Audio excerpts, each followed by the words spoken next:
You swing around horizontally.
When I used to go to Yorkshire, I would look at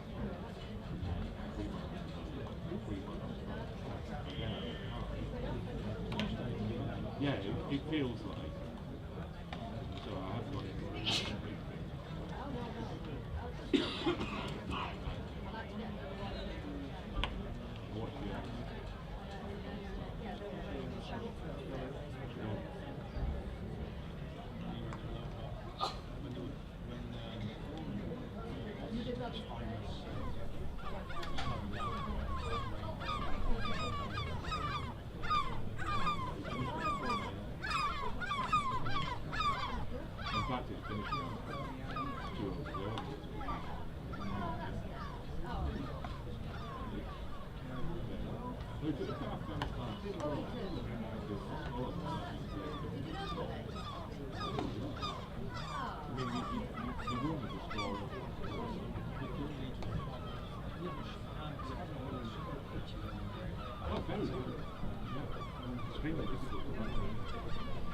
But I mean, you're not in the thing for 220. It hasn't been like that at all. It's been 10, 5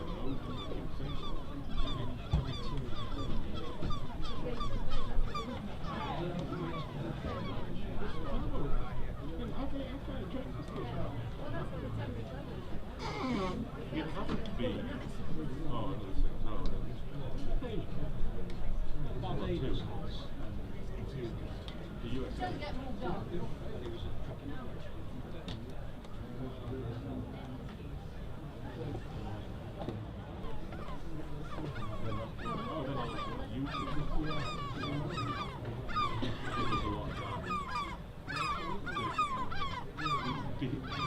In between the multiple things, the version I'm going to set.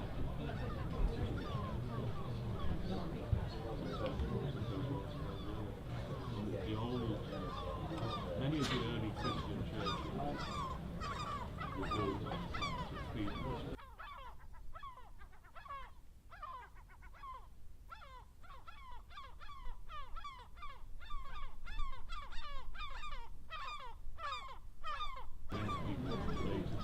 It became a symbol.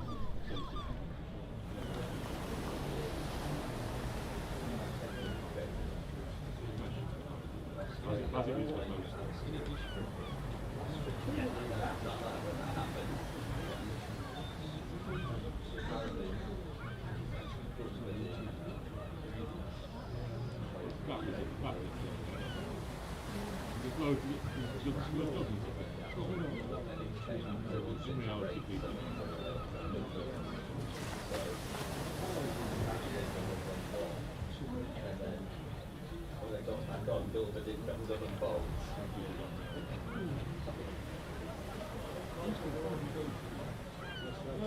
It's just, I'd always assumed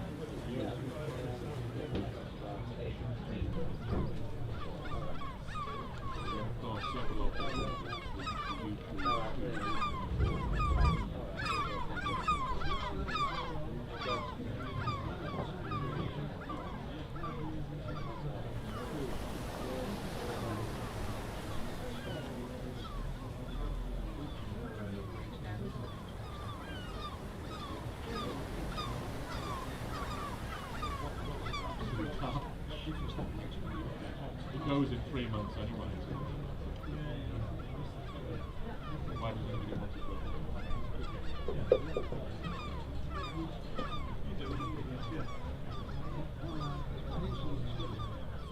Because it was also dangerous things. Yeah. You click on you select to YouTube, you get a million.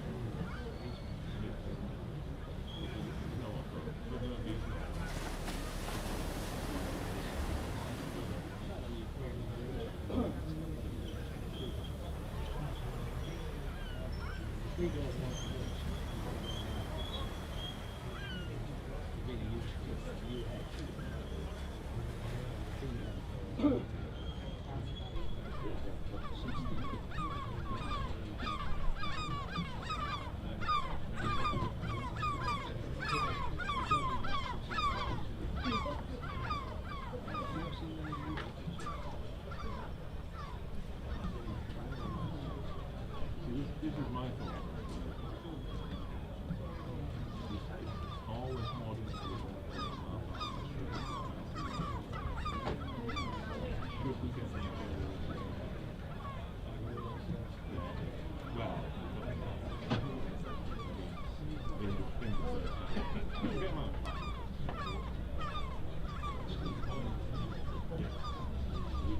if we do this.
So he feigned injury and then came back on goal.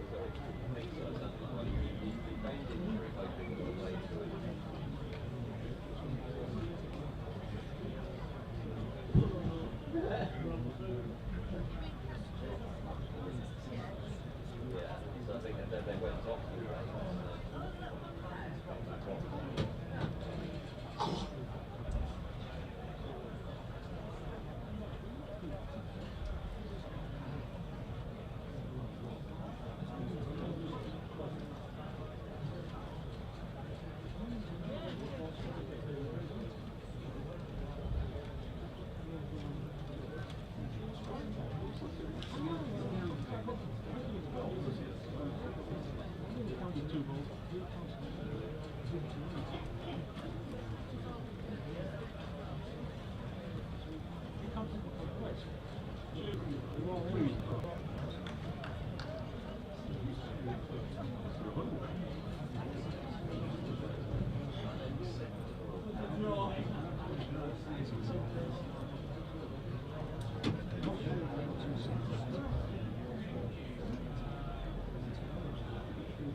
Umpires and Harris and Bainton.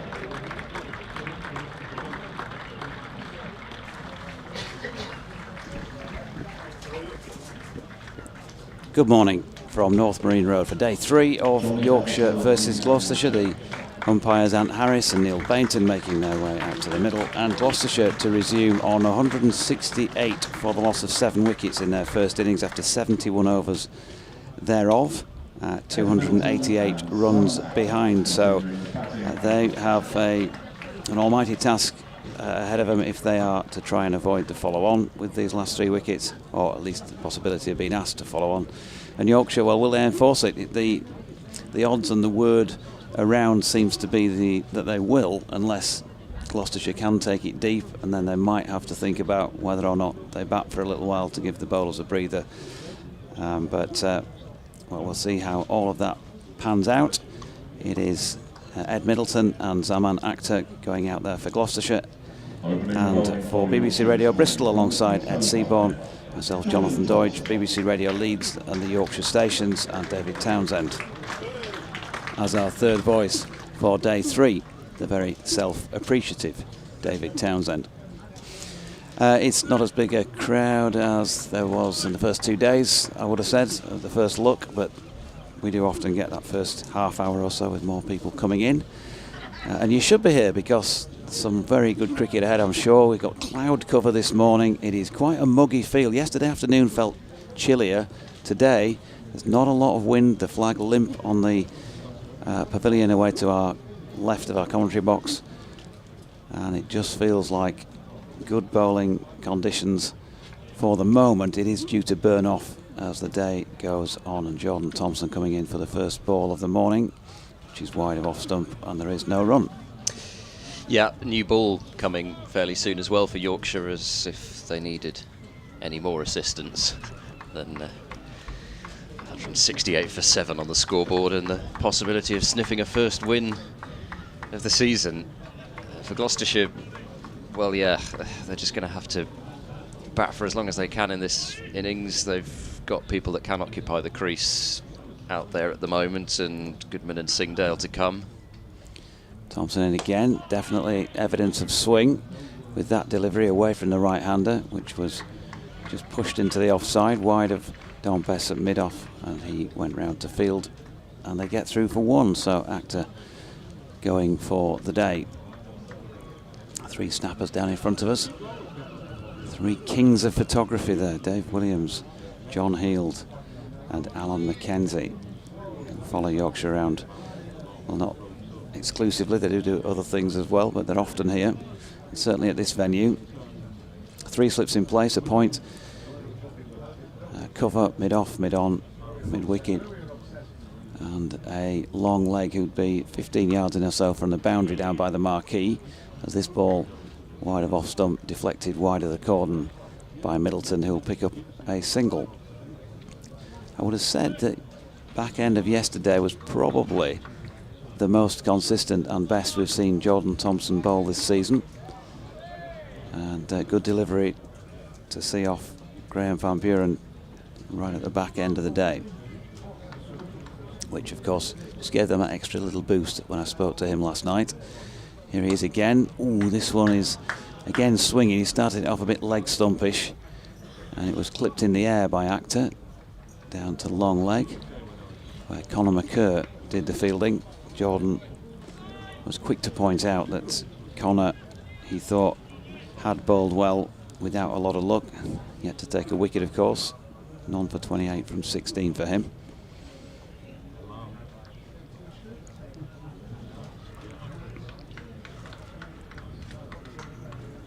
Thompson then turns at the end of his run. In he comes again. And that's dropped into the offside. Oh, they think about taking on Matthew Revis, which would not be a wise thing to do, and thought better of it. Bleary eyes this morning, looking at that. Yes, push the ball straight to cover and set off for a single. No, as you say, it was pretty relentless, the pressure that the Yorkshire attack put on Gloucestershire yesterday, and they really deviated from the lines and lengths they were bowling and outweighted Gloucestershire at times. Thompson in, good delivery. Away swing again, and we'll give him credit for maybe playing inside the line deliberately. Not entirely sure about that. 172 for 7 at the end of the first over on day 3. Good morning to all of you out there. You can get in touch, BBC West Yorkshire Sport at gmail.com, and also at Sporting Lives 1, at Ed Cricket 6, and at DO_cricket. Did quite well there to say I was up late last night. Matthew Revis, the first over from the Trafalgar Square end. Well, please, one member of the commentary team especially, on straight away. Revis from the Trafalgar Square end. 3 slips in place, and Middleton in his sight said Middleton on 8. A few runs in that first over. Those 4 runs felt like an outburst compared with what we had at times yesterday. Revis bowling to Middleton, who leans forward and defends out into the covers. There's no run. Perhaps there might be some people who've not sent in their fish and chips pictures from yesterday. Certainly very enjoyed tucking into mine on the bay down there, and a very pleasant evening. Yeah, well done to Alan Martin and to Andy Walker and James Green. Thank you to the Yorkshire Cricket Supporters Association. It was a convivial atmosphere. In comes Revis, bowls, and driving is Middleton very pleasantly through the covers, and stumbling fashion, but the ball is stopped out there on the boundary and then gets past keeper and one load of backing up fielders. Does the throw, but Don Bess is the second line of defence, and they're back for 2. Middleton on to 10, 174 for 7. Well, can Gloucestershire hang their hats on? Well, they might just hope. I'm not sure I can see it happening, but they might just hope that after the highs of yesterday, for Yorkshire as Revis bowls. Middleton drives again. Pleasant looking shot, but won't get a run this time as it's fielded in the covers. I just hope, and sometimes it is the case, you just come out the next morning, you're not quite the same level of intensity of, you know, even if it's not necessarily about bad balls being bowled, there's just not quite the same intensity about the side in the field, or just the ball just being put there rather than being bowled there. Revis is in and Middleton drives again, but this time it's mid-off brought into the action. Same in the commentary box. You're nothing if not intense, DT. Always. No, well, who knows? Yorkshire, of course, will be thoroughly determined to make sure that doesn't happen. But at least in these two out there, Middleton and Akhtar, as Revis bowls to Middleton, who lets that go. You've got two players with certainly significant ability with the bat, and Zaman Akhtar has finished not out on some very decent scores in his Gloucestershire career so far, and might actually quite enjoy coming out first thing, knowing when he's going to bat rather than having to wait. But we'll see. Certainly looks like somebody who's got a future potentially even slightly higher up the order, as Middleton is guiding this one away towards backward point, and that completes the over. Tidy stuff from Revis, and it's 174 for 7. And David Coleman says, morning all, please see below to the tune of Copacabana. Thought I'd better let you read that one out. Barry Manilow. It was Scarborough, the sun was shining, Gloucestershire won the toss, Tykes showed them who was boss. Been in lie, they got batting records, but Doidge went a bit too far, tried to become a singing star with strains of FST, then Callie's Chippy T. Ed and DT's eyes rolled to one other, the listeners begged for more at Scarborough. Best ground in cricket. Here comes Jordan Thompson, Actor leaning into that and then leaving. Seaside views, get up close to the wicket, watching red ball, our passion plus summertime fashion at Scarborough, the ground we love. There you go. I tried. Becoming a, and God becoming a loves singing a try. star again. Jordan Thompson in again, and with a little bit of swerve through the air. That is just pushed out really with an open face by Akhtar. It was an okay sort of shot, and he's picked up 4 runs down through third man as a result. Yeah, always a good place to score your runs when the ball's consistently swinging away from you. Nobody says you have to use the middle of the bat all the time. Ben Nielsen says, morning, hoping for a good day's play from Yorkshire, and a tip of my hat to the ground staff that have prepared a very good pitch. Here's Thompson again, and solidly blocked by Akhtar. Well, it's just always nice to come to a ground where you know there's going to be some bounce. How many really grounds in the whole country can you say that about? Not many at all. Not many at all. It's just, you know, it brings... It can bring spinners into play as much as it brings seamers into play. I mean, you talk about Simon Harmer over the years, somebody like that, the bounce that he can extract. Thompson again, edged and gone. George Hill takes the catch, tumbling away to his right at first slip. Jordan Thompson, who struck late yesterday, strikes early this third morning, and Gloucestershire, having added 10 runs to their overnight total, are 178 for 8. That's beautifully bowled. Pitched up, allowing it maximum chance to swing. He's got to play at it, and just goes a bit harder than the previous shot, which, you know, again, he was actually trying to play that with the full face of the bat, and the previous one he wasn't, and that went down to the third man boundary for 4, and that one is caught at slip, and that's so often the way. It feels like really good swing bowling conditions. Yes, you've got an old ball, but clearly there was swing yesterday evening, so the ball is still in good condition.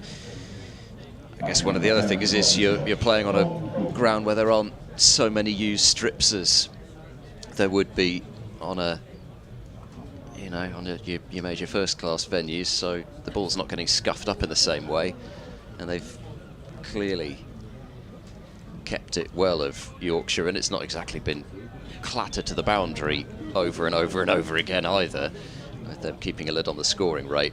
And first thing in the morning anyway, you'd expect there to be the most amount of movement, and that delivery in the end too good for Zaman Akhtar. And Dom Goodman comes to the middle, a man who has certainly occupied the crease before.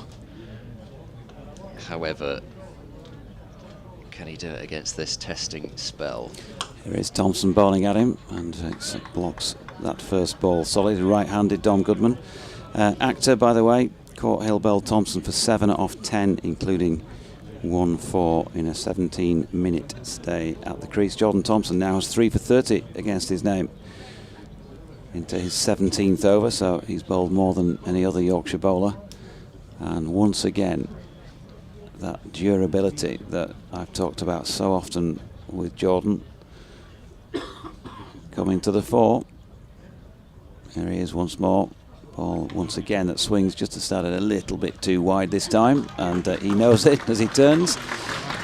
End of the over, and deserved applause, because he's made an early breakthrough, and as I've mentioned, they have had trouble on a number of occasions in recent seasons, really, when they've had an opportunity to win matches to see it through. They've a long way from doing that yet, but every little helps, and a good start to the morning certainly won't do any harm. No, certainly not. And the early wicket also, I'm not saying they have at all. In fact, they've taken that wicket, suggests they probably haven't anyway, but if there was a sense of just a little bit of flatness, it just gets you going straight away. Revis is into Middleton, and Middleton will pick up runs here, just guiding the ball past backward point. There'll be at least 2. I think that's all it will be, despite Goodman turning and thinking about a third. It's not there. 180 for 8. We didn't get the 180 from Mr. Townsend that time. It's because he's not watching.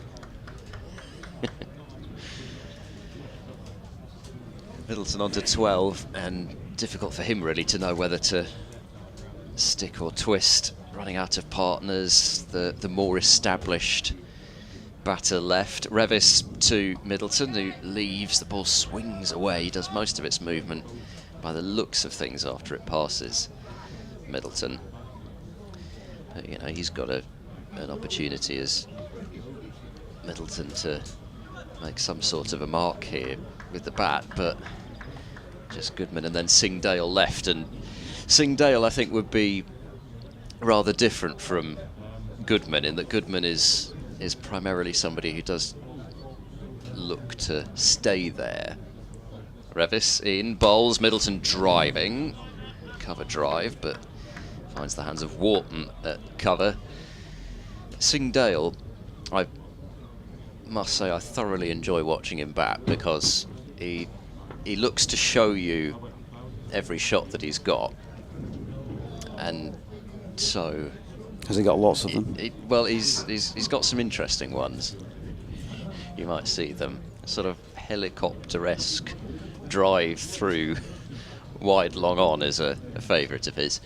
Revis is in, and Middleton is trying to turn the ball through the onside, but doesn't get bat on it. Trickles out into the offside for no run. As I say, he does have a first-class 50 to his name. He made that last year against Gloucestershire. 52 in the first innings there. And also probably one of his most important contributions with the bat last year was seeing Tom Price through to his 100 at New Road. Revis in, Middleton drives towards straight mid-off, and the fielder gets across and cuts it off.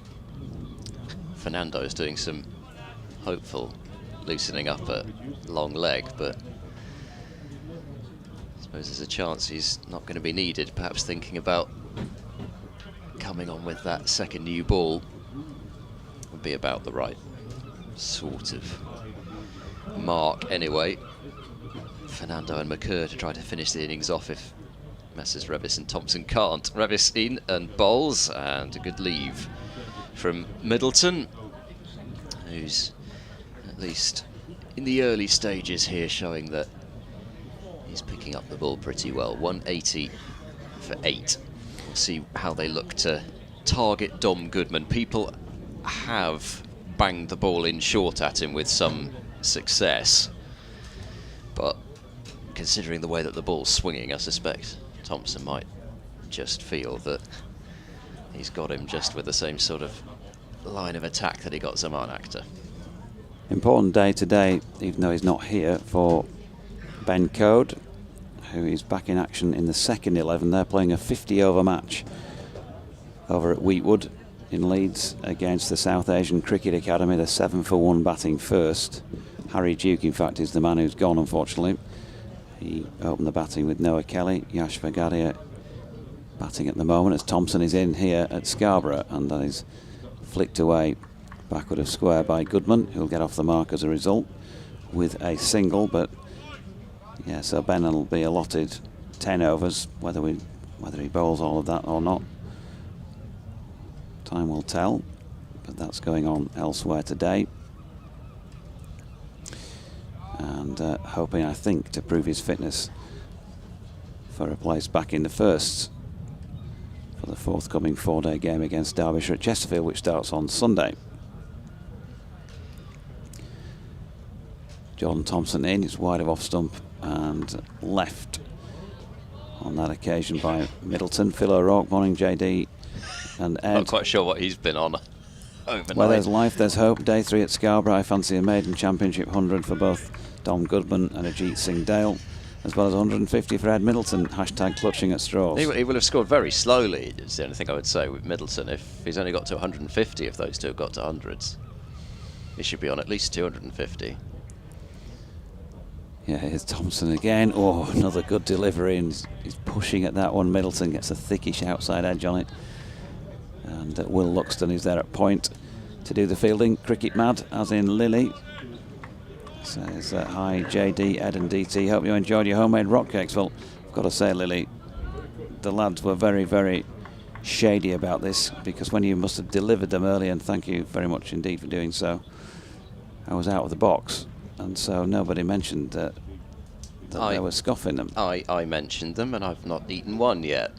Thompson in and pushed back into the onside by Middleton. DT's already been in and among there. So, yeah, they've been partially devoured. Useless 80s pop fact of the day is that Depeche Mode's New Life was on top of the pops 43 years ago to this day. Just come up on Twitter. Jordan Thompson, meanwhile, at 181 for 8. Turns to come in now and bowl to Middleton, who doesn't need to play at this delivery, just wide of off stump. If you're joining us belatedly, if you, like DT and Ed, needed an extra 30 minutes in bed because you were up beyond your usual bedtime last night, then 1 wicket's fallen this morning. Zaman Akhtar, well caught by George Hill at first slip off Jordan Thompson for 7. That was when the score was on 178. 73.4 overs. And we're halfway through the 75th at this stage. Jordan still has the ball in his hand, and 3 more runs have been added, and of course we're getting on towards the claiming of a second new ball if Yorkshire want to take that immediately. This time Tomo strays down the leg side, and Jonathan Tattersall cannot reel that one in, so 4 byes conceded. 185 for 8 at the end of that over. Oh, botheration, said somebody out in the middle. Or word to that effect. I did a quick video this morning. I usually do the morning videos, you know, folks. Stick it up on X. It's the radio station. They like me to do the social media thing. So occasionally I, do something really exciting, like standing on the roof of the pavilion at Sussex a few weeks ago. And today it was really exciting because I went round by the marquee, and Yorkshire lad Mark Bailey was having a chat with me at the time. So I said, well, I'll tell you what, we'll bring the listeners into the morning video. So included him Just such a man of the in people. that. And he said, I'll tell you after this delivery. Here comes Matthew Revis. In now, bowls to Goodman, and that bounces and leaves Dom Goodman. Not the sort of delivery you want to get as a number 10. And he was saying, as a little thought for the day and maybe theme, and anything you can think of, folks, do send us in on the usual social media channels. But Johnny Tattersal's catch yesterday was a beauty, wasn't it? Diving down the leg side. The one to get rid of Ollie Price. It was, yes. Yeah. And he said, that sort of thing can sometimes galvanise and lift aside one good moment. Can you think of really good fielding moments? Revis to Goodman, who thinks about playing at that one, and that moves through briskly to the keeper. So really good fielding moments, keeper or fielder or bowler off his own bowling, that have kind of changed the complexion of games, that have just ramped things up or tipped the balance of play in the favour of that team.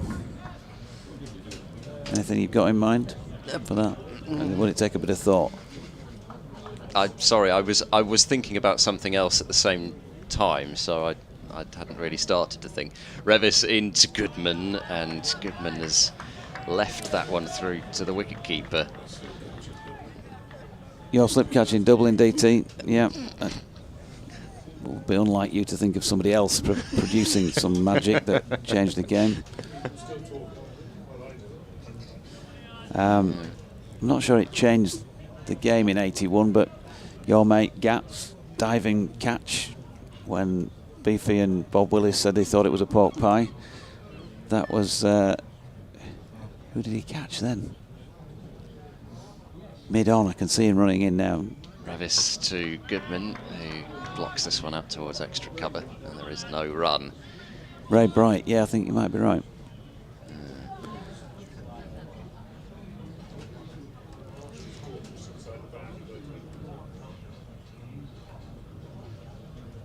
No, I should have something, but I'm coming up empty at the moment.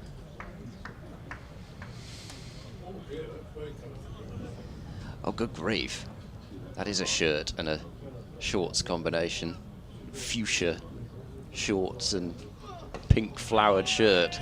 Forward goes Goodman to this next full delivery from Revis, and played out into the covers for no run. He didn't want the boss to know he was off work, just in case he's watching the stream, so he thought he'd better be inconspicuous. If you know of somebody and you're listening that would wear fuchsia shorts and pink flowery shirt, then yeah, we have just given his game away. Revis runs in, bowls, tries a Yorker. Goodman steers it out into the gully, and it's well fielded by Dom Best there for no run, and that ends the over. 185 for 8. There are 3 overs left until potential for a second new ball for Yorkshire. I should be quite interested to see whether they would take it immediately, given how much this one's doing, because then maybe you might risk a few overs going by before the lacquers come off it. And yeah, and there's also that thought of, on an outfield like this, which is like glass, it does tend to travel to the boundary a bit quicker as well. I still fancy, if they get them fairly early, that they'll go for it. That was the vibe that I was getting. Thompson over the wicket, and again there's swing, and James Wharton at cover will do the fielding. Met Paul, James's dad, the other day, pitch side as I was walking out after day one, introduced himself to me. Hi Paul, if you're listening. I don't know whether he's here today again or if he's back home or something like that, but subject of a really hilarious chat from James on air at Headingley last year during one of the matches, talking about his mum and dad, and his dad being untidy around the house and all that sort of thing. Thompson in, it's wide of off stump and left by Middleton.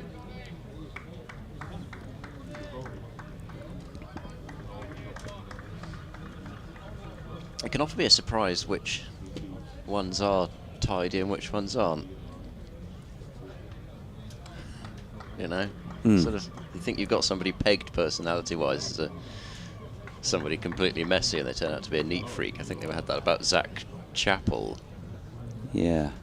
We were chatting earlier this season. There's Thompson in, and Middleton solidly behind it. The man who's fielding it now, can't imagine that his bedroom was that tidy when he was a teenager. Shirt hanging out at the moment. He's the ball polisher, so he's going to have some red marks on him, but he's got one on his abdominal area. Hair dye all over the floor. Yeah. He's always got mucky trousers, you know what I'm speaking about, even if you can't see him on the pictures. I'll give you one guess. Yeah, Tom Bess. Thompson coming in.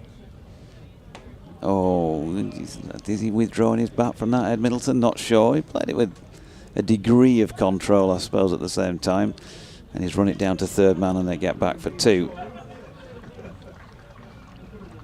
Don't want any lawsuits, Dom, so, you know, takes all sorts and all that. But it would just be my guess that his bedroom might not have been the tidiest. Some people think other things in life are more important than keeping rooms tidy. Mums tend to want rooms keeping tidy, don't they? Thompson in. Ooh, straight. He's nearly leading edge on that. He's looking to turn it into the leg side, Middleton. Ends up going back to the bowler. I mean, as long as I knew where everything was, then what does it matter if nobody else can find things? Isn't that the point? Yeah, I think so.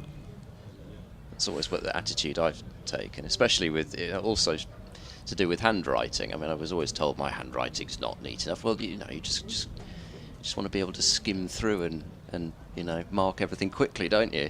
Thompson in again, and once more Middleton is looking at playing at that and then takes his bat away fairly late. End of the over. 187 for 8. Yep. Yeah, as long as you know what it all is. I know what it says. Why should anyone else need to know?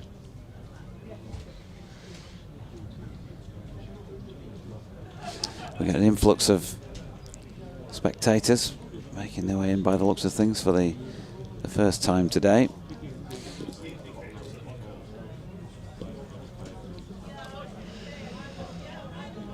I haven't noticed any of the...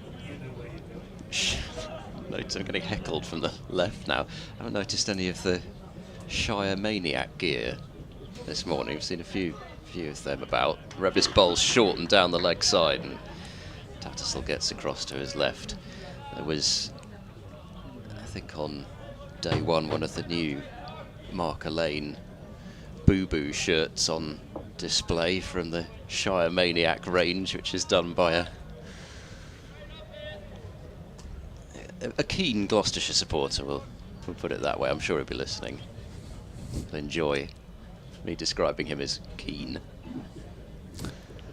Always keep my eye out to see what the latest merchandise is from that range. In comes Revis and bowls, and Goodman is taking a full delivery and prodding the ball into the covers, and McCurr does the fielding there. What's the attire of choice over in the hospitality area today then? We had Chino's day 2, full-on works on day 1. Well, there are very few people there at the moment. They might be turning, if it's turned up as empty seats. Yeah, if it's lunch, they might be just sauntering in the hour leading up to lunch rather than for the start of play.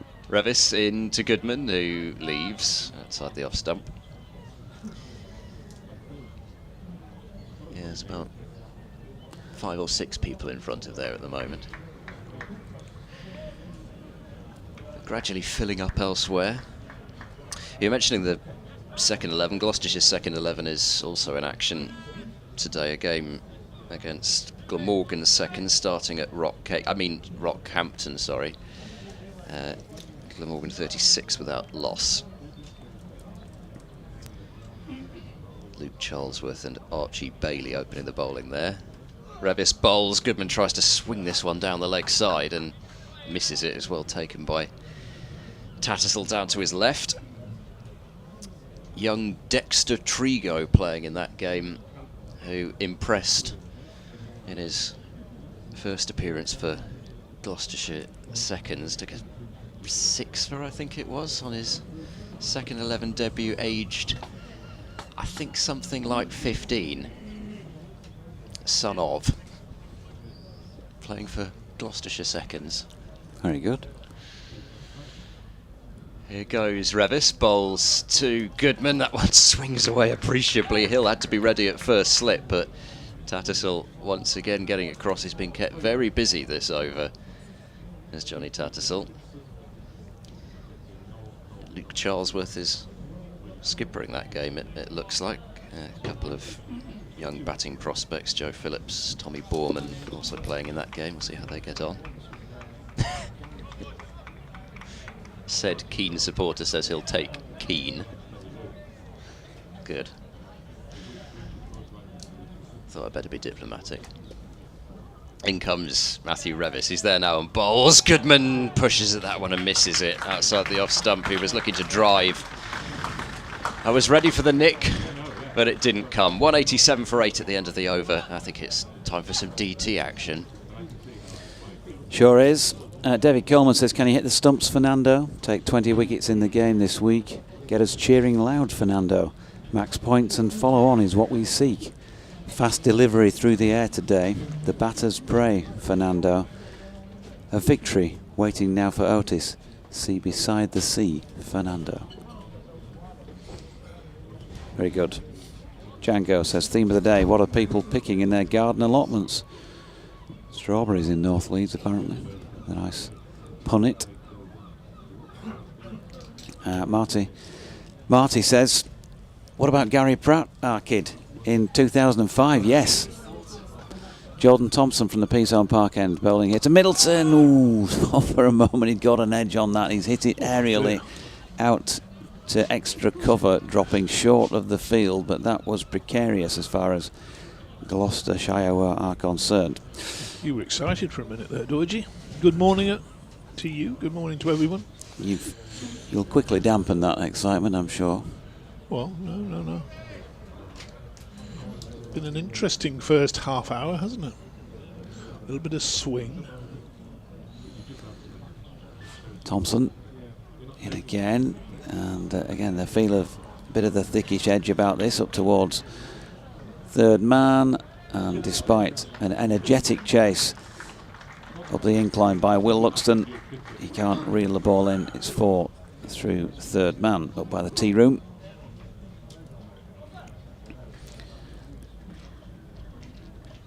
Yeah, Gary Pratt, of course. That did not only change the game, that changed the Ashes basically, didn't it? You'll never forget when Ricky Ponting walked off. You remember the footage, the pictures of him walking off, looking up at the balcony, presumably, something like that, and let's just say having a word. Here's Thompson again. That's wide of off stump and Middleton leaves. So it's 191 for 8 following that boundary. 18 to Middleton now and 1 to his partner out there, Dom Goodman. I could be wrong, but I think it was Ricky Ponting's decision to run. Had he stayed where he was, then he wouldn't have been out, would he? No, I'm not sure that he was shouting that at them, though.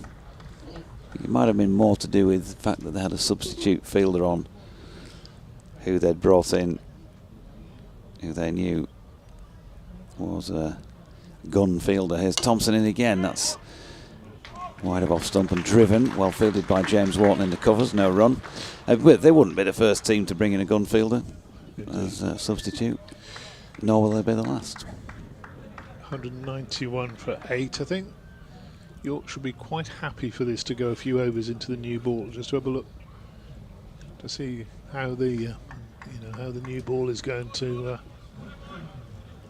go on that surface this morning. See what could influence their decision on to whether to bat. Yep. On.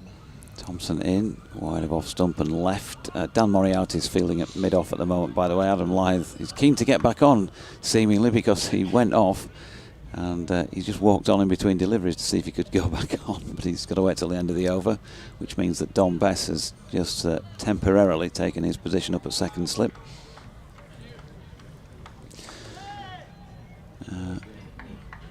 Conor McCurr doing a few jig jogs and warm-ups down at long leg. Presumably they're withholding both he and Fernando in the hope to get these two late wickets before they enforce the follow-on. You would imagine that's why we've waited 35 minutes to see either of them. Final ball of the over was another delivery. It's swinging out, but pushed into the offside.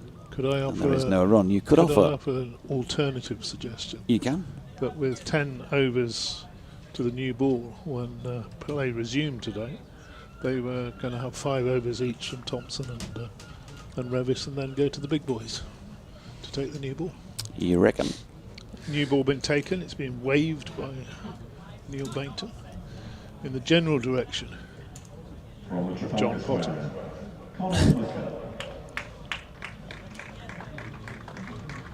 71 overs at the start of play, weren't they? So 4 from Revis, 5 from Thompson, running away from us. So it's a cooler morning, cloud cover, bit of movement. Let's see what Big Connor can do. 3 slips in a gully, new cherry in his hand, on his way from the Trafalgar Square end bowls, and looked to play at that, didn't he? And then just left it alone with Mr. Goodman.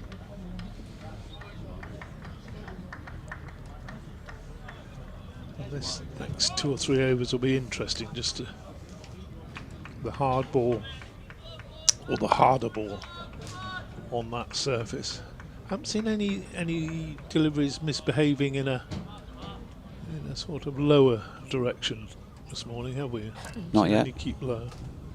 1 or 2 have bounced. McCurr again bowls. Oof, that's good judgment. Ball started on the line of the stumps, shaped away. And Goodman goes for a little walk out towards the umpire and Harris. So Yorkshire, 3 slips gully, backward point extra cover, mid on, mid wicket, and fine leg, long leg, warming up. It's Fernando. We'll have the next over from this end, I'm sure. Left armour. Conor McCurr bowls, and that beats Goodman outside the off stump through to the keeper. And there's a few that have gone past the edge of the bat. He's going to get a nibble to one of those. They're going to splinter on one sooner or later. 191 for 8. Have a good night last night, Georgie? Quite enjoyable, wasn't it? Yeah, enjoyable. Cali fish and chips. We raised a glass, didn't we, to the or a cup of tea in my case, to the man. Yeah.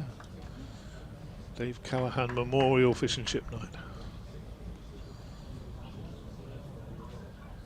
Here's Conor McCurr again, very straight run-up bowls, and well, Georgie, was that a real-life replay of the previous delivery? Pretty much. It was identical, wasn't it? Shaping away, and that one perhaps bounced just a little bit more with Tattersall taking it shoulder height. Yeah, you can kind of see why Churchy enthused about Conor McCurr. We kind of saw. Was that because he used to play for Surrey? Stuttering replay. Churchy enthuses about anybody who plays for Surrey. I'll give a fiver to anybody who can provide me with evidence to the contrary. McCurr bowls through to the keeper, no run.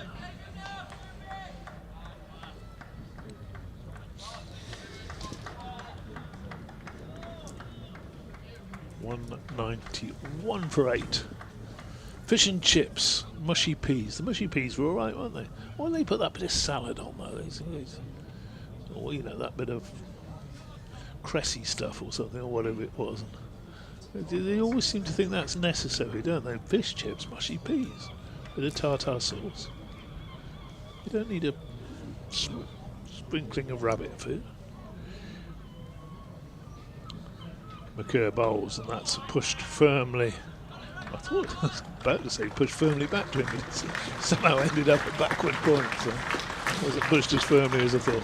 Yeah, we didn't get any choice on the salad. The last time I had fish and chips prior to last night was when my boys took me out on Father's Day, so week last Sunday. Kirkstall fish and chips? No, Murgatroyd's in Yeadon. Kirkstall. And we went there. And when the waitress came and took the order, she said, "Do you want salad with it? Well, you know, a bit of plaice and chips. Do you want salad?" And I said, "Oh no, just mushy peas. Forget the salad. Why would you want salad with fish and chips?" But last night we just said we ordered fish and chips and mushy peas, thinking that's what we were getting, and then it arrived with salad on the plate as well. It's just a little bit, isn't it? Just a sort of. Yeah, I'd rather have had more chips and less salad. Well, chips were slightly underplayed, shall we say. Vishwa Fernando to come on now from the Pease Home Park end for the first time on day 3. 40 minutes into play. We've had 10 overs. That's very much a Yorkshire thing, a big pile of chips. I mean, I thought it was. I thought there were. Did I just say a big pile? I'm not bothered about a big pile of chips, but just a few more than no. If you go into a chippy here, they must go through a field of potatoes a day. Sometimes they're huge, the quantities, aren't they? Portion sizes, yeah. Here's Fernando then, left arm over the wicket. Bowling to Middleton, who plays a solid block first up. Martin Bloomfield, good morning to you. He says it was yet another sweltering day in Barbados on sea, and Corporal Townsend was becoming increasingly flustered. Suddenly, he shouted at the top of his voice, "Take cover!" "What's the matter, Townsend?" barked Captain Seaborn. "It's Private Deutsch, sir. He's about to launch into another one of his impressions," came the reply. More to come in a moment. As Fernando makes his way away from the press box and bowls this just wide of off stump, an open faced push finds its way to Will Luxton at point, no run. He says the audible groans from the rest of the platoon resembled that of a Stuka dive bombing its target and could be heard all the way from Bradford to Bristol, where famously, on being interviewed by a BBC correspondent, a local resident was heard to remark, "Not another one." More tales from Jackadoigi tomorrow, children. Ah, lovely. Thanks for taking the effort to do that, because you've thought that one out. Fernando is in and bowling. It's straight and pushed back to the bowler, and there is no run. Who was your favourite Jackanory story reader? Did Jackanory still exist in your day, Ed? Or had it well and truly been pulled by then? I used to like when Kenneth Williams occasionally came on and read them. Ooh, matron. Matron. Kenneth Williams, he was great, wasn't he? Matron. Oh, we're not going to have a Kenneth Williams day. Fernando is wide of off stumpy. Not sure if he got a touch on that because I was obscured by the non-striking batter. I don't Dom think he Goodman. did. No, he just kept tailing away, did it? Reaction behind it. Let's have a look again, because he's gone a long way, hasn't he, Tatterson? Yeah, and Fernando was heard. Let's have a look. Yeah, he had a flash at it He wide. did, yeah. He did have a flash, did but oh. he's gone to first slip, really, and Johnny Tatt sort of got in his way, didn't he, George Yeah, I Hill? wouldn't have carried the first slip. No, but I meant the direction of the ball. Oh. Oh boy, Fernando in, and that's gone through third slip, I think, counting them 1, 2, 3. Yep, Finley Bean and 4 runs. Must ask Finley Bean to concentrate when I see him after that miss at slip yesterday. So 195 for 8, 22 of those now to Middleton, and 1 a solitary solo single to Dom Goodman at the non-striking end. Straight through third slip, and Fernando was heard to say, Matron. There he is again. It's full and driven down the ground, and that could be 4 more down beneath our commentary position. It's been chased down by Thompson. That's a very good chase by Jordan, and he's kept him to 2. Great effort, as he's going to leave the field of play for a moment, and Dan Moriarty gives him the thumbs up and comes back on. Probably just going off to change his boots after his spell, I would imagine. So, yeah, again, good intensity. Old England. Did he play for England? I think he did, Jeff Cope. Yep. He did. He went on a couple of tours. Jeff and June. He should have had a far more distinguished career than he had when you think of some of the bowling actions that are allowed today. And just had the tiniest of kinks in his bowling action, didn't he? Which was more visible from behind than it was from the side, which was interesting. A twitch rather than a full-blown sort of dart. 197 for 8. York should be keen just to wrap this up. McKerr bowls and up on his toes. Goodman plays that down backward of square. No run to be had there. Our friend Ben Crossland, who yesterday, this came late, in fact right on the cusp of the close. He said he had a nice 2005 cricket story which combined jazz and cricket, which he said he'd tell us today. But on the theme of fielding, he might come back to us with the jazz and cricket story. But he says on the subject of fielding changing the course of a game, a match here springs to mind. And yes, you are spot on. I'd forgotten about the piece of fielding changing the game, but I do remember the close finish. Ben. Delivery from going to be out. McKerr's finally got his wicket. He's absolutely delighted out there with Goodman going across his stumps, looking to work that through mid-wicket, and well, not a dissimilar one to the one that Ollie Price survived yesterday, I would think, when we have a look at it. But he's absolutely thrilled with that, isn't he? First championship wicket for Yorkshire. Yeah. Put a lot of effort into it. Delighted. Oh. Yeah, that's just looks about missing off, missing leg. And striking him in line without any doubt. So ninth wicket goes down. 197 for 9. You clearly watched the Truman blueprint there. Marvellous. Yeah, so Ben Crossland, well bowled to Conor McKerr. 1 wicket away from probably enforcing the follow-on. He goes back to the Yorkshire-Surrey match that I was referring to yesterday, cracking finish. And in that match, David Willey, in a rare outing in red ball cricket for Yorkshire, in my tenure as the commentator at least, ran out Dean Elgar when Surrey looked to be set fair to win it, and that precipitated a steady tumble of wickets, and Yorkshire came home in an exciting finish when Dwan Olivier removed Gareth Batty with 10 balls remaining in the match. Caught by Adam Lythe, who I can remember wheeling away up round the Trafalgar Square end. He bowled it from this end at the P-Zone Park end, did Olivier. And yeah, Yorkshire winning with 10 balls to spare. I would imagine Lythe's celebration was something to behold. It was.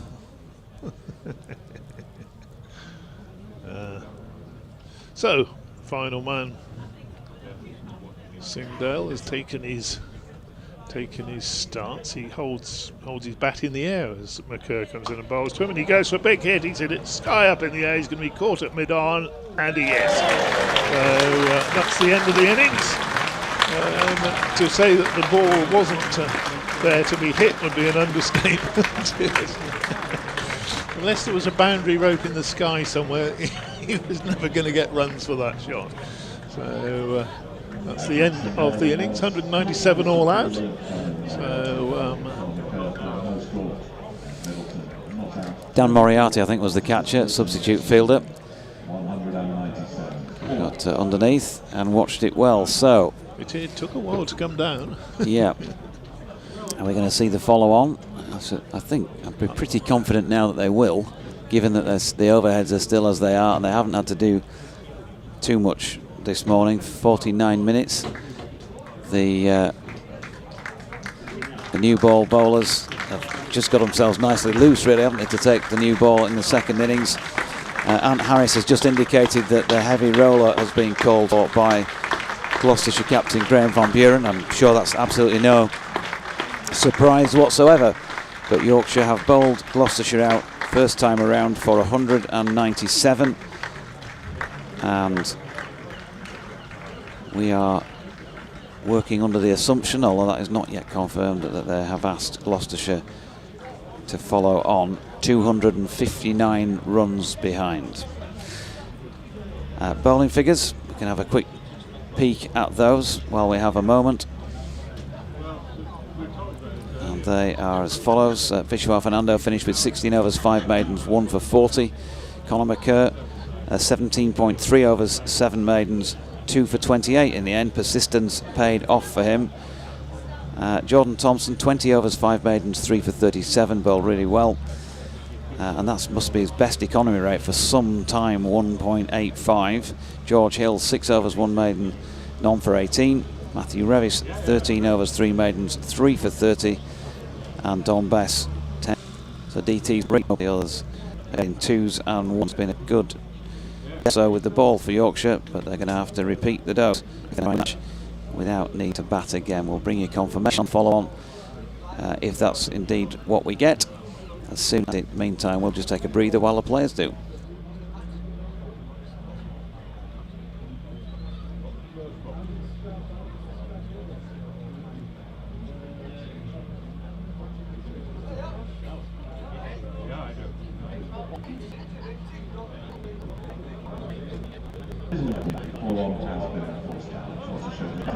Just to say, the follow-on has been Ferguson out on the PA. The follow-on has been here at Scarborough.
Bancroft and Ben Charles in the batting for Gloucestershire.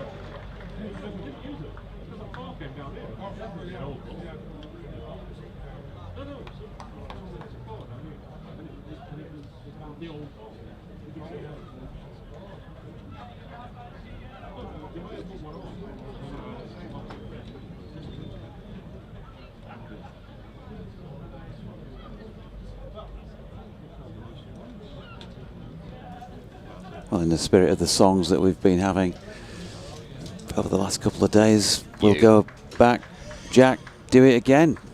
Follow on time as Gloucestershire's openers make their way out for the second time in the contest then. Cameron Bancroft and Ben Charlesworth, Yorkshire's bowlers. Well, they do have what ended up being 82.3 overs in their legs, but not all of them bowled today. Just 50 minutes worth of bowling. Conor McCurr, who picked up the final 2 wickets. Oh, pardon me, it's better be you. Bowling to Bancroft, who pushes that one out to point and will pick up 4 runs off the first ball of the Gloucestershire second innings. To me, to that you. Could have been great to for me, the to archives. you. Yeah. Oh yeah. You can carry on now. That's a good job he didn't take it. A nice shot from Bancroft. In fact, I think he got off the mark in almost identical fashion in the first innings. I don't think the ball quite went for 4, but it was certainly very similar to that. A firm push through point and a nice piece of timing. So Gloucestershire 255 behind now. I guess their hope has to be, it's more of a hope at this point, as McCurr runs in and bowls to Bancroft, who leaves outside the off stump. Their hope is to try and perhaps score something like 400, score around about what Yorkshire managed in their first innings, and then set Yorkshire something awkward, 150, 170, something like that. Just give themselves enough runs, a bit like the Sussex game at Hove earlier this season, where Gloucestershire did, from a different situation, because they trail by more runs here, but they did at least give themselves a chance on that final day. And for a short while it looked as though they might just pull it off. McCurr in and bowls, and Bancroft lifts the bat and the gloves out of the way of that one. I don't think you'd want to be chasing much more than 120, 130 on here, to be honest with you, to feel comfortable, because if you lost a couple, if Adam Lyth goes early, Finlay Bean, we talked about that inexperience. If we don't know what the conditions will be like in that situation yet, but if they were like this, that would be a challenge, I think, on a wearing pitch. Mark Worthington says he's enjoying the comms, which is good to hear, but is it possible to get the audio via my smart speaker for the garden? Yes, it is. In recent weeks, you can now call us up on your smart speaker. McCurr to Bancroft, full, and it's looped off towards third slip and been caught there, but not out, says the umpire. I guess it must have swung away from Bancroft and caught him on the, was it the boot maybe? Or no, yeah. bat down into, yeah, oh, bat right. down into ground, I think, possibly, then looking at that and looping off to third slip. It's pretty impossible to tell from looking through Bancroft as to what exactly that had come off, but as McCurr runs in now, bowls Fuller and doesn't bounce as much. Bancroft is not having anything to do with it, though. I'm just trying to find the email which I got the other week. Yes. Because that tells you. I think you have to ask your smart speaker to play Yorkshire versus Gloucestershire. What happens then on with what I was concerned about, on a T20 game when we do separate broadcasts? Yes. If you want to hear, you know, if a Gloucestershire supporter wants to hear you rather than me, then how would they go about that? Did they ask for the BBC Bristol version? Possibly. McCurr is in and bowls. Bancroft steering this one away backward of point. They'll take 1. I suspect that's probably all they'll manage, with Luxton tracking back briskly, 5 without loss at the end of the first over. So Bancroft has kept the strike at the end of that one and has sort of done a reverse what always seems to happen in the T20 at the moment, where Miles Hammond takes the first ball and then gets a single off the last ball of the first over, and Bancroft is usually on about 3 balls faced through the first 3 overs, and Hammond seems to have faced the rest. Let us know, Mark, if you do find us on smart speaker. If you can find us, that would be good to know that it is out there, because I don't think any correspondent yet has said that they've actually tried that and found it, but it was sort of it went live, I think, on about the 13th of June, didn't it? We got a general email sent round, and at the time I did put a tweet out saying words to the effect of, you can now call us up on smart speakers. A tweet, an X, whatever it is. Vishwa Fernando, and surprise, surprise, he's going to open the bowling in this Gloucestershire second innings, having finished in their first innings bowling from this Peasholm Park end of the ground. Still got a fully clouded sky. Well, no, that's not quite true, actually. There's a very, very thin layer of blue away over Oliver's Mount to the right, but it's pretty much 98% cloud cover. Fernando, shirt not tucked in, comes in and bowls, and Bancroft pushing forward, gets a single into the offside. Don Bess doing the fielding. I think that thing there that Bancroft's just done, even though you've got a cover in position, to find a gap in the offside and take the single, it's something that is so important, and you just felt yesterday at times, even if it was just to do something like that, they just seemed to be sort of facing maiden after maiden, waiting for the odd bad ball, which happened once every seemingly half hour. And Bancroft just doing something like that, using the crease, creating an opportunity. It was something that was missing a little bit at times yesterday. Yeah, Fernando to the left-handed Charlesworth, who pushes to Conor McCurr at mid-off, no run. By the way, update on that Yorkshire 2s match for those interested. 56 for 3, Yorkshire second team in the 13th over against the South Asian Cricket Academy. Noah Kelly 23 not out, Harry Duke's gone for 4, Yash Vagadia for 12, and Isaac Light for 8. It's magnificent what they're doing at the South Asian Cricket Academy. We've got one of their graduates playing in this game, Zaman Akhtar, on the Gloucestershire side. Here's Fernando.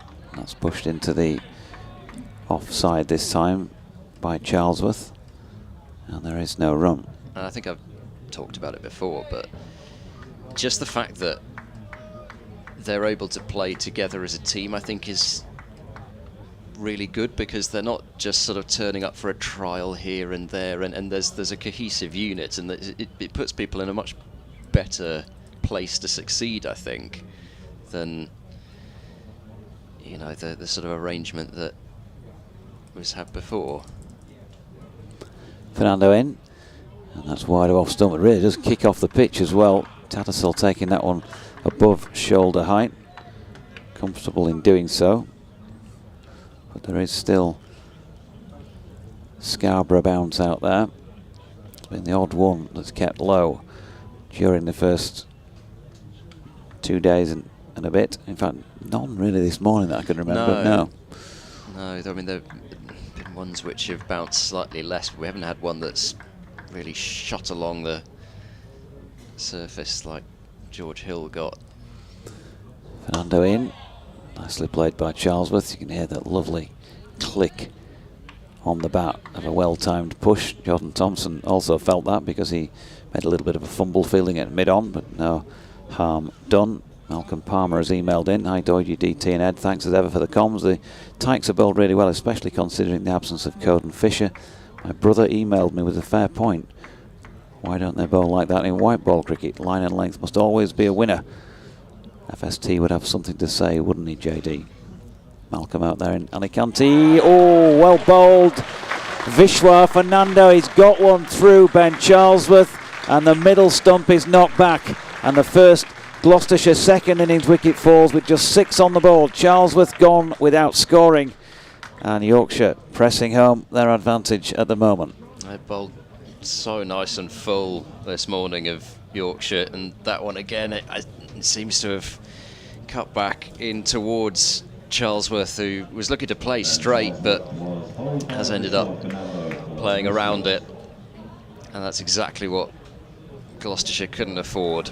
Bancroft and Charlesworth have been excellent at the top. I mean, even in the first innings, it was another 50 partnership that they produced, but that seems to have snuck under and inside his attempt to drive down the ground, and, well, that is a huge loss. Charlesworth has been in good touch in the championship, and as I say, the opening combination has really tended to set the tone for Gloucestershire, at least to the point of getting them off to some sort of start, seeing off the new ball, but not to be. And Ollie Price, who battled hard in that first innings and eventually succumbed to that terrific catch from Johnny Tattersall down the leg side, finds himself back out in the middle just seemingly a short while after that innings. He top scored in the end in Gloucestershire's first innings, 47 he made. It won't be him on strike though, because it's Bancroft to face up to McCurr. He's looking for his third wicket of the morning. McCurr into Bancroft, who's forward, looking for a single towards point, but he's played it too close to Will Luxton there, and there's no run. Plug for something I've just seen on here. Kevin Howells will be talking to Shane Berger at lunch on Sports Extra, current Somerset assistant coach, but I'm sure there'll be plenty of Scotland cricket talked as well. Shane Berger, the ex-Scotland coach, so I'm sure that will be well worth a listen. McCurr is in bowls. Bancroft has taken a hand off the bat and has steered it through a wideish gully region, and again Luxton is quick back to the ball and keeps it down to a single, 7 without loss, so Ollie Price will take strike for the first time. And he'll also be talking to one Andrew Radd, who's got a new book out about the history of Northamptonshire's captains over the years. So that's your lunchtime entertainment on Sports Extra. Good luck with that, Radders. He loves it, doesn't he, Radders? Oh yes. All things Northamptonshire. The book he'd wanted to write for years, I think he wrote. He'll be bringing out a book on books about Northamptonshire cricket, won't he? Soon. Here comes McCurr and bowls. This is pushed behind square on the onside by Ollie Price. He will take a single, and it is 8 for 1, with Gloucestershire still trailing by over 250 runs, 251 to be exact. I meant to mention this, by the way. I've been meaning to mention it for a few days, and when you're on air, these things just, the recall is not great. But the Northern Cricket Society, Michael from the Northern Cricket Society, messaged me last week and asked if I could give a mention to the fact that the Northern Cricket Society now have both a website and a Facebook page. If you want to check it out, get involved. McCurr is in, and Bancroft leaves. Good leave, not one you want to be having any sort of a go at, outside off stump and not full enough to drive. So I've spoken to the Northern Cricket Society in the past, and they appear to have survived that and have now got a Facebook page and a website. So good luck with that. Thank you very much, DT, who's brought the waters. Yeah. Yes, I did fill my bottle up this morning, but it's already tasting rather suspect, so thank you.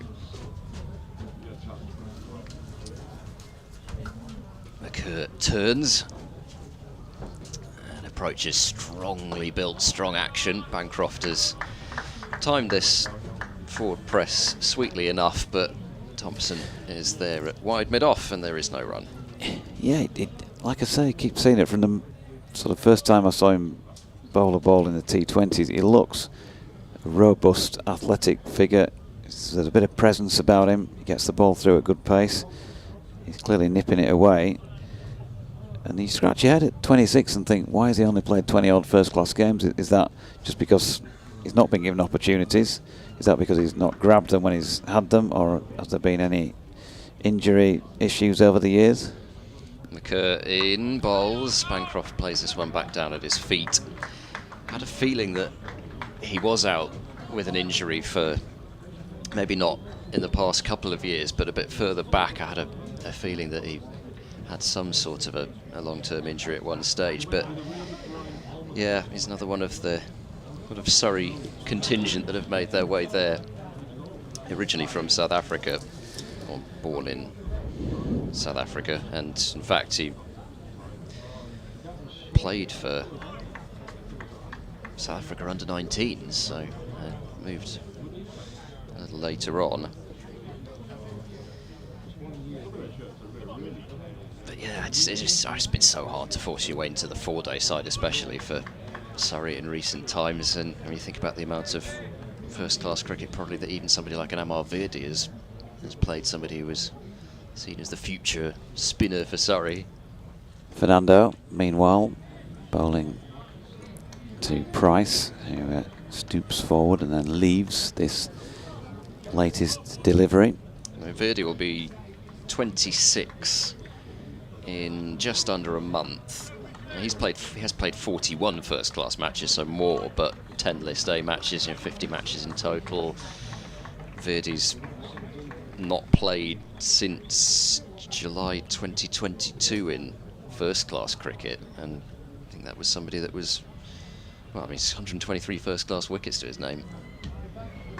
Fernando in, wide of off stump, and Price leaves. I mean, a spinner averaging 30 in English conditions. You sort of think, well, you know, at the same time as smaller counties are struggling to have squads that are large enough to cover the games that they want in the manner that they want, and at the same time you've got cricketers not getting cricket that should be, especially spinners. Somebody like a Jack Morley as well. Fernando in and bowling to Price, who punches into the offside, takes the pace off the ball actually in the end, and Bess comes in to do the fielding. Just something's not really working. But there we go. What can you do? I mean, you can't punish larger counties for producing more cricketers, but at the same time, at the moment there just doesn't feel like there's that same movement that there used to be. Cricketers going to other counties for more cricket, that doesn't seem to enter the thinking. Fernando with the ball short of length, and again left by Price.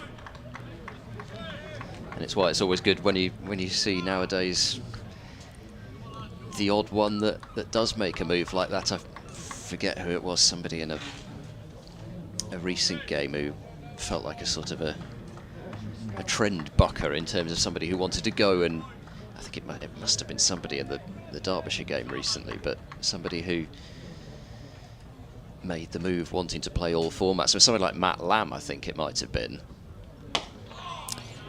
Fernando in again, and Price turns that into the leg side, and there's no run.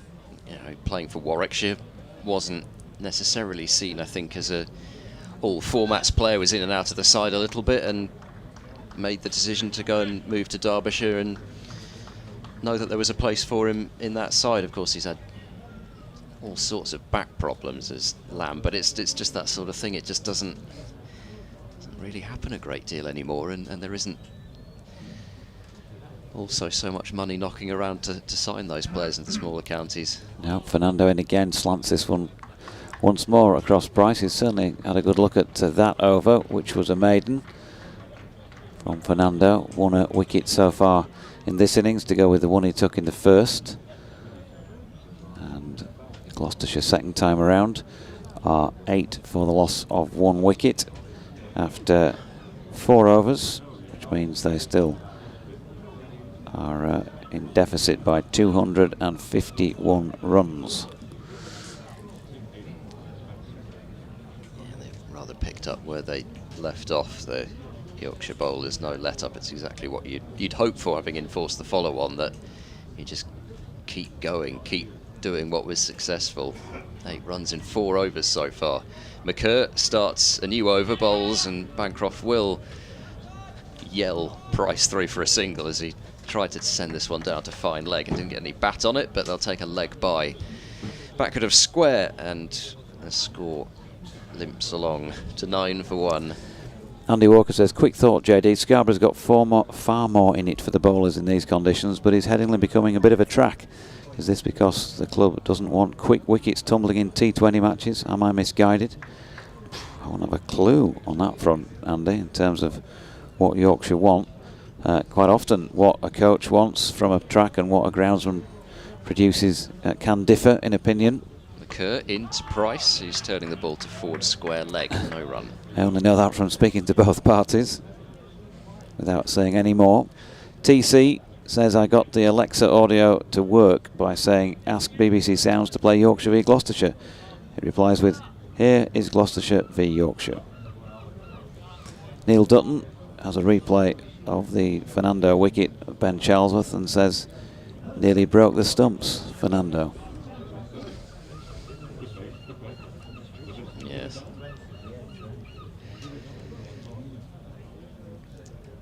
McCurr in to Price, who gets more bat on his attempted flick through the leg side and just sends it backward of square and takes 10 now for 1. Price moving on to 2. I mean, it was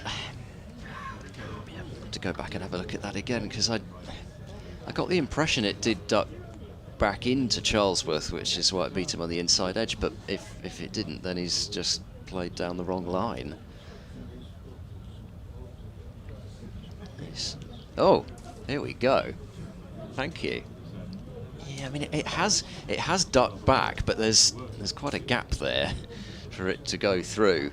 McCurr into Bancroft, who's skewing this down through gully. McCurr looks off to one side. He's not particularly enamoured of that shot from Bancroft, but it just has a way of squirting the ball in unusual areas, does Bancroft. And he will move on to 9 with a couple of runs, 12 for 1. Yeah, I mean, it has come back off the pitch, definitely. I think Charlesworth's fate was sealed the moment that he decided to try and play the off drive to it. If he'd gone for an on drive, then it might have been more successful, because it was quite full. Yeah, lovely piece of bowling from Vishwa Fernando. McCurr to Bancroft, who's just tapping and running out into the covers. 13 for 1 as he takes a single and moves on to 10. In the other games in the Championship, Glamorgan continue to build their lead against Northamptonshire. They were at 459 for 9. Now, in reply to Northamptonshire's 279, that's a lead of 180 runs. 180. You just set me up for that. I did, yes. I knew you were coming back on commentary. McCurr into Price. Price is tapping the ball into the covers, but not running, because there wasn't a run. 13 for 1.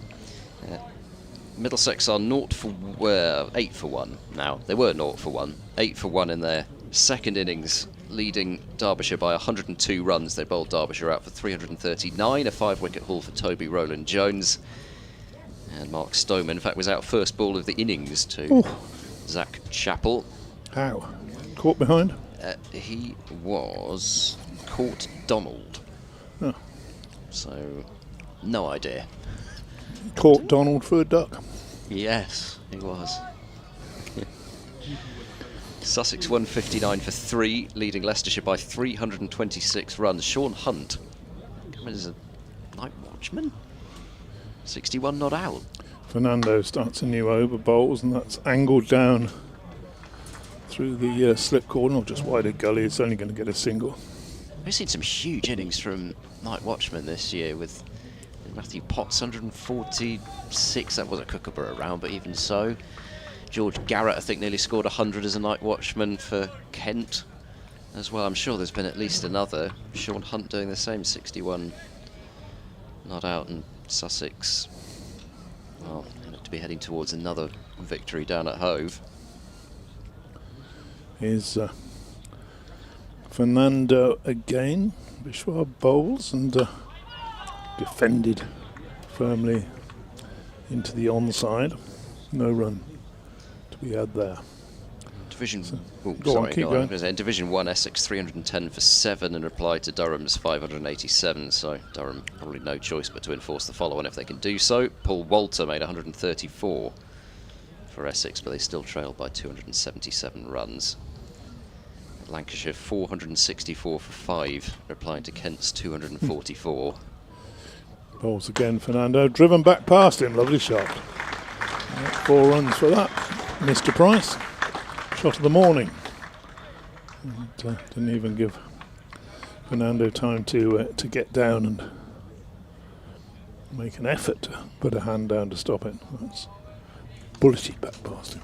Yes, good as they come from Price there. Josh Bohannon made a double 100 for Lancashire. Somerset 358 for 8, replying to Nottinghamshire's 360, so about to go into the lead. Tom Abel was out for 1-1-1.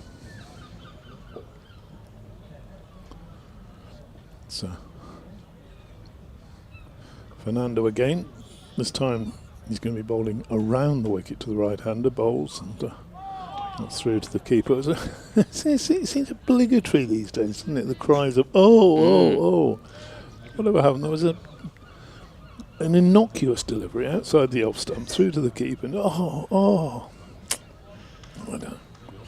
What did that Does it build up a never bit? used to happen? Did it? Or I can't remember the days before it really happening. But some sides are notoriously worse than others for that. Did I mention the Somerset score? Fernando bowls and on the back foot this time. Price punching it back to him. Fernando picks it up, throws it out to Revis at mid-wicket. Never heard caterwauling like it.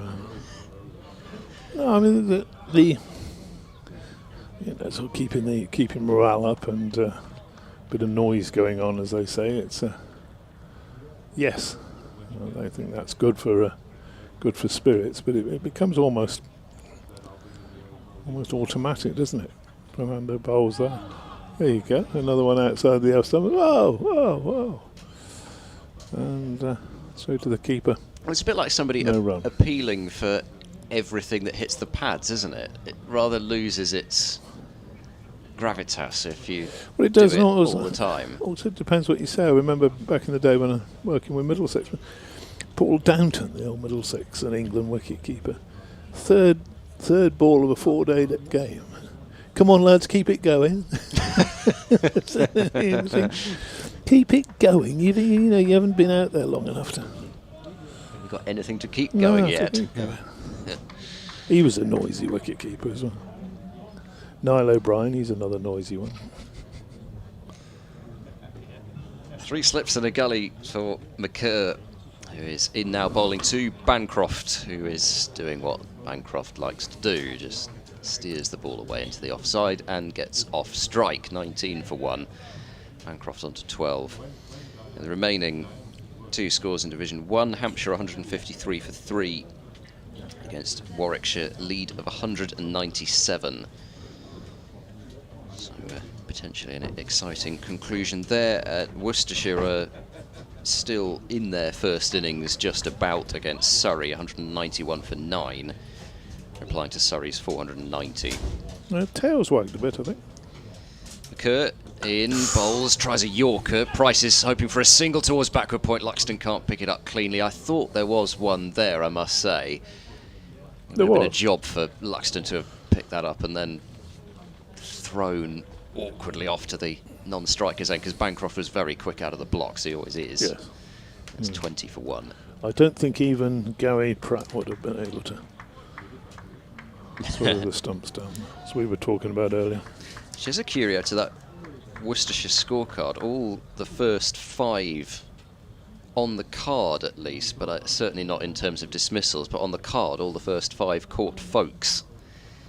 McKerr in, and Bancroft plays in defence out to mid-wicket, because Jake Libby certainly wasn't the 5th man out. I can't believe there's still a debate as to who should be keeping wicket for England. I really can't. I don't like Folks particularly. I'm not a fan, but he should be, he should be almost the second or third name down on the team sheet. I mean, he's fantastic with the gloves and very good with the bat. And yet they keep saying, oh, well, could put so-and-so in, could put somebody else in. I thought you were going to say John Simpson. Well, Simo's better with the gloves. Here comes McCurr, bowls a rising delivery. Bancroft gets on top of it and works it behind square on the onside and takes another single. 21 for 1. Bancroft moves on to 13. Well, there's momentum behind other Ollie Robinson. I think he scored another 100 in that game at Chelmsford. It's extraordinary. It's not, folks. He's got Test match centuries. At least one anyway. I saw it in Sri Lanka. Gaul, was it? Gaul, yeah. That's the only place I've seen a Test match in Sri Lanka. Have you been to Gaul? I've not been to Sri Lanka. Fantastic spot. Do they play both of those tests in Gaul in the end? That tour. McCurr bowls a short ball. Price pulls away, and he's picked out long leg, so it's only going to be 1. Matthew Revis sends in a really nasty throw for Johnny Tattersall, who could have let it bounce but didn't want to. Tumbled away. And another single, 22 for 1. Sorry, until Adrian Harms there for a moment. Another single. Two tests in the England tour. No, I can't remember. I think it was because they was. I think it was 2 because they went there and then went off to India, and they sort of carried over the great feeling from that Sri Lanka series as Bancroft leaves, as Root made his 100 at Chennai in the first game, and then things went rather rapidly downhill after that. No, this was pre-COVID, as folks' 100 there.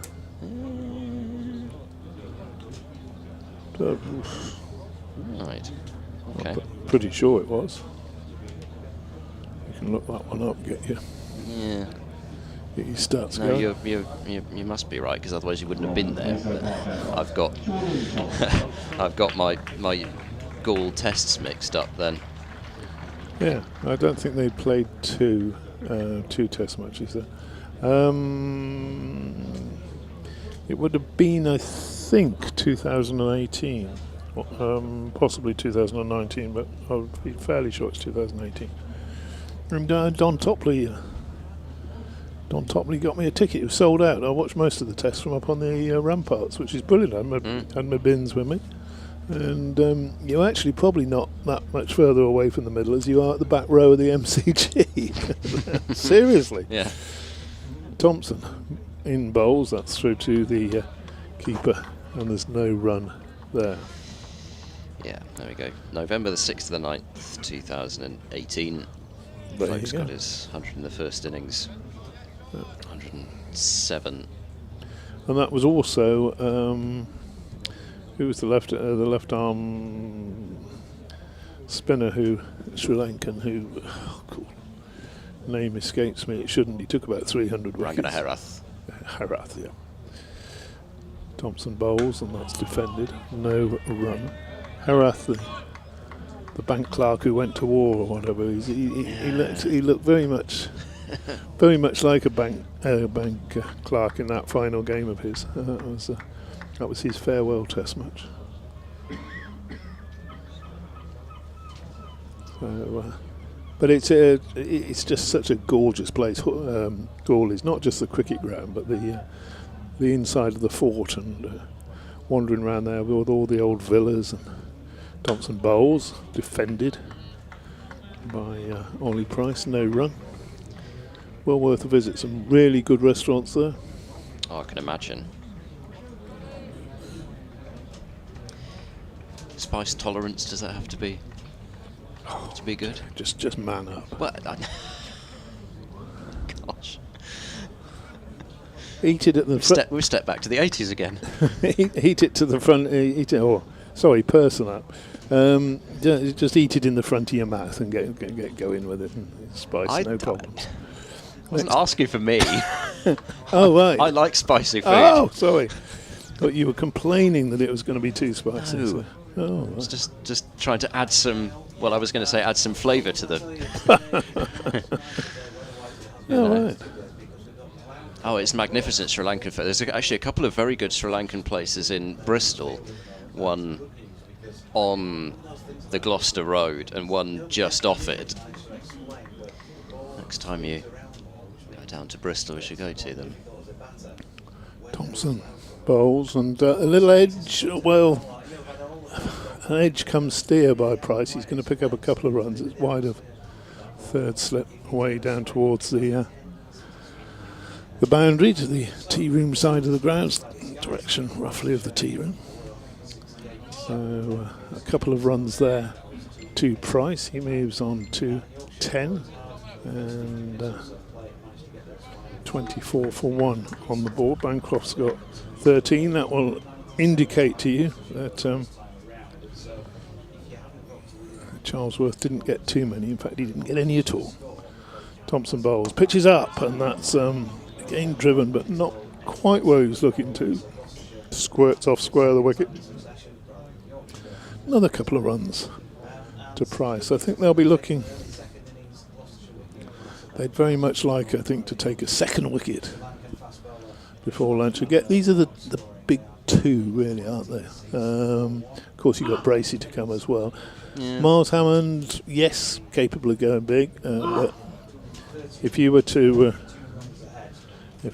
offer Yorkshire a choice of Bancroft, Price, or Doidge's getting noisy down the end of the box doing his report there. Yes, Bancroft, Price, or Hammond. I think Hammond would be the third choice. They'd probably Bancroft first, Bancroft or Price. Though. Yes, you'd probably say Bancroft because he does set the tempo. Oh gosh, that is very off-putting hearing your name being mentioned. What's he doing? What's he telling them about me? Why do the people of Leeds need to know anything about me? You can hear us down the other end of the box. Oh, I'll shout a bit louder then. Yes, of course. That's the two tests in Gaul in 2021. With Joe Root's double 100 in the first one and 186 in the second one. Nothing really. Just Sri Lankan side rebuilding at that stage.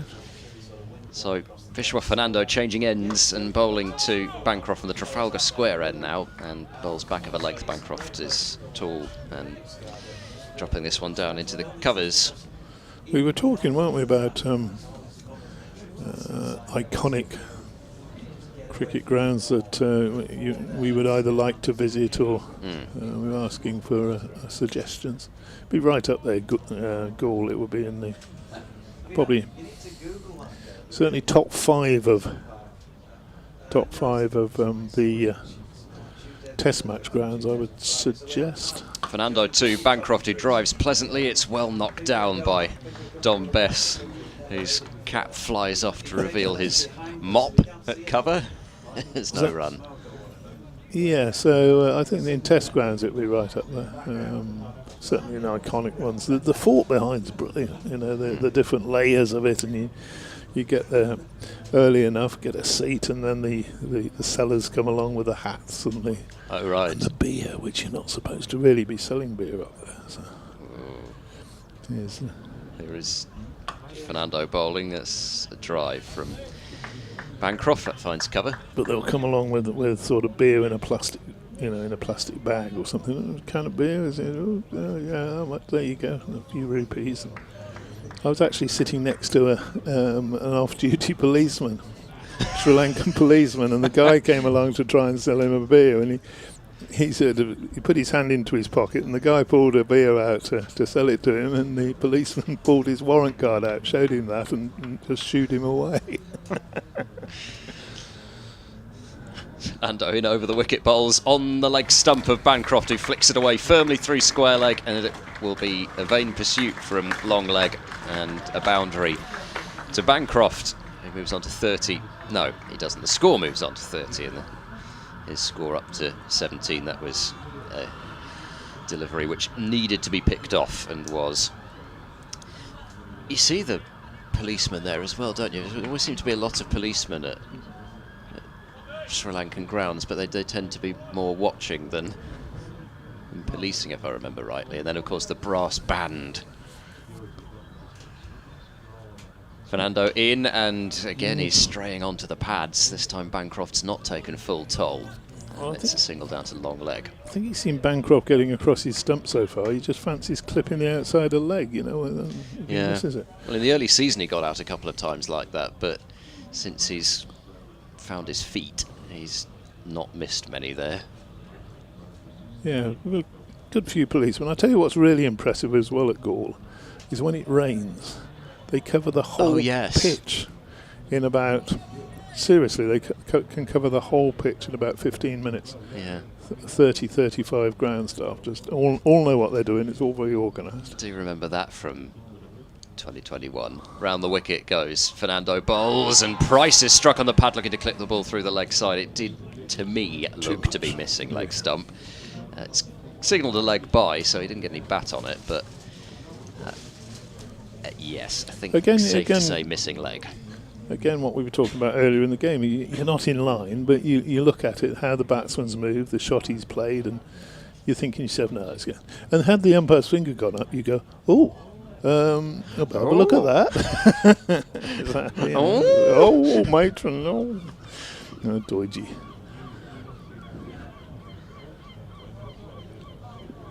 Not going to have a Kenneth. We must keep him off Kenneth Williams today. Although he doesn't have a lot of Kenneth Williams material. You come all the way from Great Portland Street. That used to be one of his catchphrases, didn't it? Yeah, well. 32 for 1. Yeah, those of you listening, go anywhere around the world for your holiday. Beautiful.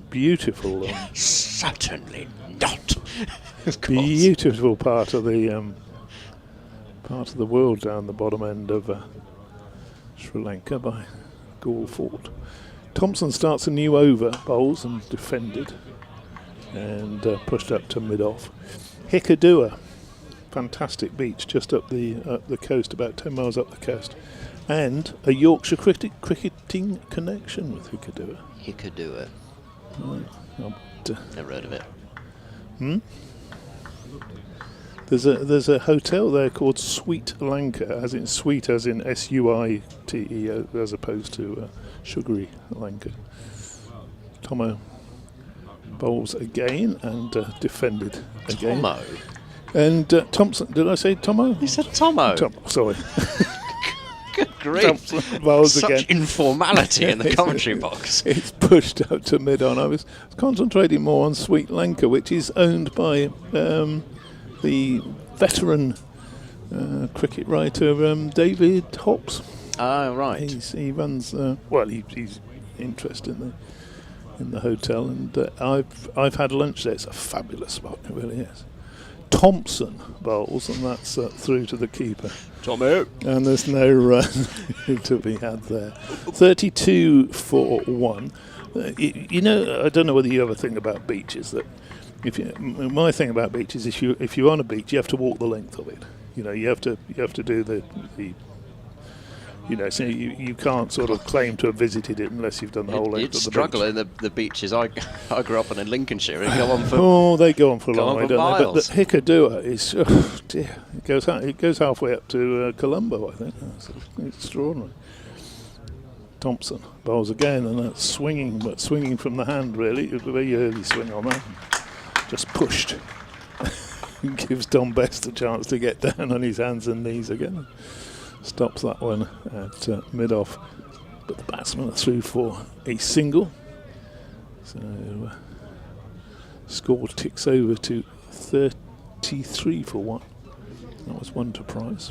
But it is Hikadua, absolutely lovely, and it's close enough that you can. That's where a lot of the tour parties stay for, whatever they call themselves. The guys. Thompson bowls and defended back to him, no run. The expensive guided tours, right? You can pay a lot of money and have Don Topley imparting his wisdom to you at the end of every day's play. And you could just imagine it, can't you? Now I can, because I've County actually cricket, seen it. They just play too much. Good old Don. Thompson bowls and crosses stumps again, Bancroft, and he's nibbled that one away down to fine leg, and he's got 4 runs. Beat the fielder coming round from long leg, and Bancroft into the 20s. 22 for him, 13 for Price, 37 for 1. Whereabouts is Sangakkara and Jayawardana's restaurant? Speaking of people who've got Sri Lankan restaurants, is that in Colombo somewhere? I have absolutely no idea. There is a crab restaurant, isn't there it? was a is it? It's not the Ministry of Crab. Is that their one? I'm not sure. It could be. I'm not sure what it's called. It's the Ministry of Crab. Which they do have a crab restaurant together. There's a very nice cricketers club restaurant there by one of the main grounds in Colombo, where all the dishes are named after players, which is quite good. Here comes the Sri Lankan Vishwa Fernando over the wicket, bowling to Price and angling it across him, and he doesn't offer a shot. We were sort of having a look down, and most of them are. They're not. They're 1 or 2 puns, and I wish I could remember one off now. But it'll be sort of like a Jeff Thompson red curry or something. Did no sort of sense to it. But being an Irish cricket fan, I was thinking you could have a sirloin steak or a porty house back in the day. Oh yes. So apologies for that, listeners. What's going on here? A couple of terrible puns. Oh, Price seems to have broken his bat. After he played that shot, he had a look at it, didn't he? And that's a shame. Hopefully that's not a favourite back for Ollie Price. Just the toe. It does look, even from this distance, as though it's already had some sort of repair done to it. He's been taken out 2 by Josh Shaw, but he knows immediately which of the ones he wants. Jogs off back to the middle. Nobody else had moved whatsoever. I love it when a tail ender sort of breaks a bat, and they bring one out, and he sort of looks at it, and well, you've only got one. This is somebody who's out is lending you this one. Fernando bowls, and Price leaves and then turns his back on the bowler. Although I can't see too many would be in a hurry to lend a bat to Singh Dale, given his performance this morning. Yes, I mean I did say he liked to play his shots, but I can't ever recall him playing a shot quite like that. Even that's a new one to the repertoire. The attempted slam over mid-on first ball that just goes straight up in the air. Straight up. Be disappointing for Middleton, because he'd gone was well. Batting very nicely this morning. He'd not looked in much trouble. Fernando into Price, and Price leaves. They put deep square back, so a short ball might come at some point. The old ground in Kandy, I wish could have got there, in the jungle, as it were. Yes, it's a bit snaky around there, I'm told. So I wouldn't go anywhere near that. Right. No, more of a shark-infested water person then. Can't be doing with those. Oof, not at all. Did see one, but don't mind snakes, actually. Oh dear. In comes Fernando, bowls, and once again Price does not play. I can't see the point to them. And they have some deadly ones over there, obviously, as they do in Australia. I think usually, as long as you don't tread on them, you're okay. Yeah, somebody. They always say they're more frightened of you than you are of them, and They just tend I to find that very slink hard to off. believe. Well, they just don't do. They just tend to slink off if they just see you or stay still. But if I think the most of the real danger comes when you're just out walking and you I can't see the point of them. stamp on them. Here comes Fernando Bowles and straying onto leg stump. It's clipped away firmly through mid-wicket by Price, but he's only going to get a single. Wharton is speedy round the boundary and then sends in an enthusiastic return, which overshoots Tattersall by quite some distance and causes some backing up work to have to be done. 38 for 1 as Price moves on to 14. No, unfortunately, to visit such places requires money. Oh dear. In comes Fernando and Bowles, and Bancroft is Yeah, working he round that just- front pad towards mid-on. He There's no just run. gives the fielding side hope, doesn't he, every Gives time? you a look, doesn't he? yeah, it does. Always seems to get the bat down in time. Something smells quite garlicky coming up into the box at the moment. I'm sure it's not the rock cakes. No. I'm sure it's... Yeah, it does smell garlicky. It must be Doidge's turn to go and get the lunches today, is it? Or has he got a 1 o'clock report? He's probably got a 1 o'clock report. 12:45 I thought it was, but perhaps it will go on till 1 o'clock, and there's a lot to talk about. He does like a two-way, Doidge. Lots of impressions to do as well. Thompson then comes in, bowls in, starts a new over, and that's defended solidly by Ollie Price into the covers. It's just gone a little. You're talking about intensity earlier. It's understandable. We're into the sort of last 20 minutes or so before lunch, aren't we? In fact, the last 10 minutes before lunch. So the intensity has perhaps dropped just a little bit, but Yorkshire love another one before lunch. Thompson bowls and Price defends into the offside.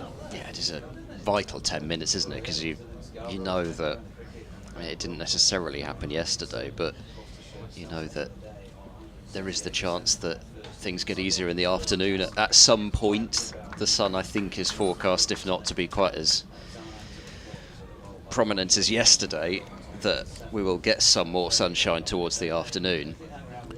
Thompson bowls, and that's again defended solidly. Nose over it, elbow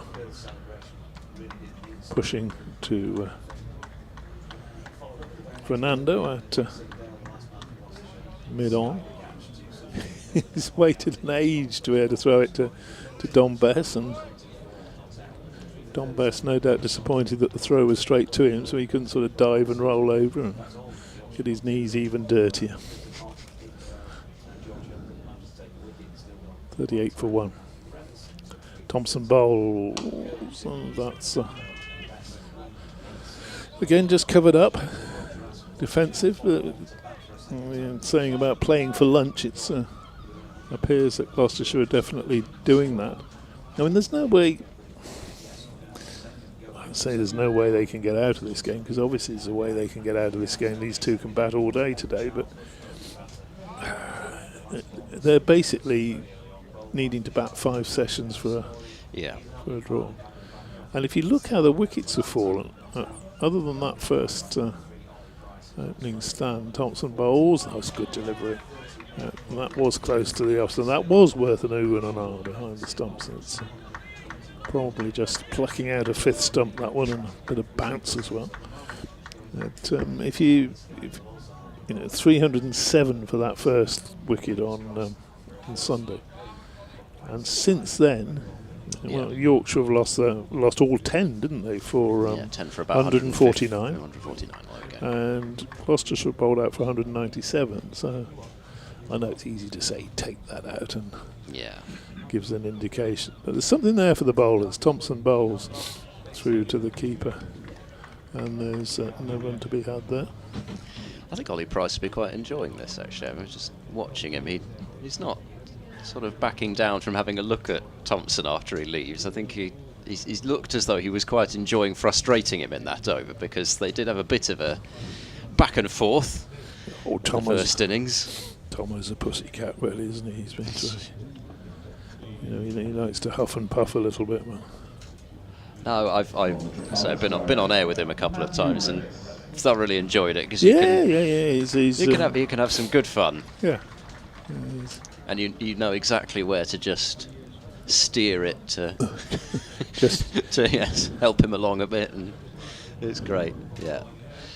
And I quietly just sitting there stroking his ego. No, and I don't enjoy watching it. I think it's good for Ollie Price as well. Matthew Revis bowling, and Bancroft, he thought about trying to work that through the onside and then sort of thought better of it, but ended up in a real tangle as the ball drops down into the ground. But Ollie Price is there are so many who are like it, but one of the nicest men you'll meet. It doesn't seem like the sort that would particularly enjoy a scrap, but I'm sure he does, because you don't score the runs that he's scored in his young career so far without enjoying it. Revis into Bancroft, that is a beauty, which leaves him, Bancroft, moving across his stumps as he does, and feeling for the ball as it moved away from him. And once again, Matthew Revis causing serious problems. 3 wickets for him in the first innings, 3 for 30 in 13 overs. And well, what's he come on as here? He's not come on as the 5th bowler this time, that's for sure, just as the 4th. Yeah. Fernando's spells from both ends. As Revis bowls this time, Bancroft does not play a shot. So will he be able to get one more over Revis before lunch? This one, another one. I suppose it depends whether he takes a wicket or not. Just about get an extra over in. Oh, Josh Shaw's got that kind of back roller thing out there, sitting on the yoga mat, and he's rolling out his back. I could do with that. So I should ask him if I can borrow it at lunchtime. In goes Revis, and a full delivery, which Bancroft just rehearses the bat coming down perfectly vertically, but as so often with Bancroft it doesn't. It does come down at an angle, but still keeps the ball out. What's that supposed to do then, that back roller thing? Just massages it a bit, I think, doesn't it? It's like an oversized paint roller, isn't it? That's a description of it for people who are not watching the stream, or even if you are watching the stream. Running in Revis, he bowls. Grunt of effort there, but it was probably his least threatening ball of the over, given that it started too wide and was short-ish. Oh, he's doing the shoulder with that as well now. Hard morning's work, carrying replacement bats out and drinks. No. It's actually, I've noticed that there's probably not room to do it, plus you have to mix with the hoi polloi. As Revis bowls, he tries the Yorker, which Bancroft seems to have plenty of time to play, and guides it out into the point region. It's a maiden over for Matthew Revis, and Gloucestershire remain 38 for 1, and possibly 2 overs left until lunch, we'll see. But you don't get so much wandering round the outfield here. I suspect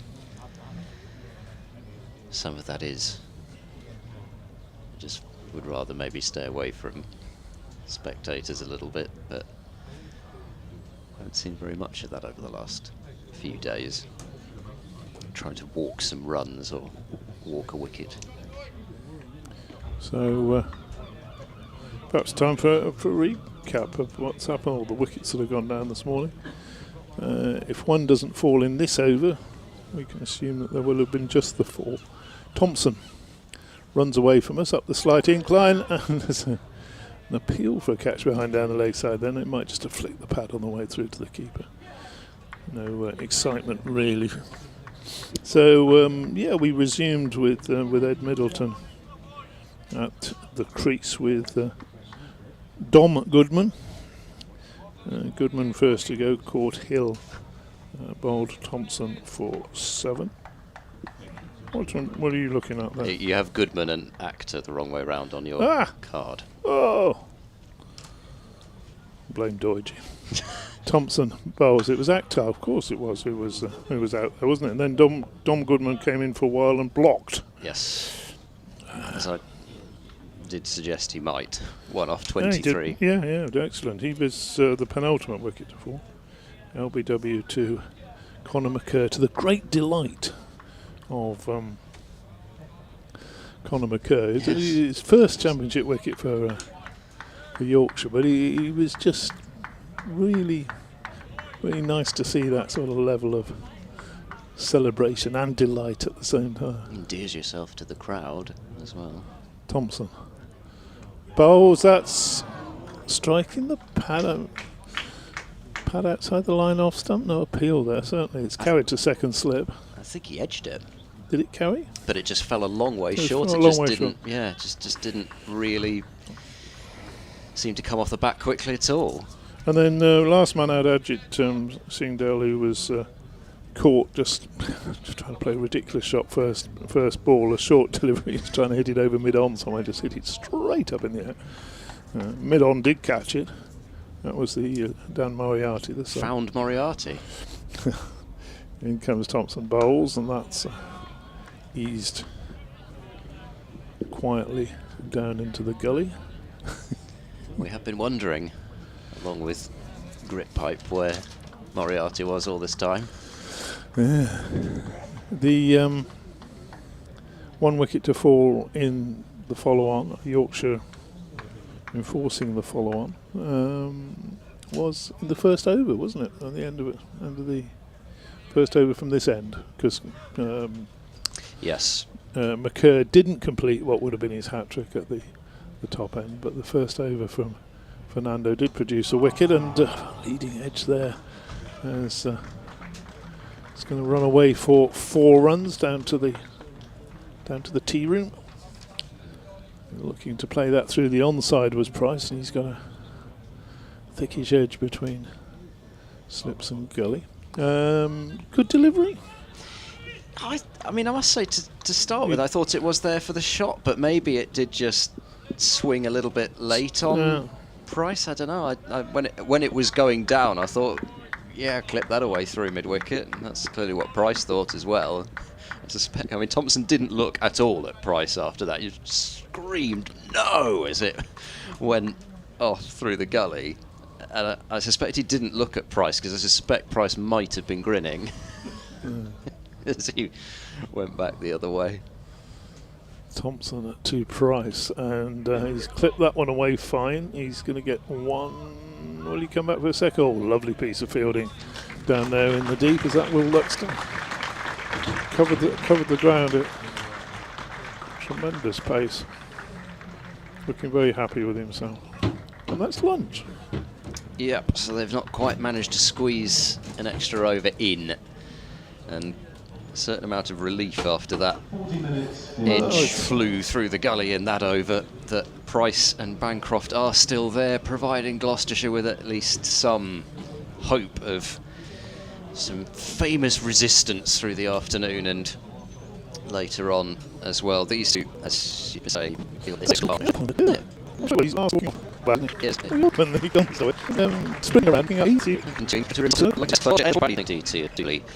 Recapped the rest of the action that we've seen this morning, with Gloucestershire resuming 168 for 7, losing the final 3 wickets in just under an hour. It was, in the end, being asked to follow on. They didn't say no, surprisingly. And Gloucestershire runs with invited to bat for one. Anyway, that's what they're doing. We'll see whether they can continue to resist Yorkshire, or whether Yorkshire or possibly as the afternoon wears on. Do stick with us for that. We'll have some lunch and be back with you in 40 minutes.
Johnny Tattersall leading out Yorkshire.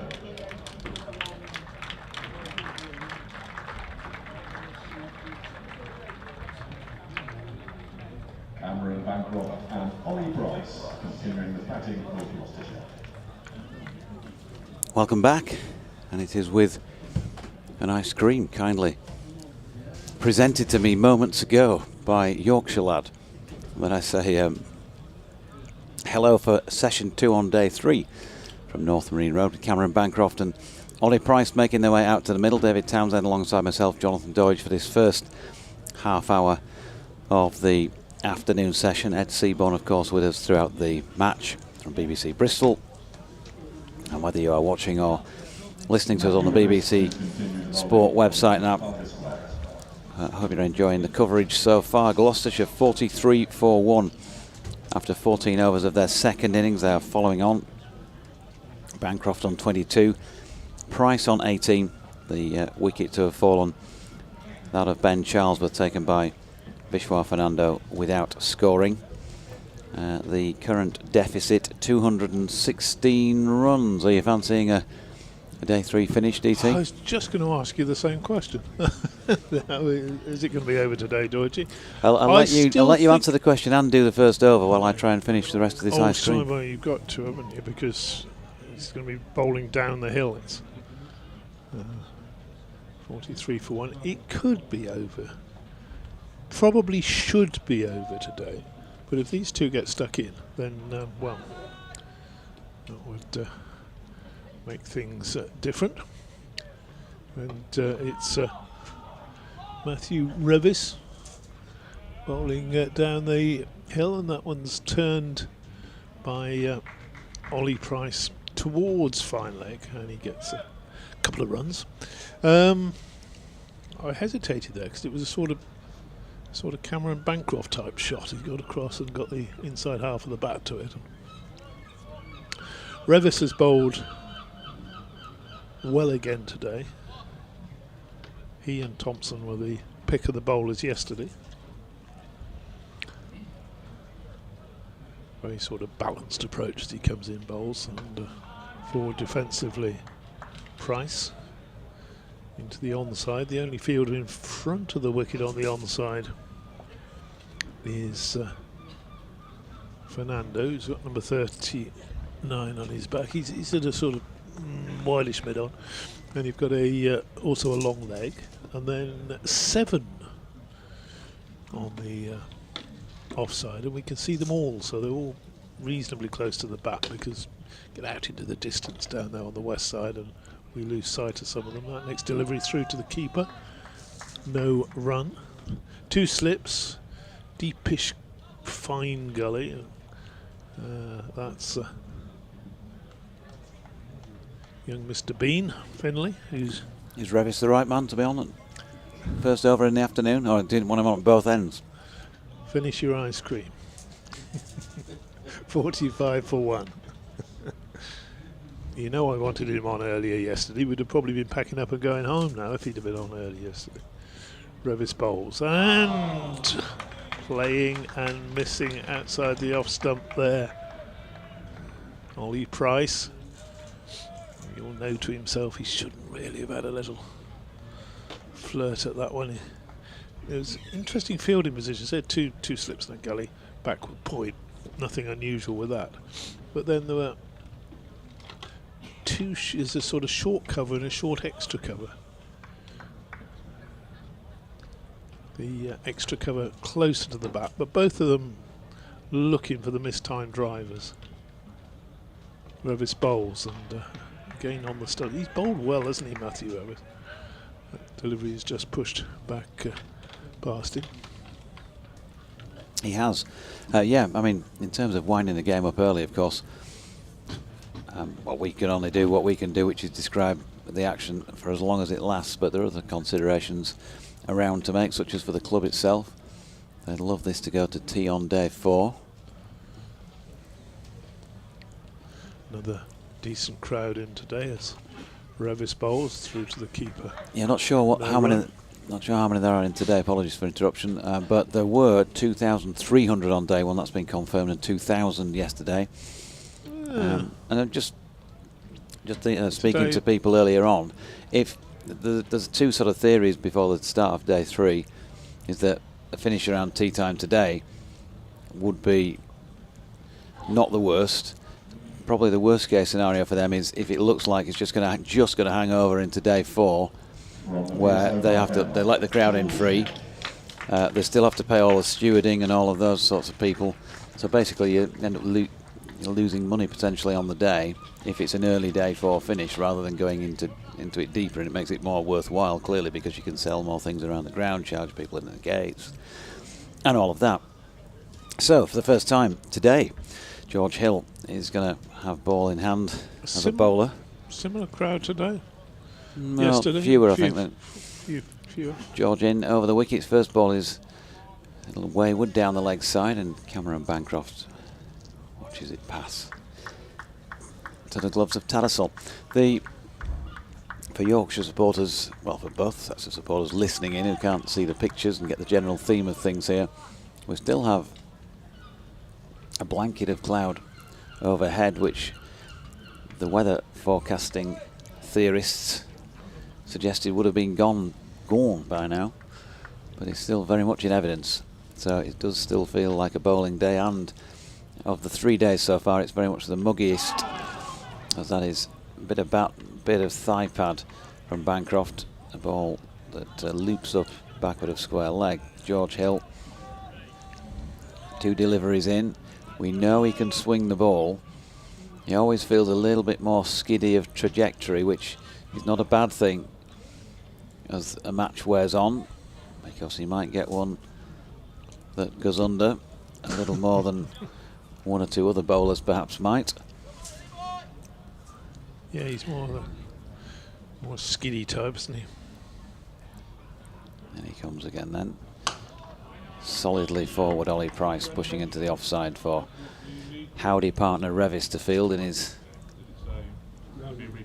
white Stetson-like floppy. Fernando's disappeared off down by the marquee, where there are only 2 gentlemen standing outside and not a single person in the deck chairs. James Wharton at mid-wicket, Conor McCurr at mid-on, Jordan Thompson mid-off, Revis at cover will come into play again here with a little push forward from Price. Will Luxton, well, a very unfortunate duck I think from him in the first innings, and he may, who knows, not get another opportunity in this match. That's that. These things happen, isn't it, in cricket, and people look down the scorecard in a couple of weeks' time, they can't remember that it was just a touch iffy, shall we say, and they go, yeah, Luxton, they just got no, didn't he? Didn't get any at Scarborough, did he? That's the way things are, isn't it? We remember it now, but people may not in the future, and not remember those circumstances as Price clips one off his legs back of square and picks up 1. There are 2 slips in place, the first of which is Finlay Bean now. He's switched. Adam Lyth is clearly saying, no, I'm standing here, this is my spot, I'm in second. If you want to field at third, Finlay, when George is around, you can do that, and then if George is bowling, well, I'm staying put, so you'll have to go to first. And Don Bess has gone in at gully. That is the fielding setup. Plenty of encouragement out there from the Yorkshire fielders for George Hill, who's bowling still his first over of this Gloucestershire second innings, and it turns out it was a pretty good one. Tight as usual, 47 for 1, no wickets taken during it, so 23 to Bancroft, 21 to Price. Yeah, so steady enough start to the afternoon. Both sides really. They've got to dig in, haven't they, Gloucestershire? Put a partnership together. They can't. Do they have the time to actually win this game? I don't think so. Still trailing by more than 200 runs, so you can't see them getting to 400 and then having a dart at Yorkshire in the final innings, because if the pitch is good enough to allow them to get to 400, then it's highly unlikely they're going to bowl Yorkshire out for 120, 130. So they're effectively paying for a draw. And that's mentally a tough thing to do with a day and 2 sessions to go. You come out first thing in the morning, right, we're going to bat through the day, but they've not only got to bat through this day, they've got to carry on. Revis down the hill bowls and pushed into the offside. Matthew Revis, sponsored by David Townsend. He was agent now. I'm not his agent, no. But, he's I like his style of bowling for this pitch, you know, and running down the hill as well. I wouldn't a hill, running down the slope. Bowls to Price, who covers up, pushes back. Knows the pacey bowls, the trajectory bowls. Sooner or later, one of those is just going to kiss the edge as it goes through, and the 3 slips and a gully will be in business. Adam Live having a natter to Dom Bess. Moves back to second slip.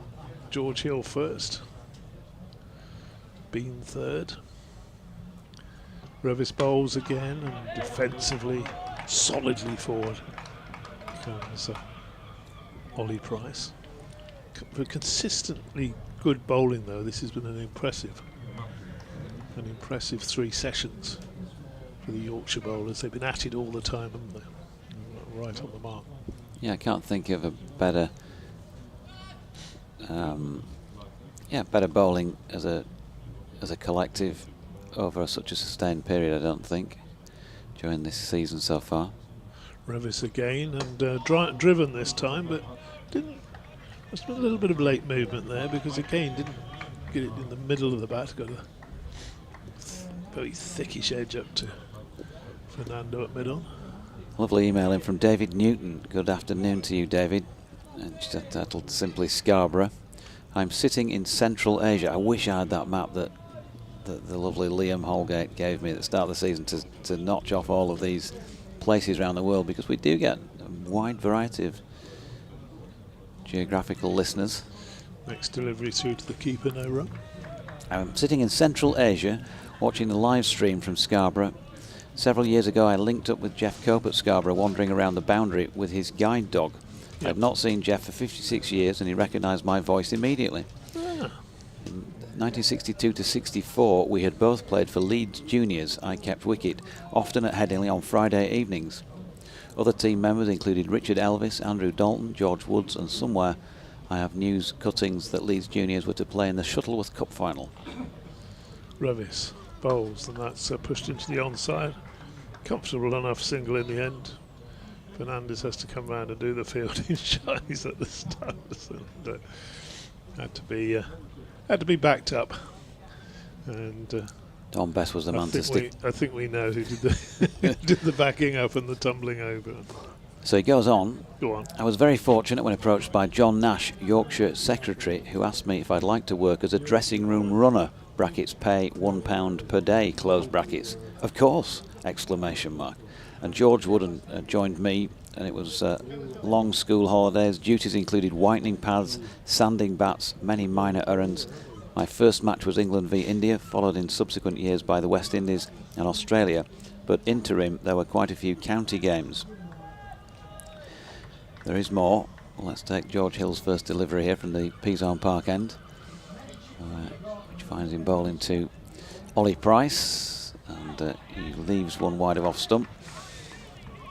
So he goes on.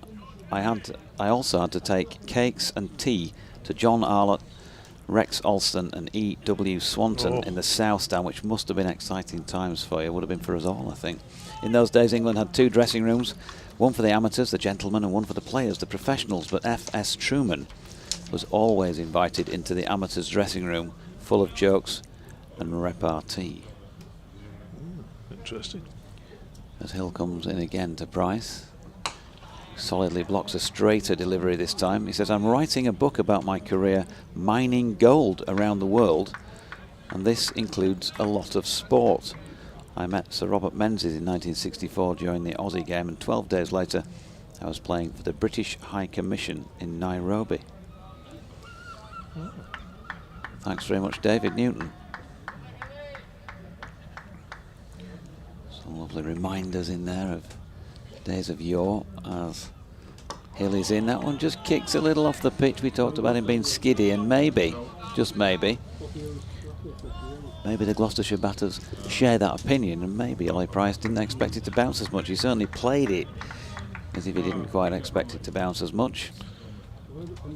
Interesting life, travelling around the world mining gold. Yeah, it's not kind of the norm, is it?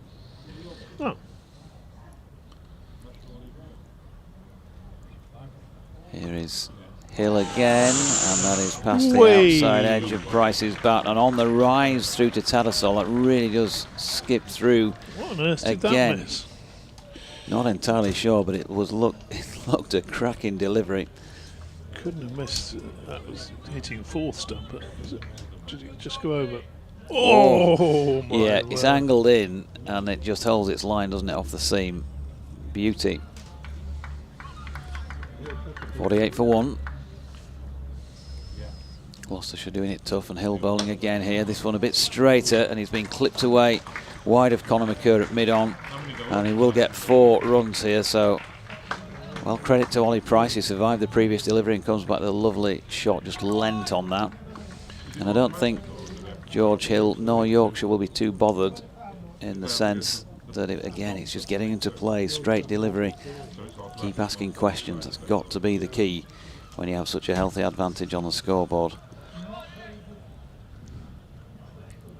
And he turns and makes his way in again.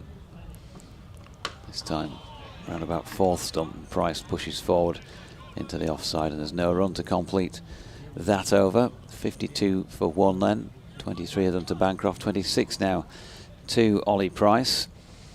Behind the clouds it's lovely, says very unfashionable to enforce the follow on these days. Glad to see it.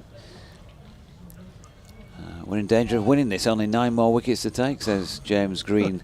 the not normally optimistic James Green. Hope you're well, James.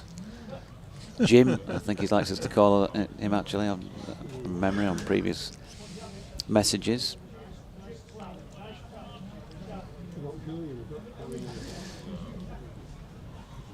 So, rev it up, Revis, to continue from the Trafalgar Square end. Yeah, remember that from last year. Running down the slope bowls and just angled by Bancroft out towards square leg. Ollie Price, as you could probably hear in the effects might be shouting. Oh! It must be, must add a little bit of, what should we say, stress running with Cameron Bancroft, mustn't it? Because he wants runs everywhere. And, I think you've got to be very firm with him. Price down onto strike.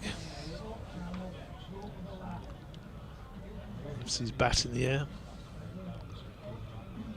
Revis comes in, bowls to him, and angles that down backward a point.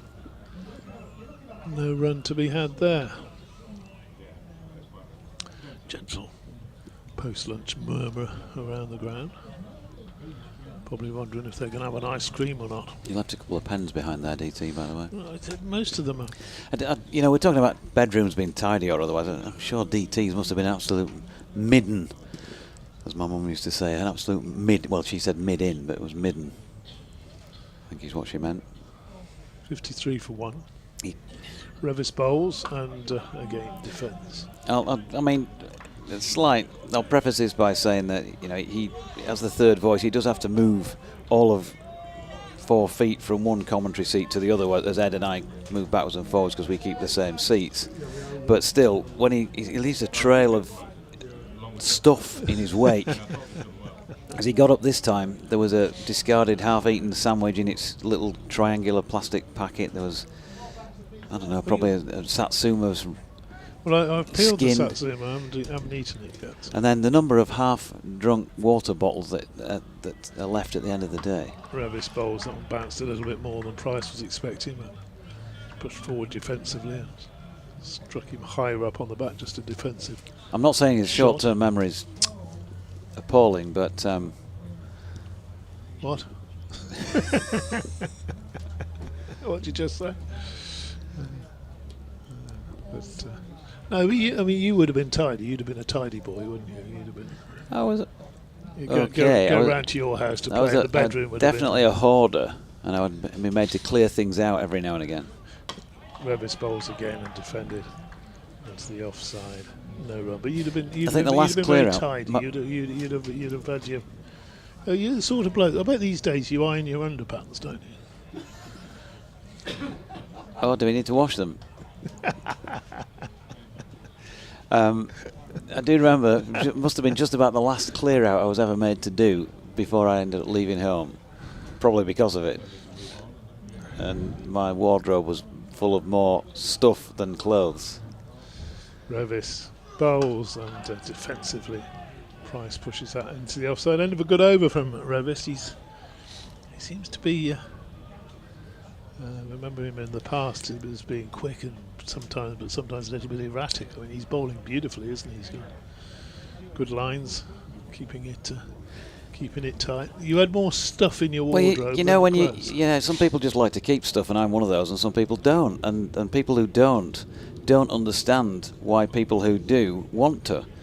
And you'll often get the person who doesn't standing over, if you like, sometimes in a physical sense, the person who does, saying, what do you actually need that for? What are you ever going to need that for again in your life? As Hill is in, that's pushed into the offside by Bancroft, and Revis feels that there's no run. And you go, well, I don't know if I need it, but I want it. I just want that. And I can remember the clear out. I can't tell you exactly what there was, but there was a few things within it where I threw some stuff out, and I really wish. There's been a time or two. I wish I could just go back and pick up that book or whatever info it was, and have a look again. And it's just gone. Probably 30 years ago. As Hill is in, that's wide of off stump, and Bancroft leaves. So yeah, I am one of those people who, part of our job is that historical feel, isn't it? Looking at stuff from the past and recall and all of that. I don't know if that's a thing that just goes alongside it. I mean, are you a hoarder? No, Ed? not particularly. Not really. The things that I do, the sort of things that a lot of people do these days. In comes Hill, solidly behind it. Bancroft pushing back to the bowler, no run. I mean, cables for computers and things like that, and modems and things I'm never going to use again. You just been. But I don't. I keep them for some ridiculous reason. My mother was the greatest hoarder of all time, and she I don't think she ever threw anything away. She going through her stuff when she passed away. In comes George Hill again, bowling well from this piece home park end. That's wide of off stump though, and left on this occasion. I found a Swindon Town mug that I'd always had my tea in when I was a teenager, and I thought, that's brilliant, she's kept that.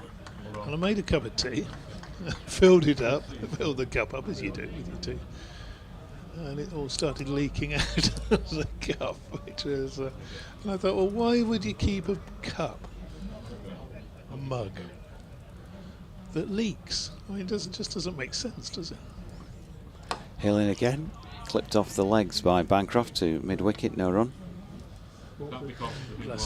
But I've still got it. I use it, put my pens in. Not these pens, not like Ed's pens. There's a sort of 1 in 6 chance of them working. Just, you have that collection of pens and pencils in the house, don't you? You need them. Some people don't throw pens away when they've stopped working. Comes George Hill, it's full. Well watched by Bancroft, who played it to Conor McCurr at mid-on to finish the over at 53 for 1. Bancroft 24, Price 26 at this moment in time, which means that Gloucestershire still trail by 206 runs in their second innings here. Yorkshire, if needed, can bat again. If there's one thing that you could bring back or have from when you were much younger that's been thrown away or lost, what would it be? Oh, and you're not allowed to say your youth. That's definitely been thrown away. Lost. Let me think about that. Yeah, you have a think about it whilst Revis comes into bowl. In fact, that's played firmly. And it's a run off him. He's played firmly into the covers.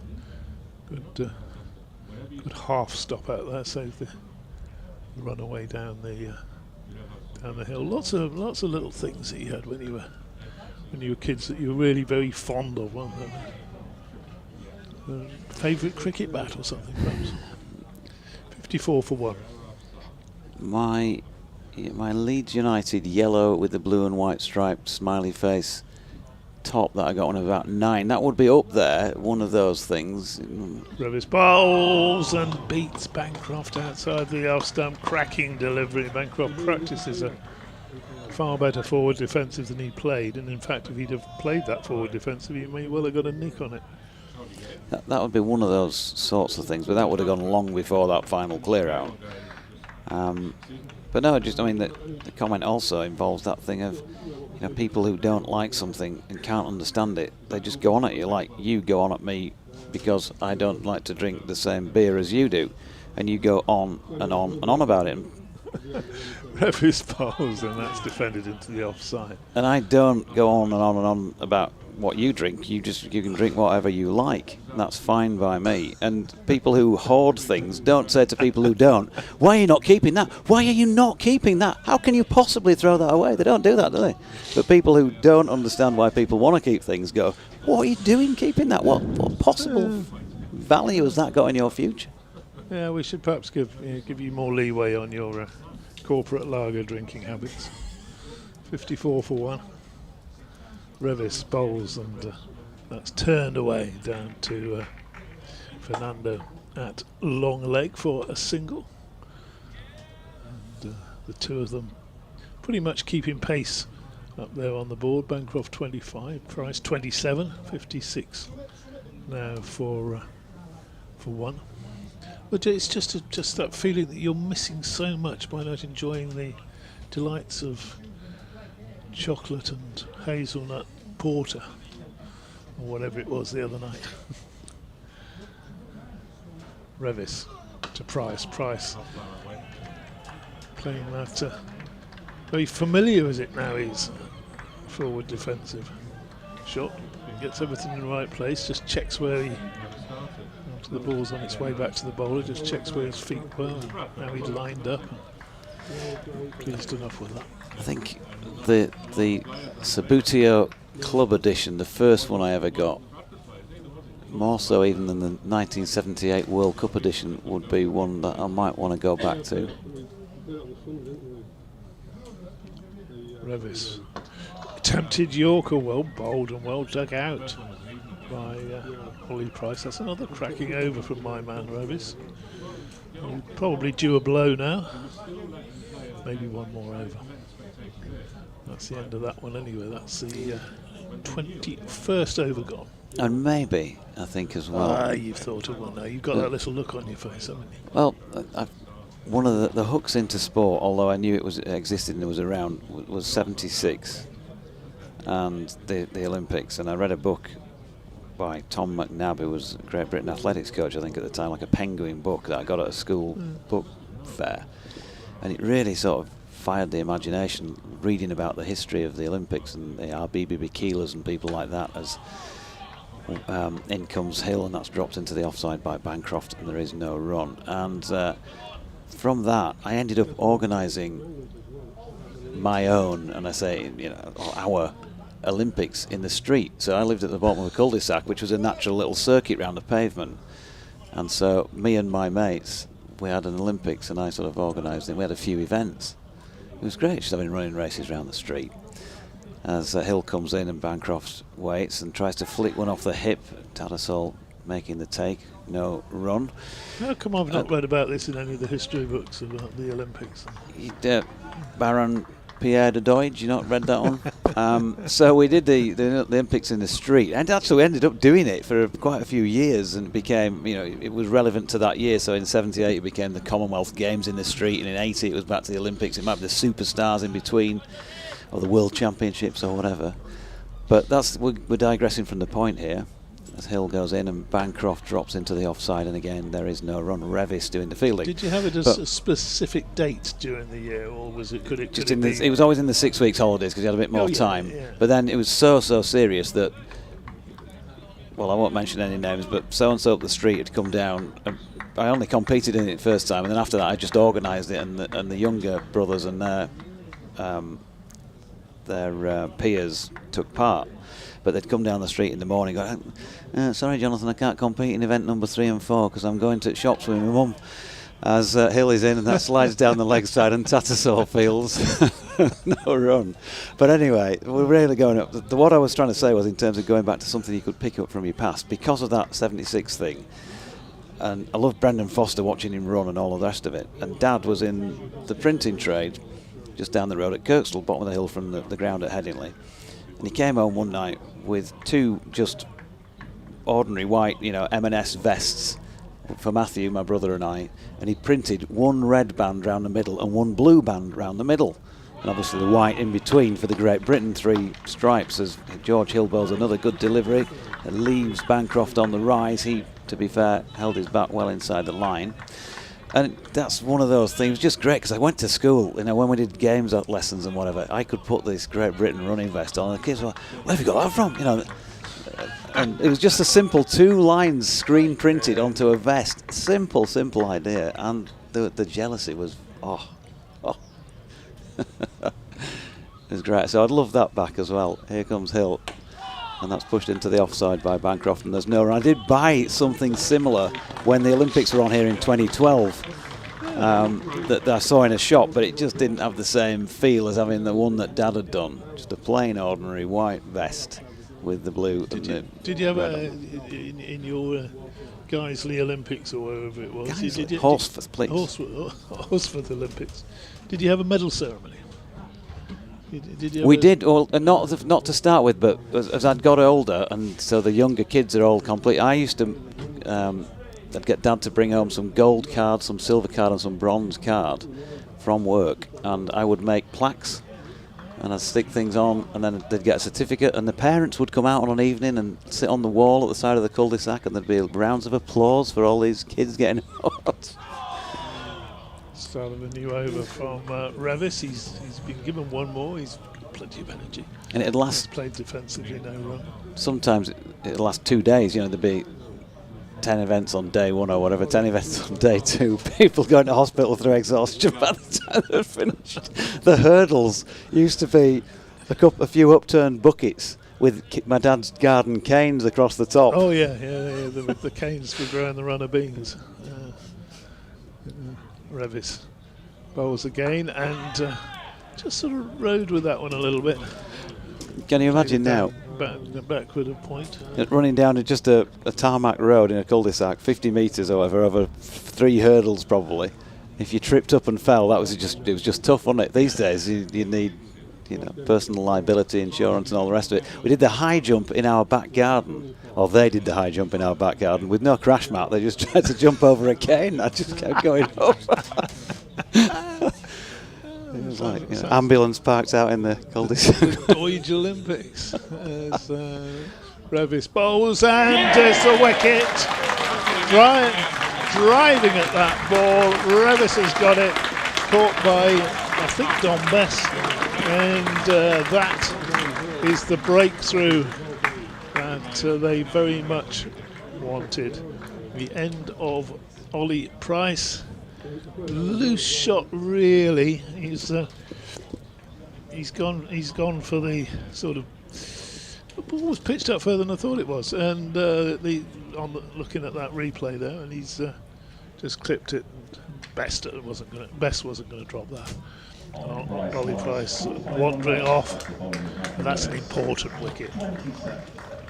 That is an important wicket for Yorkshire.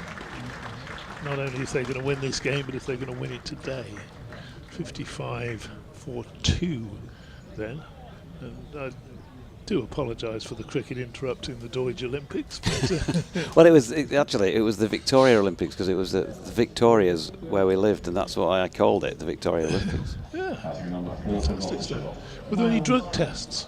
did it get that serious? He's had too much Kiora for his at lunchtime. That's it. He's out. Too many preservatives. Look at him Oh, bouncing off the walls. The things you do, and you don't. There's no. There was an attempt at structure. Don't get me wrong. I had a massive score chart where the scores on the doors could be seen after every event, so it was all out there in the open. And I remember, so you'd have your 50 metres, but you didn't measure it, so it was roughly, that's about 50 metres, well, that's 50 metres. Then you'd have the 100 metres, which ended up being a lap around and it's 400 metres was probably 4 laps around. Then there was a little snicket behind the house opposite, so that was probably 800, where you went right round the snicket and back. And then the marathon, we had an old oak tree that was dead, but still standing out in the nearby cow field. I mean, now houses have been built across quite a bit of the area I'm talking about, next to the house that I lived in. And the marathon was to run down round the old oak tree and back, which in reality was probably about 450 yards.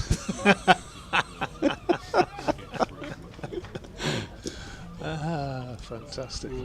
Revis looking for his second, comes in, bowls to the new batsman, who's Miles Hammond. And there's lots of excitement there for a dead straight delivery outside off stump that's gone through to the keeper. So the breakthrough finally coming with Ollie Price going caught best. Bowled Revis for 27. And it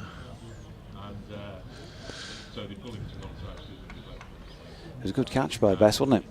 As soon as he hit it, he knew, didn't he? He just had that look, look around, no. Well, he knew it was in the air, didn't he? That was the thing. And when you've got a ring of catchers, grabbers. Next delivery is wide from Revis outside the left-handers off stump, and it's going to be with a slide and an attempted stop out there in the distance, which is futile because it's gone for 4 runs. But I think it just shows the sort of morale in this in the Yorkshire side, doesn't it? The sort of enthusiasm, the desire to win this game, because he's just allowed that to go over the ropes, but chased it all the way there like a dervish and tried to knock it back in. Revis bowls again, and Hammond plays that square of the wicket, and that's the end of another wicket taking over from Matthew Revis. That's his 4th in the match now. I would wager it probably won't be his last either. Certainly. 59 for 2. Certainly revving it up. Yeah. He's, I think you might be due to take a sabbatical 5 minutes ago, and we're in the mid-Olympics then. I think we're halfway through the pole vault at that stage, weren't we? Here's George Hill, and that's flicked off the hip by Cameron Bancroft down to backward square leg, and they pick up 1 run. You can't get in touch with your Olympic stories. Did you actually have a pole vault? No, we didn't have a pole vault. High jump was about as dangerous as it got. Well, the hurdles were obviously slightly dangerous. But only because you could have tripped. Really. Yeah, we did try and... I remember one year, although it didn't actually happen, we tried to find some sort of boulder in the field to do a shot put with, but can you imagine people going to hospital with crushed toes. We did the tennis ball throw. That was up the street, which was interesting if a car went past, as that is pushed into the offside by Hammond, and he picks up a single. But it was all, good fun, and just got the competitive juices flowing, something to look forward to. Tales of Deutsch's youth. I'll hand you over to Ed.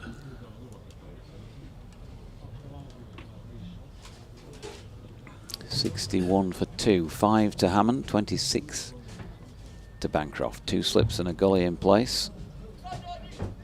Ring field with the exception of long leg.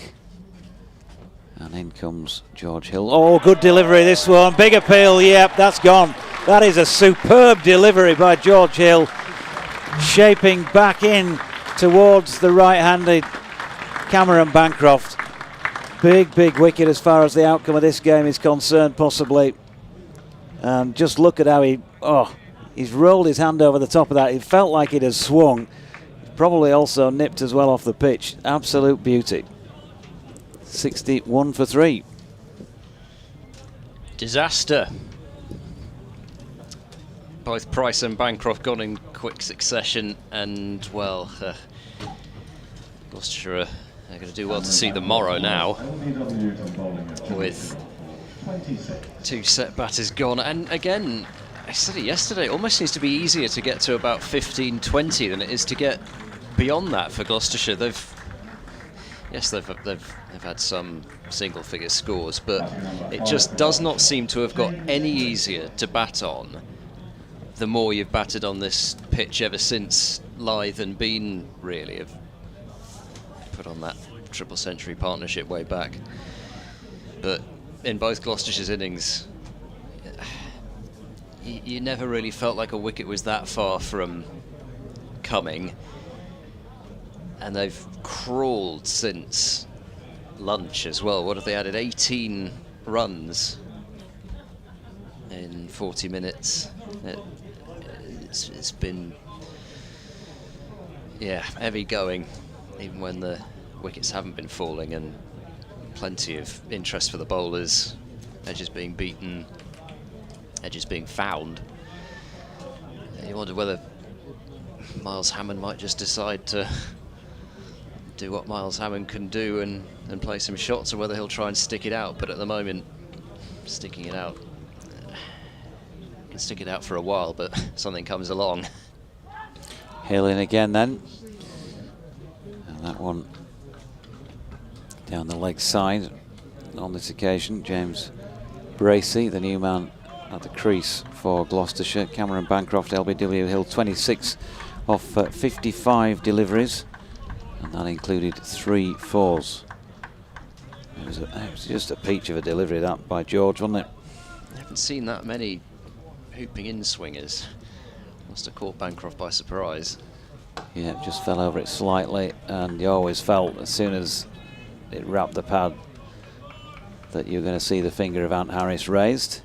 He took a split second, he wasn't an immediate trigger, and I think Bancroft knew it was probably one of those where he was looking at the ground hoping that he didn't hear a cheer from the field inside.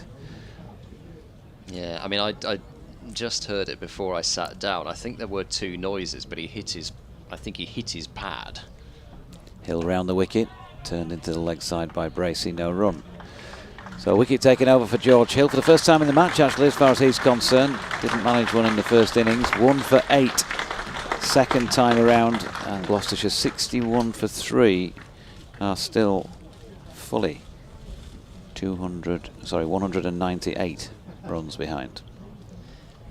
I was also picturing in your Olympics the discus throw with your dad's record collection or something. Yeah, could have thrown a few 78s, you know, for the younger kids, maybe a few 45s up the street.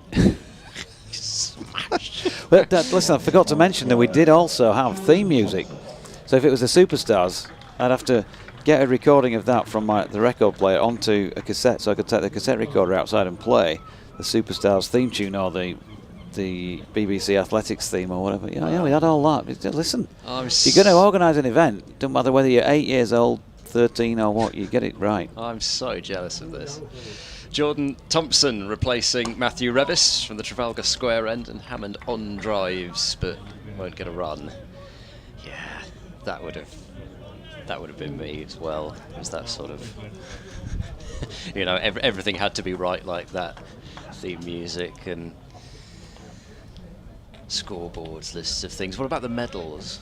Yeah, medals were. What did you have so for those? I made plaques out of gold, silver and bronze card.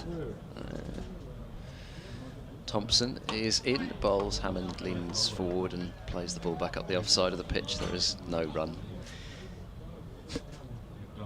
Yeah, fantastic. So how many editions of this were there? You'd spend hours doing this, and then, like I say, so-and-so up the street would come down after the event number 3 and go, can we hang on till we do the 4th one? I've just got to go to the dentist with my mum. I'm sure that sort of thing happens in the real Olympics as well. Yeah. How many years? Let me think about that. Thompson over the wicket, bowls. Hammond turns this one towards mid-wicket, but Bess intercepts. Well, it started in 76, and it definitely went once a year, right? Without doubt, it was still going by 83, because 83 World Championships. Can't remember if it got to 84 or not. There might well have been an 84 Olympics. I'm just trying to think about the age of the kids who would have been doing it. So I'd have been well into my teens by then. My youngest brother Andrew used to take part. Here is Thompson. He bowls. Hammond drives firmly. Did drive that one on the up and picks out Wharton at cover. There's no run. So he'd been 10. Yeah, I think we probably would have had an 84 Olympics. That might have been just about the death of it. Well, I'm wondering if, when it started, whether you were, right at the sort of the top of the age bracket, and then years later we had, we had you as sort of a teenager as Thompson bowls, Hammond leaves, and then these youngsters trying to compete with you. No, I just I only managed to compete the first year, and I'll tell you why it only happened once, because I was brought up with fair play, whatever sport I played, and I hated anybody suggesting that I didn't play fair. I was only booked once in my life playing football, and that was because the referee gave a free kick against me for a foul, and I definitely hadn't fouled him, so I got up and said, "You're joking," and he booked me. Oh. Thompson bowls, Hammond drives. That's a good looking shot. Through the covers it goes for 4. Just a bit fuller than the previous shot that he looked to drive width on offer. And Hammond puts it away to the boundary. 65 for 3, Hammond to 9. So in the first Olympics in 76, the Victoria Olympics, the first time, I can't remember, there'd have been 6, 7, 8 of us competing in these few races, and it came to the last race, and I'd found by this age, that I'm quite competitive actually, and I beat the girl who was about 4 years older than the oldest person in the competition in the last race, going round the bend into the cul-de-sac to win this race, and she complained that I'd cheated and pushed her near to the wall, and which I hadn't. And so I thought, I'm not an enemy calling me a cheat, so I'm not going to bother competing again. I'll just organise it. As Hill comes in and driven wide of Conor McCurr, who's giving chase down towards the northwest corner of the ground, and he manages to reel that in. They get back for 3. So, yeah, that was the mindset. So I won it, but somebody tried to detract from that rather than just saying, "Well done, you won." And so I thought, I'll just organise it. So from the age of 9, I was organising the Olympics in the street. Magnificent. Bit of louder goal action at Scarborough. The cloud has lifted to some extent, but still not completely by any stretch completely dispersed. It's still just a higher blanket of cloud as Hill's latest delivery is left. So 68 for 3. Hammond on strike. 3 slips. A gully, a cover. Mid-off, mid-on. Mid-wicket. And Revis way down by the tea room. He's at long leg. As George Hill comes in again.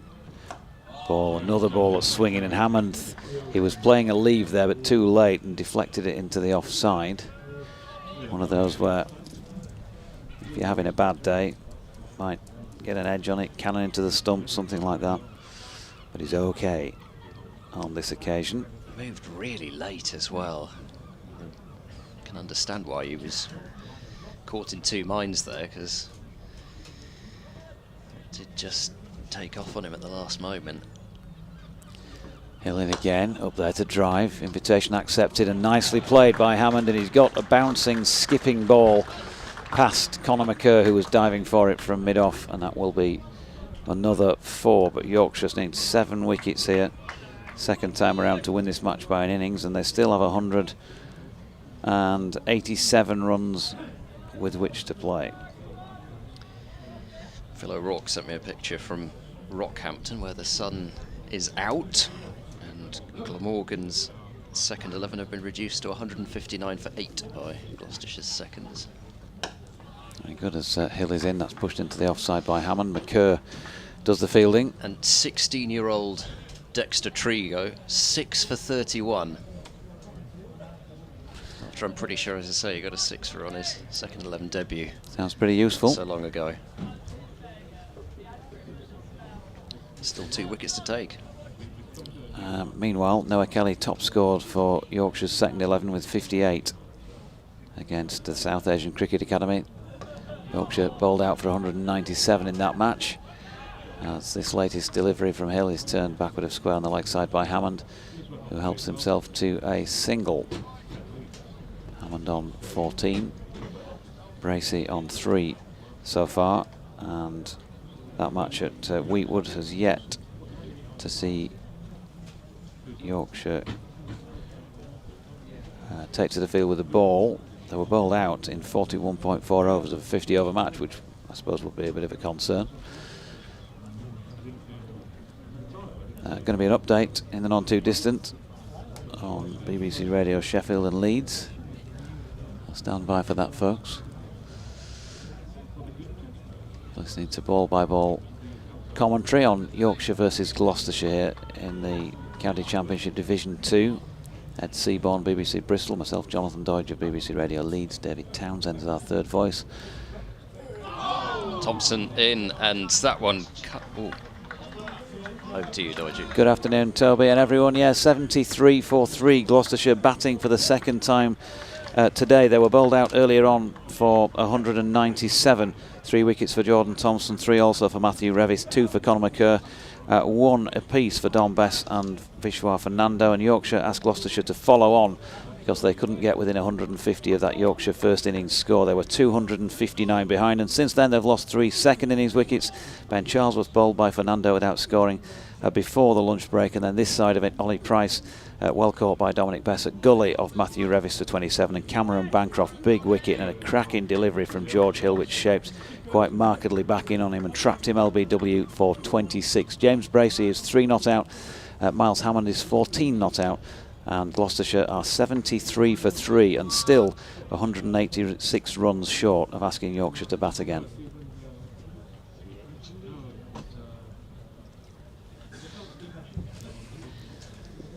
There we go. Beauty of live radio.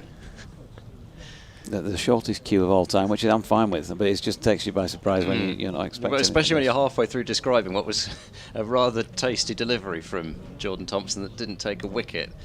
They haven't missed a run as Thompson bowls now to Hammond, who plays up towards mid-on. The first delivery of the over really jagged back on Hammond. It almost actually clipped him on the pad. I don't know quite how it didn't clip him on the pad and then went over the top of off stump. So certainly falling in the category of brave leaves, and then the next one was extremely wide outside the off stump, so Hammond didn't have anything to do with it, but again, signs that this movement is not going away. Thompson runs in, bowls, again that's the in ducker, which Hammond turns up towards mid-on, and there's no run. Movement's been pretty consistent throughout the day. Can almost see the edge of this. I assume that's blue. It's sort of dark blue grey in the distance, but I assume that's the edge of this. Edge of the precipice. Thick, yeah, blanket of It's the cloud. edge of the precipice. Beyond it is black. Black. Thompson is in, and Hammond drives along the floor up to mid-off, and there's no run. You do need to watch the Fast Show, even though it was years ago. Still well worth a watch. Well, yeah, there's most of things from that era I have some knowledge of, but especially after Fletch with his brilliant video at the start of this season, which did the rounds. I've realised that one missed me. Thompson in on a length, and Hammond plays with a flourish into the onside, and the ball stops a long way short of Bess at mid-wicket, and he looks almost annoyed that all he has to do is walk in and pick the ball up. 73 for 3. Gloucestershire having lost Price and lost Bancroft. Two men who you thought, well, you know, if you're going to pick a couple of people who might be able to bat all day for you, not that the rest can't. I mean, James Bracey and Ollie Price did so for the best part of the day at Bristol when these two sides last met, but given the fact that they were well set, given that now that they've been separated, Gloucestershire are 3 down, still trailing by over 186 to be exact. Running out of time and running out of batters, despite the fact that they do bat deep-ish. Still got Van Buren and Webster to come, but they need big runs. They need centuries, really. Yeah, Fernando is coming on to replace George Hill at the Peasholm Park, and we've not heard any guns going off yet. Tuesday and Friday, did you say, DT? Did you have a gun Around to about start off 2:30. your Olympics?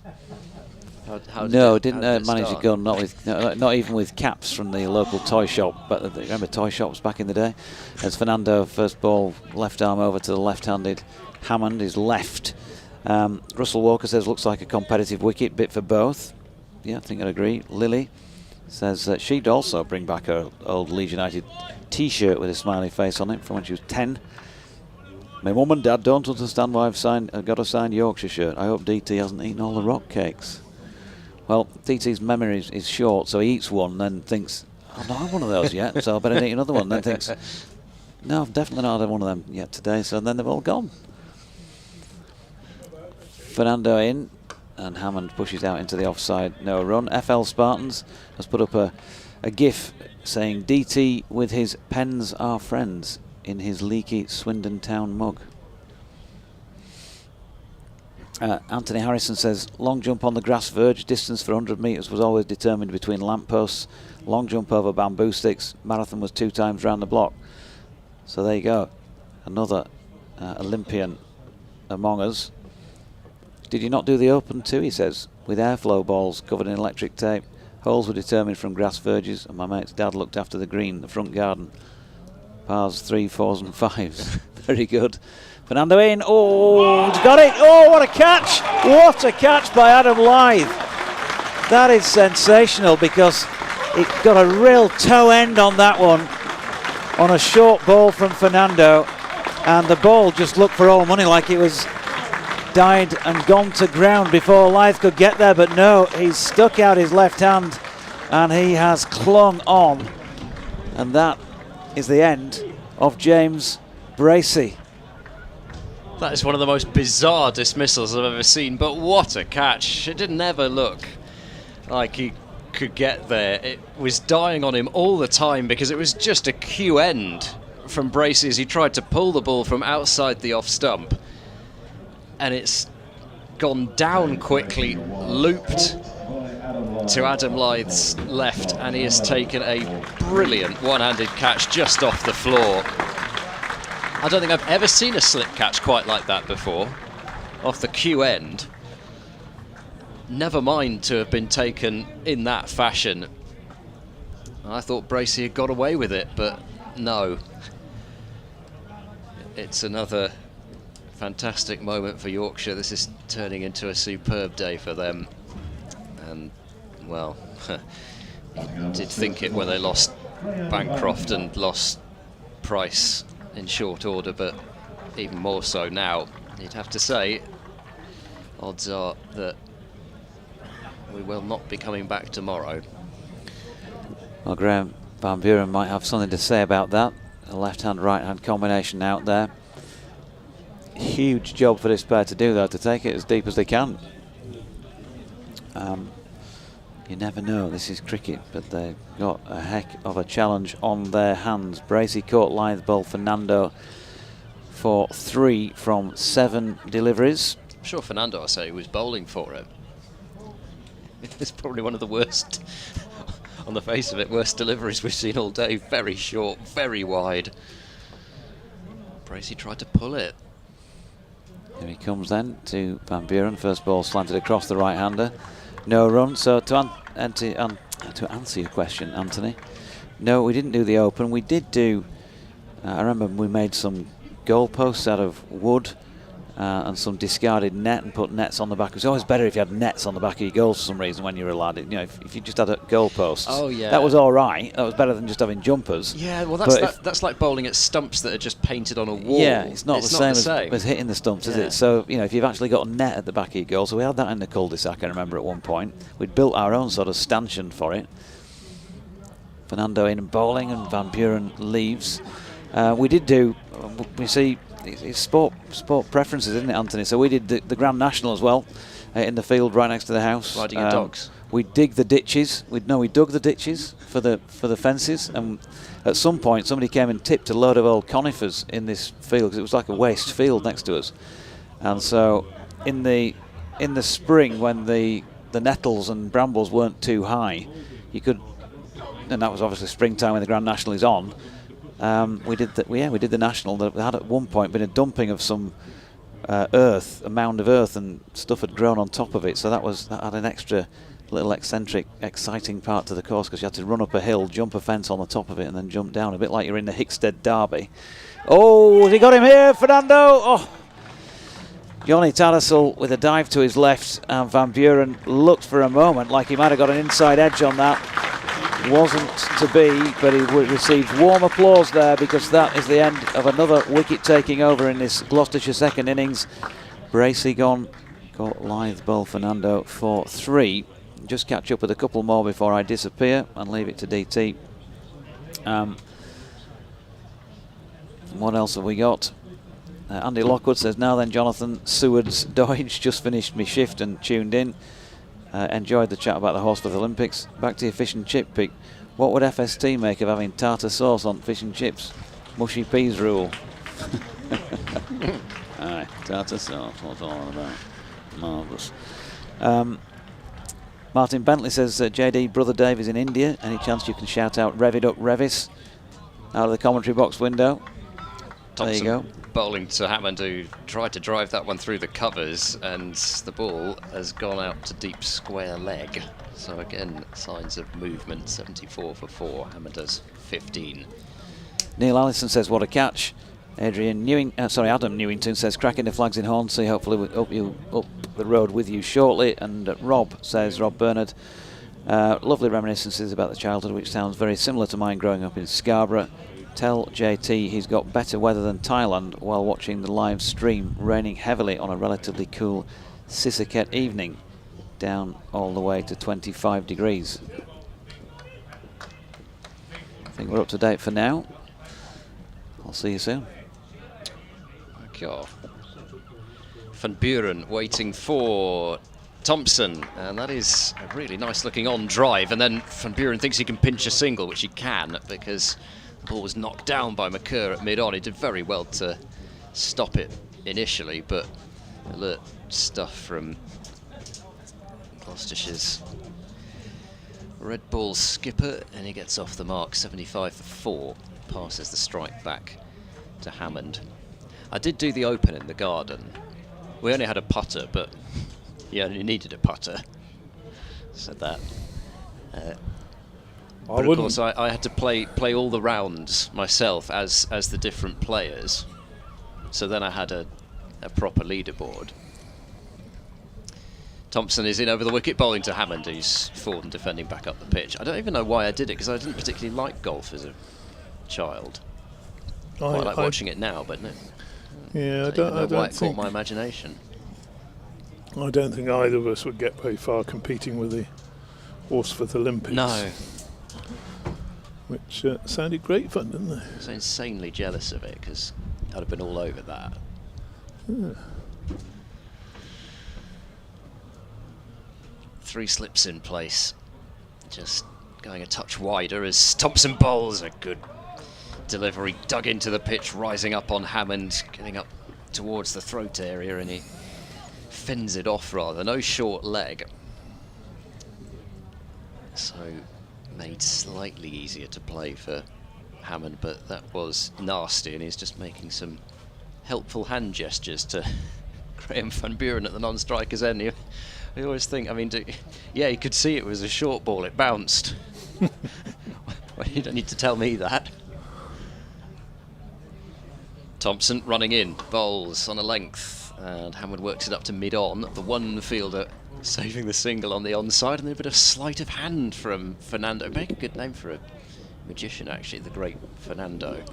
And then sleight of hand out of the side of it, tried to throw the ball at the non-striker's end whilst looking at the striker's end. Yeah, he's enjoying his time here, isn't he? Oh, that's cheery reading.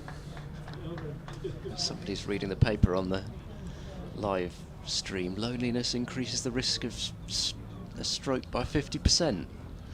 Thompson bowls a very short ball, it takes off. Hammond, in the end, can get particularly close to it, and it zips through to the keeper, end of the over. 75 for 4, still trailed by 184 runs. There are 53 overs left in the day's play, plus 96 tomorrow.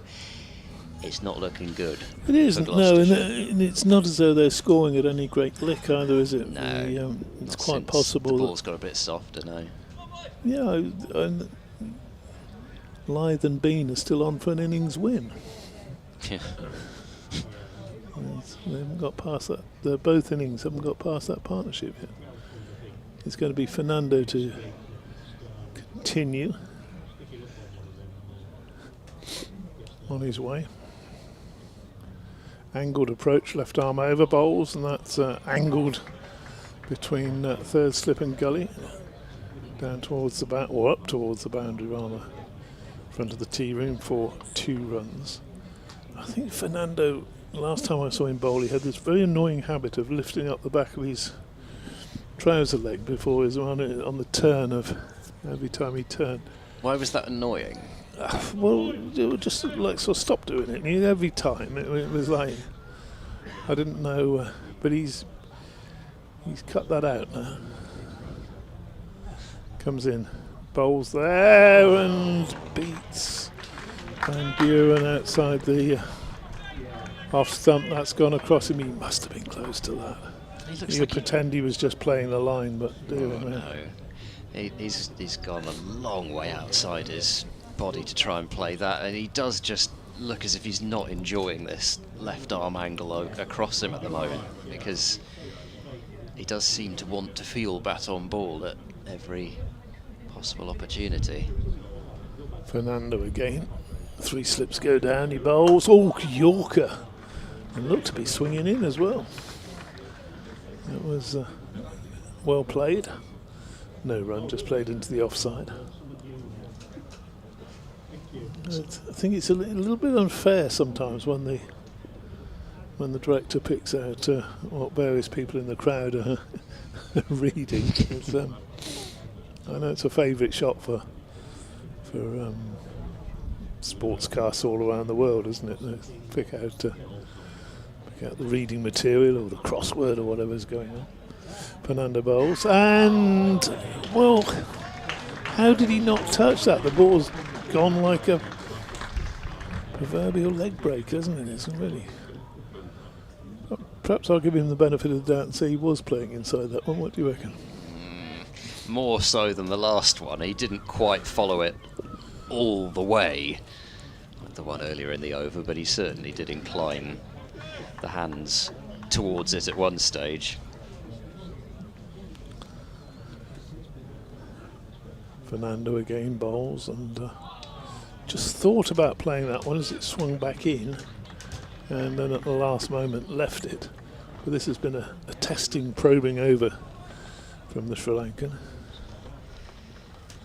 Yep, and really a rather demoralising few sessions for Gloucestershire. When they came into this game just 11 points off the promotion places, riding a high after winning back-to-back games after in beating the Summers. T20. Be honest, yes, after beating right, Summers. Yes, of course. Fernando bowls, and Van Buren plays that one firmly up to mid-on, but right off the bottom of the bat. I think it didn't sound good, did it? He kicked it. Fernando kicked it to mid-on, I think. Footballing skills as well. Sleight of hand in the previous over and sleight of foot there. I think he deflected that off to mid-on and then gave a broad Cheshire Cat grin He didn't get it past mid-on anyway. But yes, anyway, the course of things, Gloucestershire were just the one loss in the championship this season to high-flying Sussex, and as I mentioned earlier on in the piece, they had 3 good days at Hove, just one very bad one.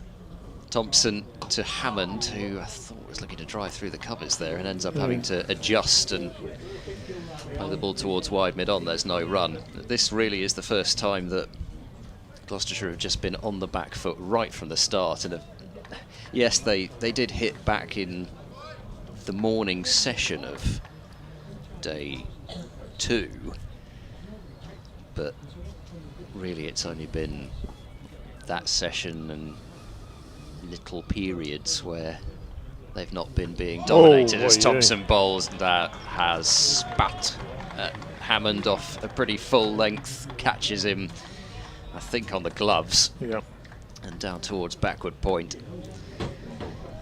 And we haven't actually seen any yet keep enormously low. Bracey got one in the first innings that I don't think he could really do much about. George Hill likewise, but I mean that is really nasty. That sort of makes you think I don't really particularly want to be out there, even if you're a top order player, to be a part of you that wonders as Thompson bowls. And well, maybe Hammond was thinking that way, because that is a brave attempt to drive a ball that was nowhere near there to be driven, and he's flashed past it. Yes, he's again trying to play the ball on the up and through to the keeper. It's one of those that did he nick it, didn't he nick it, when it, in that split second between the bat and the wicket keeper's gloves. You're waiting for everybody to go up and start celebrating. You fully expect it to have been nicked. Thompson in, a little bit fuller, and Hammond plays that one calmly enough up to mid-on, and there's no run. He would like to be imposing himself a bit more, Hammond, but he's also at times has thrived in situations where he's been really battling for a draw or trying to set up a game. He's got some sort of target to play for, and he can play some very patient knocks in that sort of situation. As Thompson is in, and Hammond plays a correct forward defence back to the bowler, but the finish line here is such a long way off. Just batting for the draw feels at 4 wickets down at this point that if it was finishing if it was finishing today, you wouldn't be confident in Gloucestershire getting a draw, would you? No, not at this point. Thompson bowls, and Hammond this time will think about a single and then decide against it as the sun-hatted Revis is across to field. 77 for 4 at the end of that over. So it's, 34 runs since lunch for 3 wickets. 34 runs in an hour and 10 minutes. Yes, it's been hard work. It seems to be almost since the hardness went off the new ball. Yeah, it wasn't not flying away. It was a bit like that in the first innings, even as they're going at 3s through the first sort of 10 overs. It seemed, and then just after that, ground to a halt. Fernando left arm over bowls, and Van Buren plays a nice shot there. Eases it into the onside. He's only going to pick up a single, but very elegant looking correct shot. Field changes round for the left-handed Hammond. Fernando will remain over the wicket. The gulls started to chatter. We haven't had anybody walking in front of the sight screen today yet. Or provided some entertainment. Yes, or behind it, yes. We did have some people walking in front of it at the far end yesterday. Disappointing. Provided some entertainment. 3 slips as Fernando bowls, and that's through to keeper Tattersall. No run. I think I prefer Fernando bowling from this end. I think it's a more natural. The ground here at North Marine Road slopes from the top. What would that be? Northeast, southeast down to the northwest. It slopes, and he's running up from the northwest bowls, and that's turned into the onside for 1 run. That's some encouragement there for Thompson as he chased it after that and sent the ball back in, but not before they've completed 2 runs.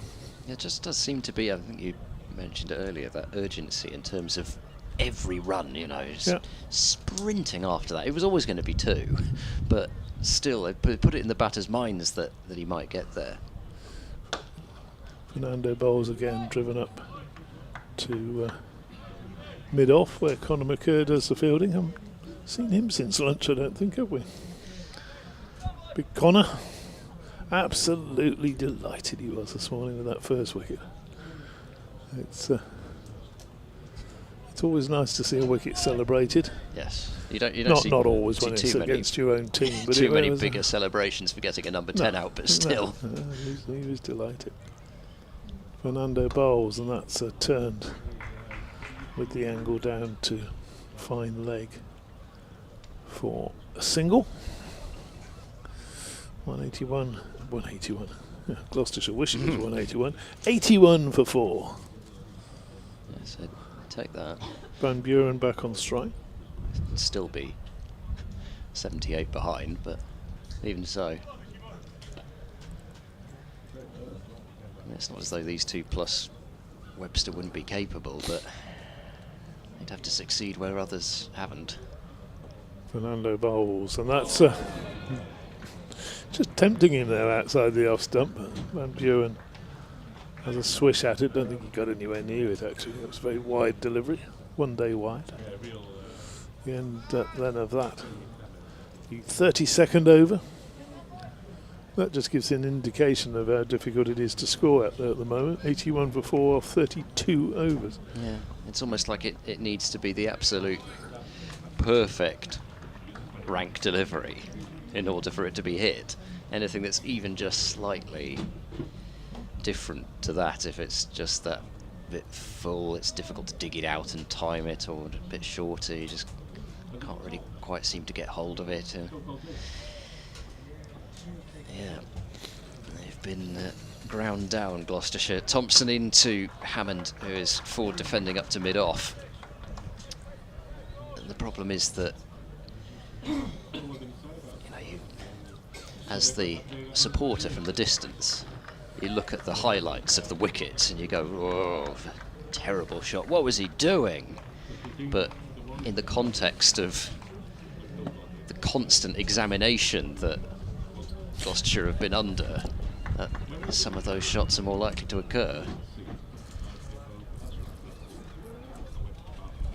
Thompson runs in, he bowls. Hammond tries to work this one through the onside. It goes straighter, I think, than he'd planned, and back to Thompson. You never got your ice cream? I only just thought that now. I'll buy you one at tea. Oh, you're too kind. Wherever you get them from, over there.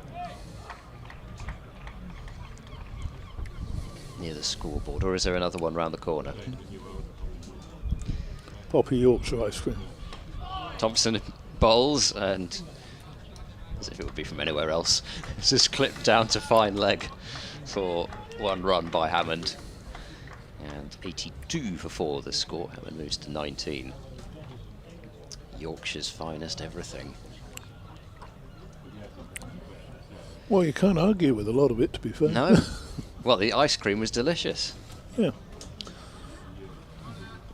Might have another one myself. Best fish and chips in the world up here as well.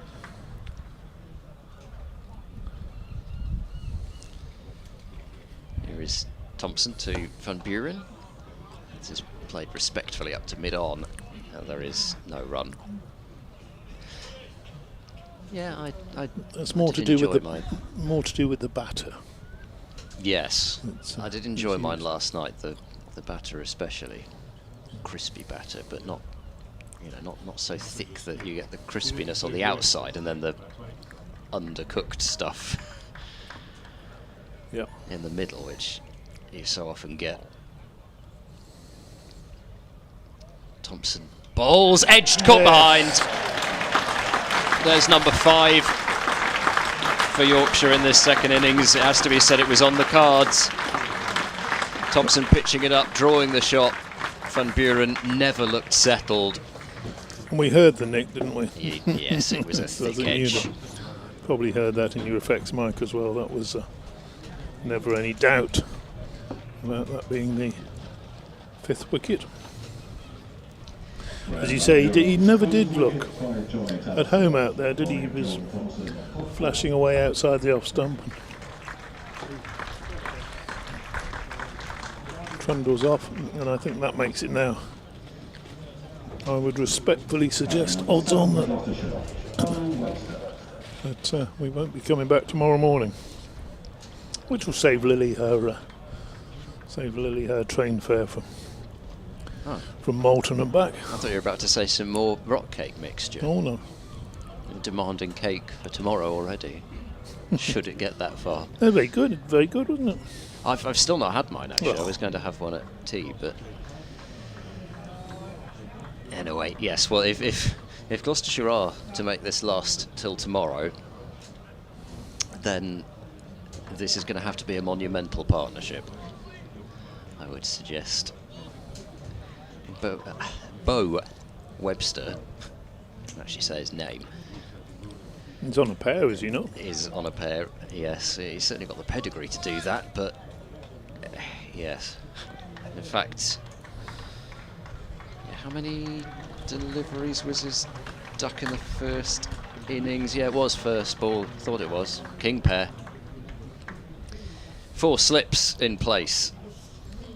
Cordon reinforced. Thompson runs in, bowls to Webster. That's too wide outside the off stump and getting wider. Perfect deliberately you need when you're on a king pair, that one, isn't it? Well bowled, Thompson. Another successful over. Yeah, I mean, it's just been such a performance as a unit from all of Yorkshire's bowlers. Only George Hill didn't take a wicket in the first innings, but Hill has taken a wicket this innings out of Bancroft as well, so a key one. And it's not just been one standout, although you probably would pick Revis and Thompson as the 2, but even so, everybody's kept at it, kept it up. 4 wickets so far in the session. Fernando looking for the 5th. And plays that onto the pads of Hammond, who eases it away into the leg side for a single. So Charlesworth went before lunch. He was bowled by Fernando. And Fernando's first over, second of the innings. Since lunch we've had Price, caught Bess, bowled Revis for 27, Bancroft, LBW, Hill for 26. Cracking delivery from George Hill, his only wicket of the match, but very, very important one. Bracey caught Lythe, bowled Fernando 3, and Van Buren just in that last over caught Tattersall, bowled Thompson 4. Next delivery, that's a lovely shot actually through the onside from Webster to get off the mark, get off the pair. So he's got 2, but he just nicely timed and worked the gap between mid-wicket and mid-on. 85 now for 2. I suppose the question is, are they going to beat the? Are they going to avoid the Lythe and Bean innings defeat, which is still on? They've not got 307 in total yet. Close enough up, and I'd be confident that they'll beat that. Fernando bowls and up on his toes. Webster plays to mid-off, no run there. He is just enormous bow, Webster. I mean, there are a lot of tall players in the Gloucestershire side, and of course they don't have Marchand de Lange even in this incarnation of it, but just looks on a completely different scale to everybody in that slip cordon behind him. Fernando bowls to Webster, and that's a delightful shot again. The timing of that, he's turned that through square leg, and the fielder's no more than, well, 20 odd yards away, 20 metres perhaps. And it just raced away, popped up over the ropes with the covers are waiting there. Hopefully we won't need the covers today, but the sun that was promised so often happens here. Ed, we had 2 sunny days, didn't we? Yesterday was glorious. But it's sunny in Bridlington.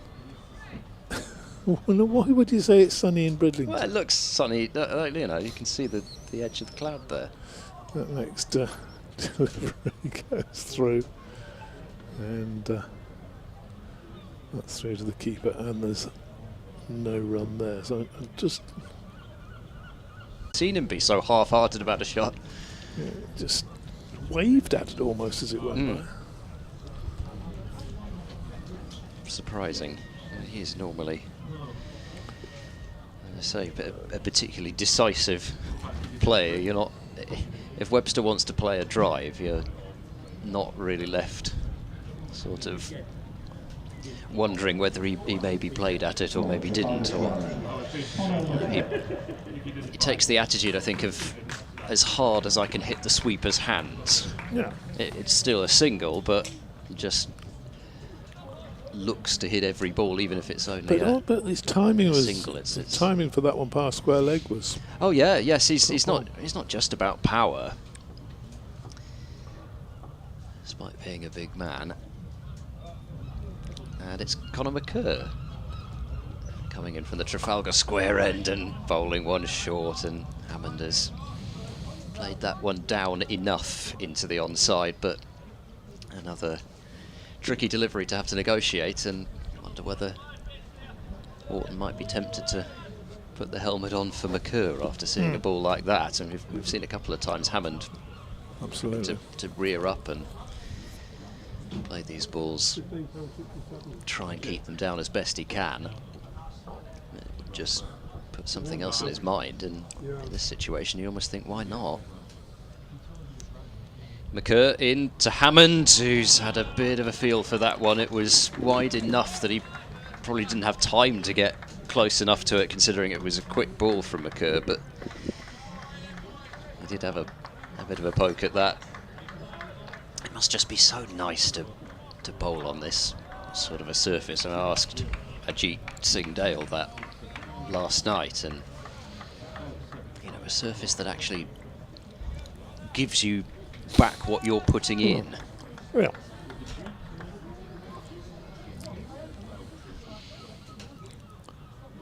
Actually feel like you're bowling quickly when you are. McCurr into Hammond, who's struck on the glove.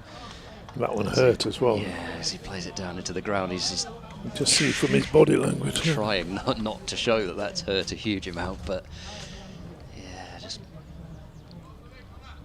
making that feeling out manoeuvre with the left glove, although he's then quietly tapped Webster's glove with it, so can't be too bad. He just wants to just make me feel something. Do you think he might be now tempted to have a, you know, he's defended and he's got hit, and he's tried to defend and the ball's beaten the bat. Do you think he might just be in the mood to have a bit of a yar at this one? Yeah, it's very possible. In comes McCurr, bowls to Hammond. It's short. Hammond pulls it up in the air. It's going to be perfectly safe because there's nobody out there square on the leg side. He'll go for 4. He didn't get hold of it, Hammond, but he did lift it over the infield. And because there was only that fielder down at long leg, pretty safe really. And the 100 comes up for Gloucestershire. 101 for 5. Hammond 28. If I can actually get the scorecard back up. Yep, it does make Hammond the leading scorer for the innings at 28. As a short delivery, again bowled by McCurr, and Hammond has just allowed that one to pass through in the end. Didn't fancy another go at it.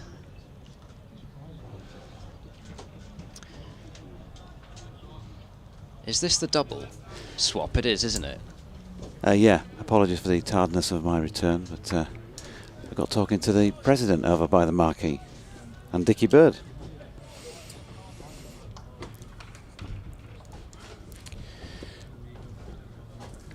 Who, surprisingly, thinks Yorkshire might have a chance of winning this. Conor McCurr finishes off that over with a dot ball to Miles Hammond.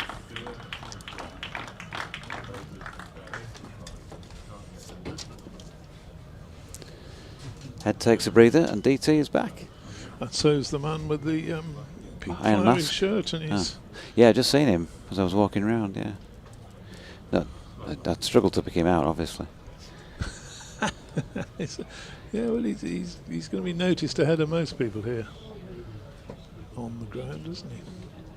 101 for 5. We've been discussing whether they'll avoid the Lythe and Bean innings defeat, Dorothy, which they are still behind at the moment, but should get those few extra runs. I think they're only 101, 197. What's that? 298.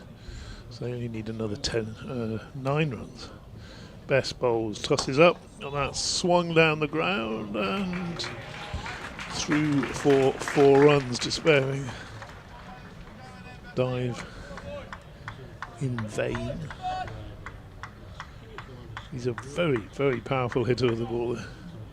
He's Bo Webster. Good name, isn't it, Bo? Yeah. Got something about it. We mentioned Bridges and Brummel. That's true. Arrow. Bo Arrow. Oh dear. Oh.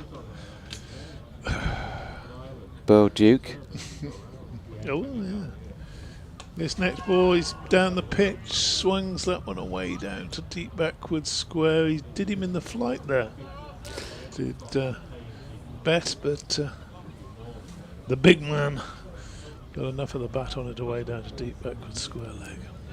Before you message in, folks, we do realise that these are all different spellings, but they're just the same sound. Bo Peep. Oh yes. He's not little though, is he? Definitely not little. Round the wicket. Here's best bowls to Hammond. Bojangles. Mister. The Bojangles, you can't have that. Well, you know, poetic license and all that.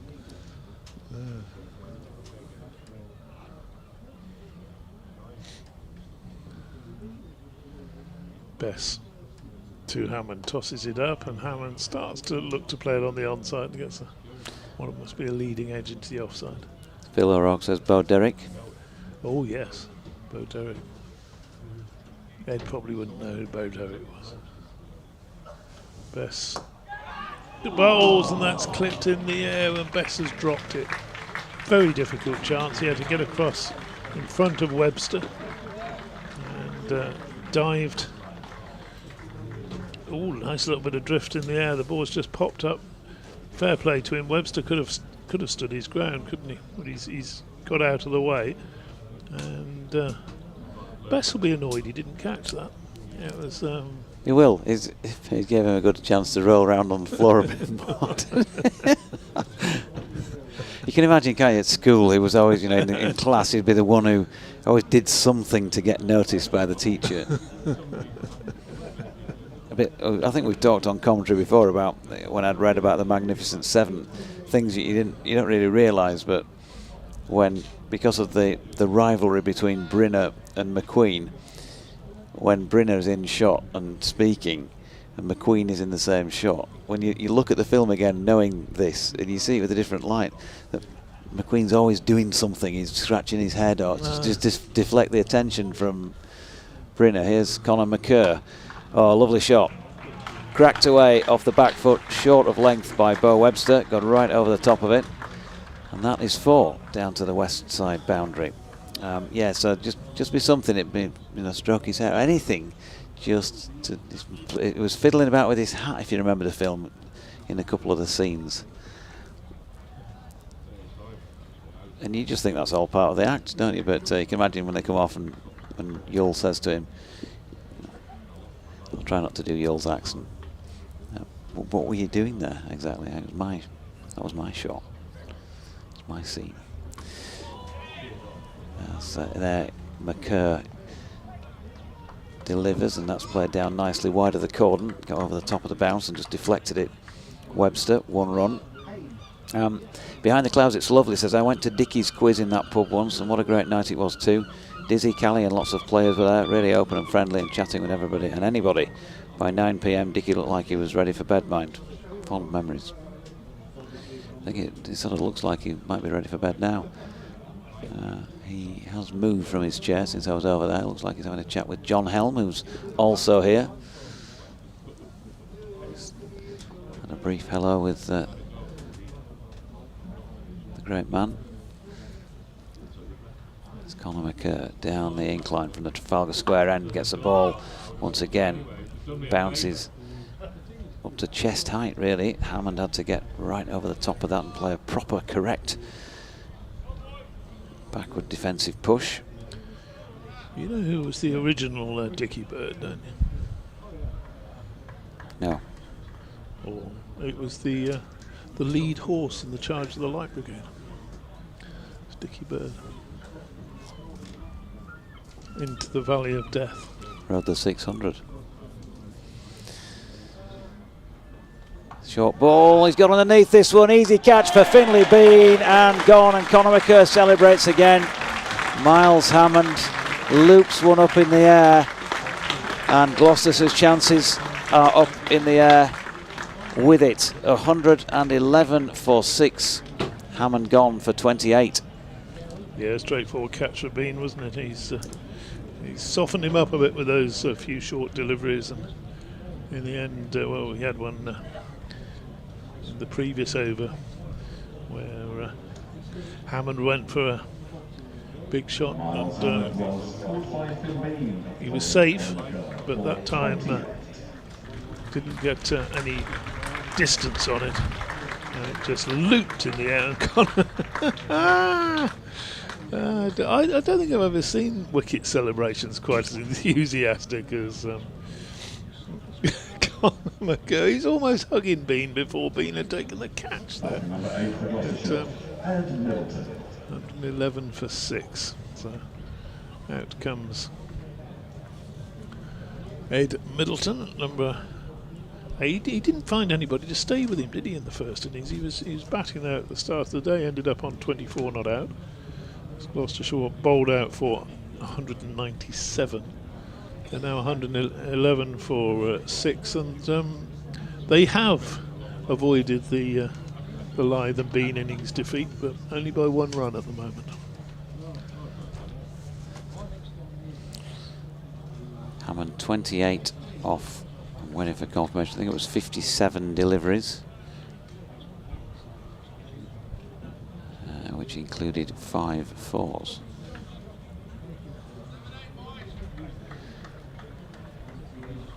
So yeah, Ed Middleton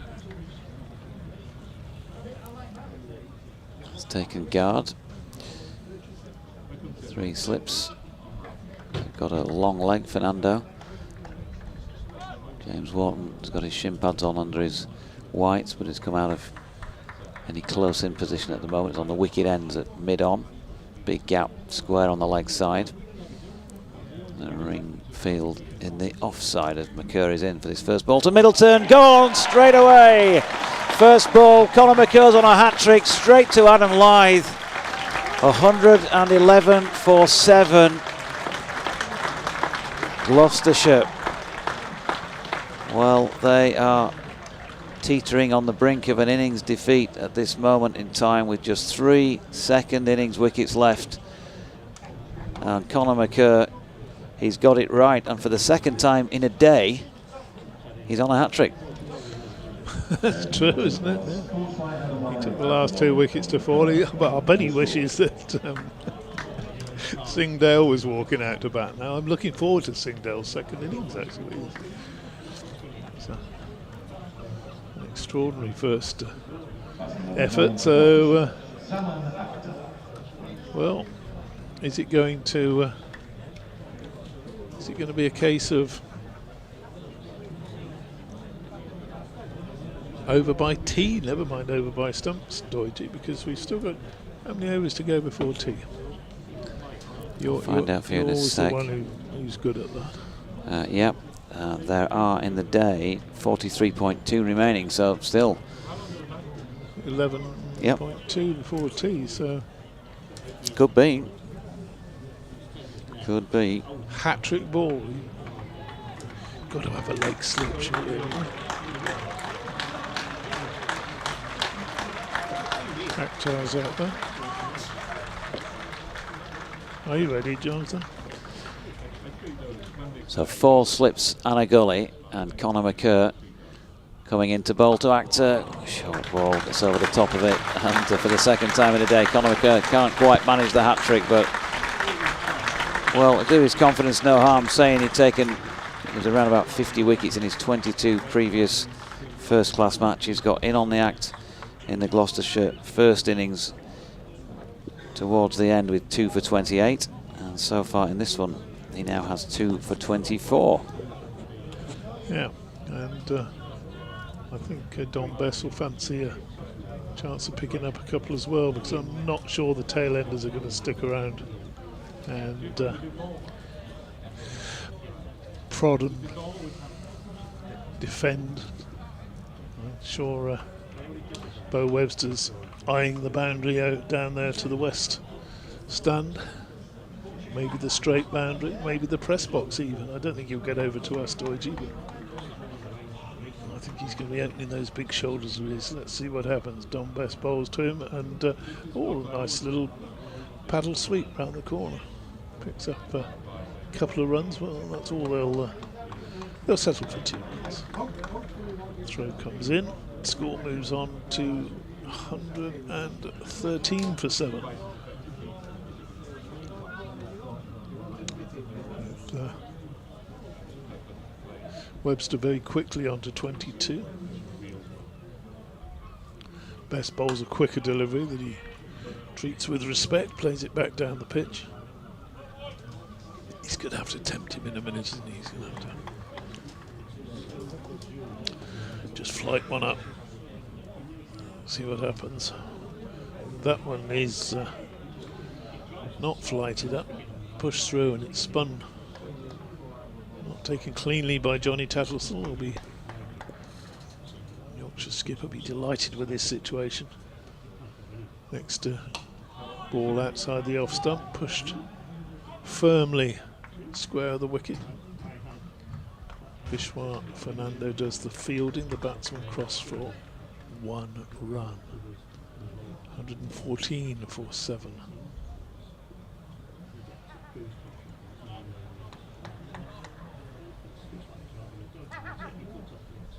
New batsman. Akhtar looks around the field and he goes for a reverse sweep, gets hold of it, and that's 4 runs. That was. I think this is going to be an entertaining next 20 minutes or so, Jonathan. Could be an entertaining more than 20 minutes if we've still got 10 overs to bowl. Well, and he stays out there. I was thinking he's going to be out for 20 minutes. minutes. the 3 wickets would fall in the 20 minutes. Certainly going to be entertaining when Singdale gets out. Next delivery tossed up. Oh, played very correctly. Again, the fielding is done at backward point by Fernando. And that is the end of Bess's over. Akhtar keeps the strike. He's got 5. It was a very ambitious first shot, wasn't it? The reverse sweep. Yeah. He got hold of it, clattered it. But Yeah, so I'm not sure he's going to be quite as daring, quite as adventurous against Conor McCurr. I tell you what, this lad would be a good signing for on a permanent basis, wouldn't he? in he comes then, and bowls down the leg side. Actor has a little flick at it. Tattersall makes a good tumbling stop, and there is no run. Well, I think. Have you heard any whispers? Or?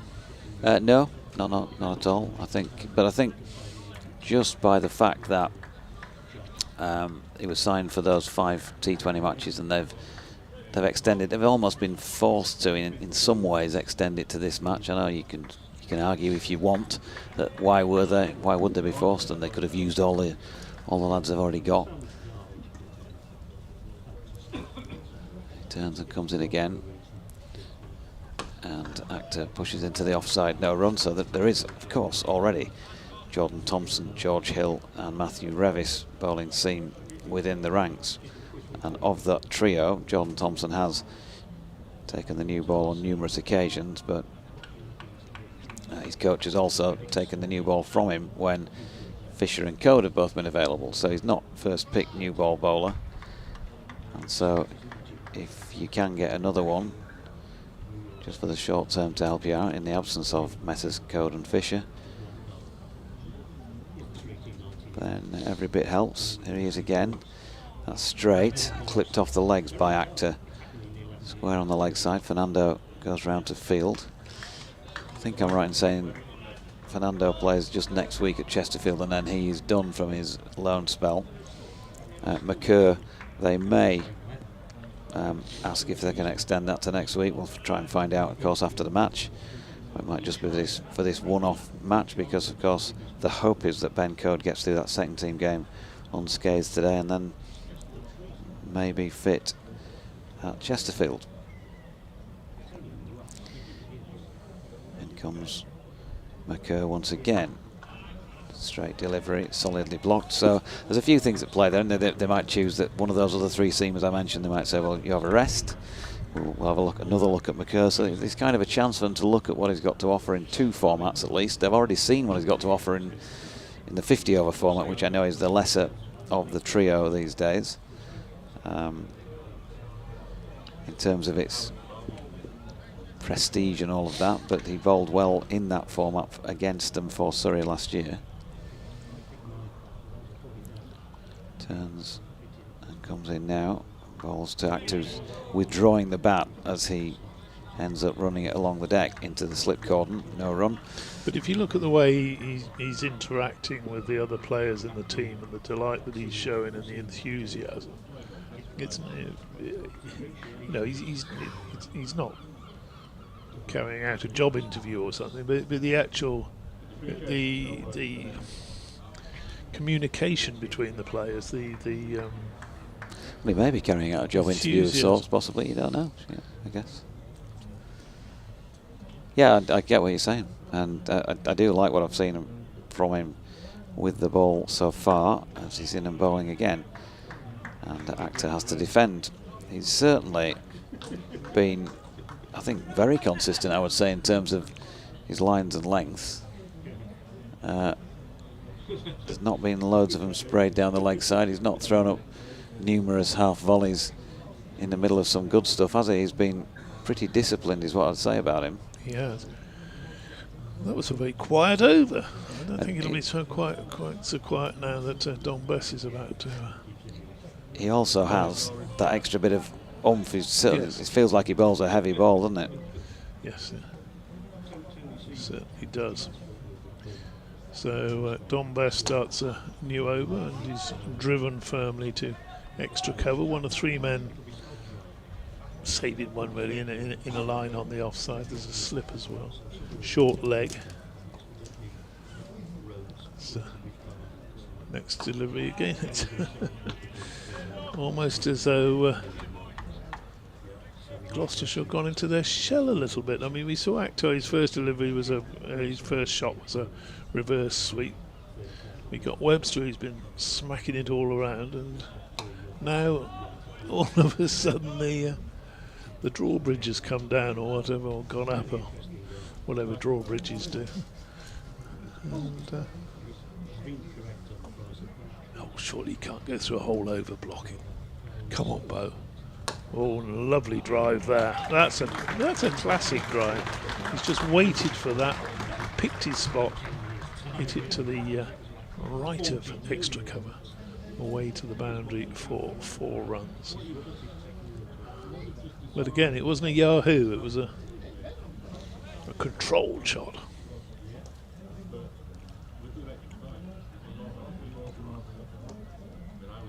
Bess bowls and defends, so yeah. I was expecting a dance down the wicket at some time during this over, Doidgy, but doesn't look as though we're going to see it. Another defensive shot to end the over, so well played, Bo Webster. Yeah, we have a bit more blue, don't we, in view. 125. I thought it was going to be a, happy hour or happy 20 minutes. Cracking flags nearly soon. Renko says, hi Jonathan and DT. Callie drove Dickie and myself in his little BBC Radio Leeds van from the cricket ground to the pub quiz. When we walked in, Dickie said to me, get a seat for us lad, I'll get a pint. I'll get you a pint. He sat down with my pint and a glass of red for himself, and at the break in the quiz I went up to the bar to buy a round, and the barman said that the first 2 drinks had been free with Callie's quiz entourage. Dickie never let on that his round was actually free. Thunder, lightning and heavy rain in St Petersburg, he says, as Conor McCurr comes in here, bowled to Actor down the leg side. There you go, just after I said he's not been spraying many down the leg side, he bowls one down the leg side, that's a no ball. Oh dear. They make fools of you. He is legendary for us being a man with short arms and deep pockets, isn't he? Russ Harker says, hi chaps, Russ in Berlin here. Kleinmachnow to be precise. Great to see Yorkshire in the driving seat without Root, Brook, Fisher and Code. Couldn't buy a win in the first few games. Great to see enthusiasm and team spirit in the camp at every wicket taken. Please send me fish and chips to Berlin as McCurry's in and Actor gets an inside contact on one he's trying to play through the covers. Back to the bowler, no run. Bratwurst is no substitute, he says. No, it wouldn't be, would it? That's BBC West Yorkshire Sport at gmail.com or at Sporting Lives 1, at DO_cricket or at EdCricket6. Neil Alec says on the bow front, not forgetting Diddley.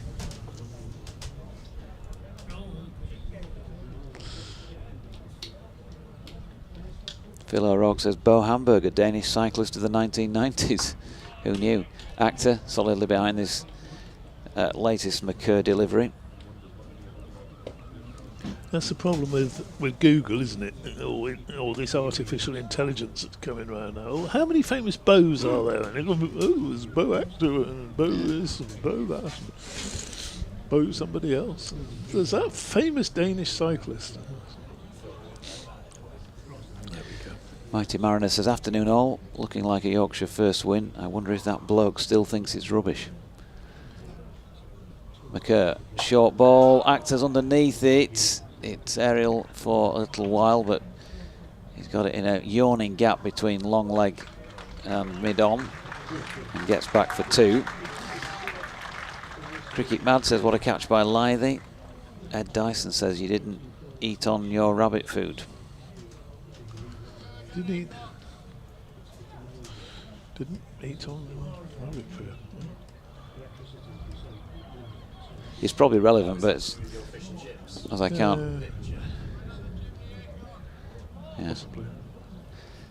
Sometimes because my memory is like a goldfish, I can't remember what we were talking about earlier. Okay, anyway, Conor McCurr bowling from the Trafalgar Square end, running down the slope towards us. The ball here to Actor, short, and he's up on his toes and pushing that one back just past the stumps.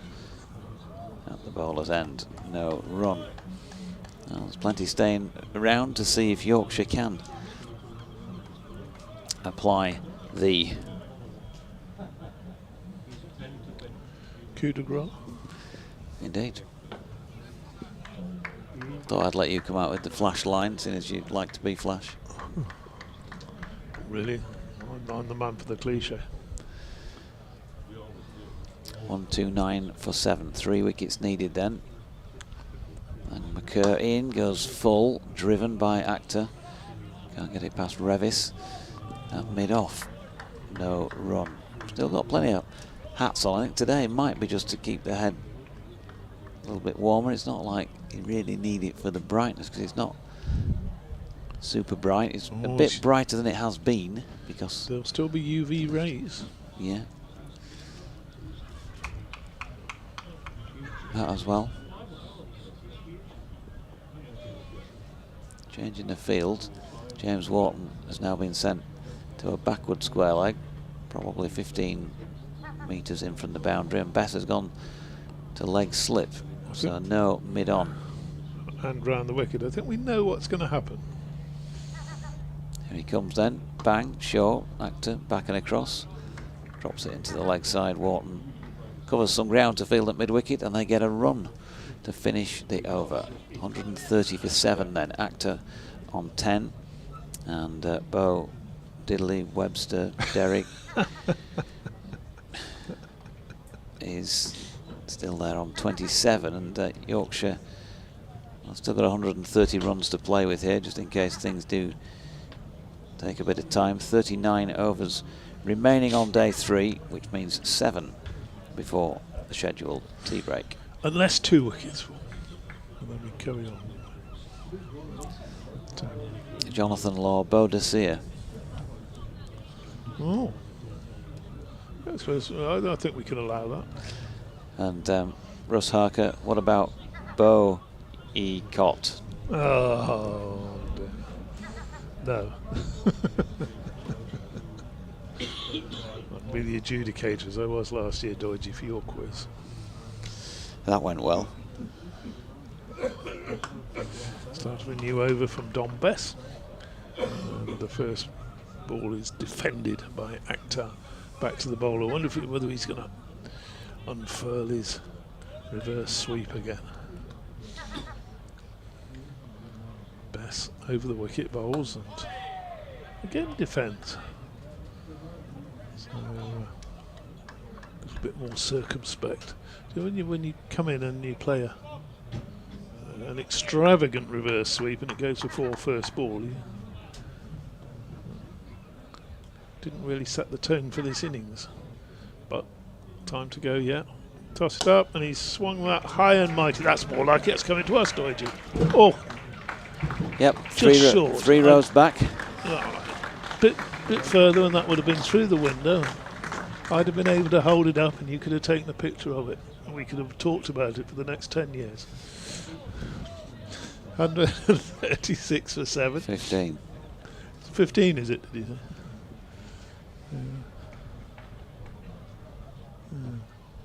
Who hit that ball? Was it? It was Alex Hales, wasn't it? Come on, don't pretend you don't know. Best bowls and quicker delivery.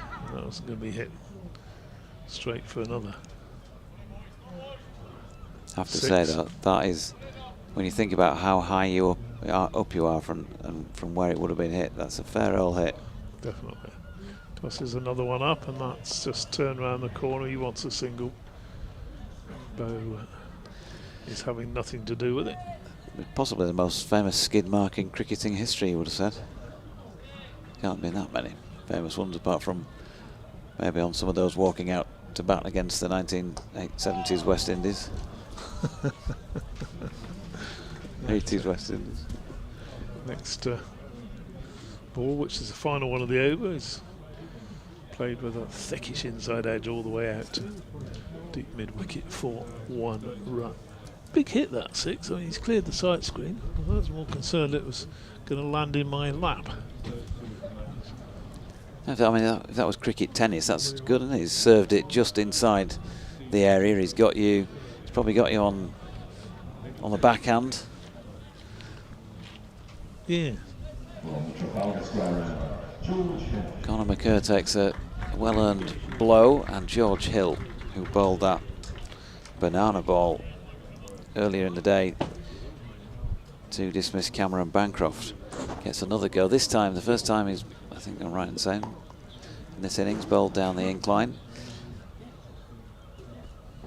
And he bowls it to Akhtar, who flicks it square on the leg side. He's going to get 4. Timed it better than I first thought, and probably didn't, but to the eye appeared to pick up a bit of pace as it made its way towards the bleachers, which are reasonably occupied today, but not in as larger numbers as we've seen on the first 2 days. In comes Hill again, Akhtar this time growing in confidence, pushes one into the offside. He's thinking about his 100, he's 79 away from it. DT's thinking about chocolate and hazelnut porter. Ed's thinking about 101 great field settings. It's all going on.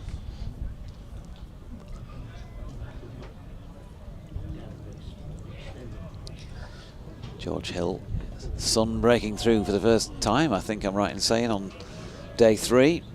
So batting conditions are going to become, it's a bit like a road out there any second now. A little bit cold, isn't it? I'm going to have to close that door, I think. There's a draft going through here. Shut that door as in comes Hill, and it's, oh, has he got a nick on it? No, he fiddled at it, played at it. Did Zaman Akhtar. And through to Tattersall. No run. Word in the shell-like of George Hill by James Wharton, walking back. And then comes Hill once again. Akhtar pushing out into the offside, Revis round to field. Some people look like they've had enough. They're so confident that Yorkshire are going to get home here. Gentleman leaving us behind with his Yorkshire emblem on a seat pad. Must have a lot of stuff in his backpack there. Must have been a fairly hungry chap as he arrived this morning. Lots of food stuff, no doubt. Ball short of length from Hill, which climbs as it passes Akhtar, but he was able to draw the bat back round behind himself and leave. End of the over, 141 for 7.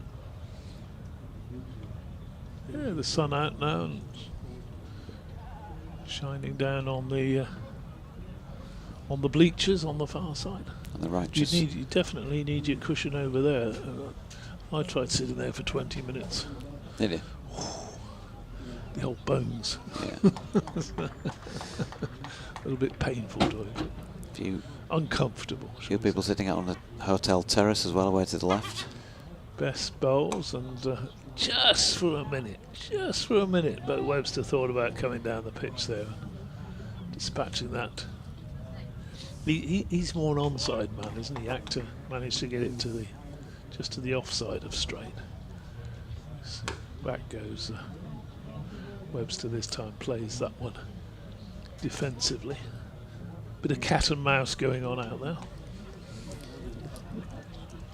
When's he going to give it the charge? Well, struck that one into the offside and will get a run. Wasn't is that extra cover? Probably pins on him. Sort of half stopped. It's Finley Bean, isn't he? Stopped the boundary but couldn't stop the single. Bess bowls and that one turns back in. Just beats the angle of post and crossbar, I think, just over the top of off stump and bail. Bess bowls again that line just outside off stump, turning into the stumps. It's always a good pitch here at Scarborough. There's something in it for everybody, isn't it? Perhaps less in it this one for the batsman than you would normally get. And that time Akhtar, to complete the over, he plays back to one that probably should have been coming forward too, but he gets the bat down on it. No harm done. Something for everyone, just like on the BBC commentary team. Ah, indeed. We have youth, experience, Yeah. ancient Oxford, all sorts really. Bo Webster, by the way, highest first class score of 187. 11 first class tons to his name, so done a job so far. He's on 28, facing Hill, solidly behind this one. Pushed into the offside, there's no run. Not that he's scored a huge amount in T20 cricket recently. 4, 40, 9 and 9. Last 4 innings. Ed slightly curling up his nose as I mentioned that. Oh, was he picking it? Quite sure.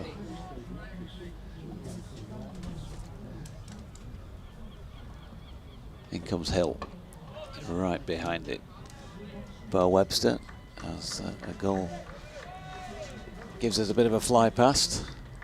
Oof, that was perilously close to us, and had it bombed us we would have been struggling without the window closed. We had no commentator cam, have we, in the box this year? I think that was on account of the complaints we had about you being with us last year, DT. I don't know how to iron my underpants or something. In comes Hill, that's dropped into the leg side by Webster, no run. Yeah, they've withdrawn that from this year's broadcast, probably massive budgetary issues, because there would have been some, well, camera distortion, I guess, from trying to get you in focus, which must have been devilishly difficult.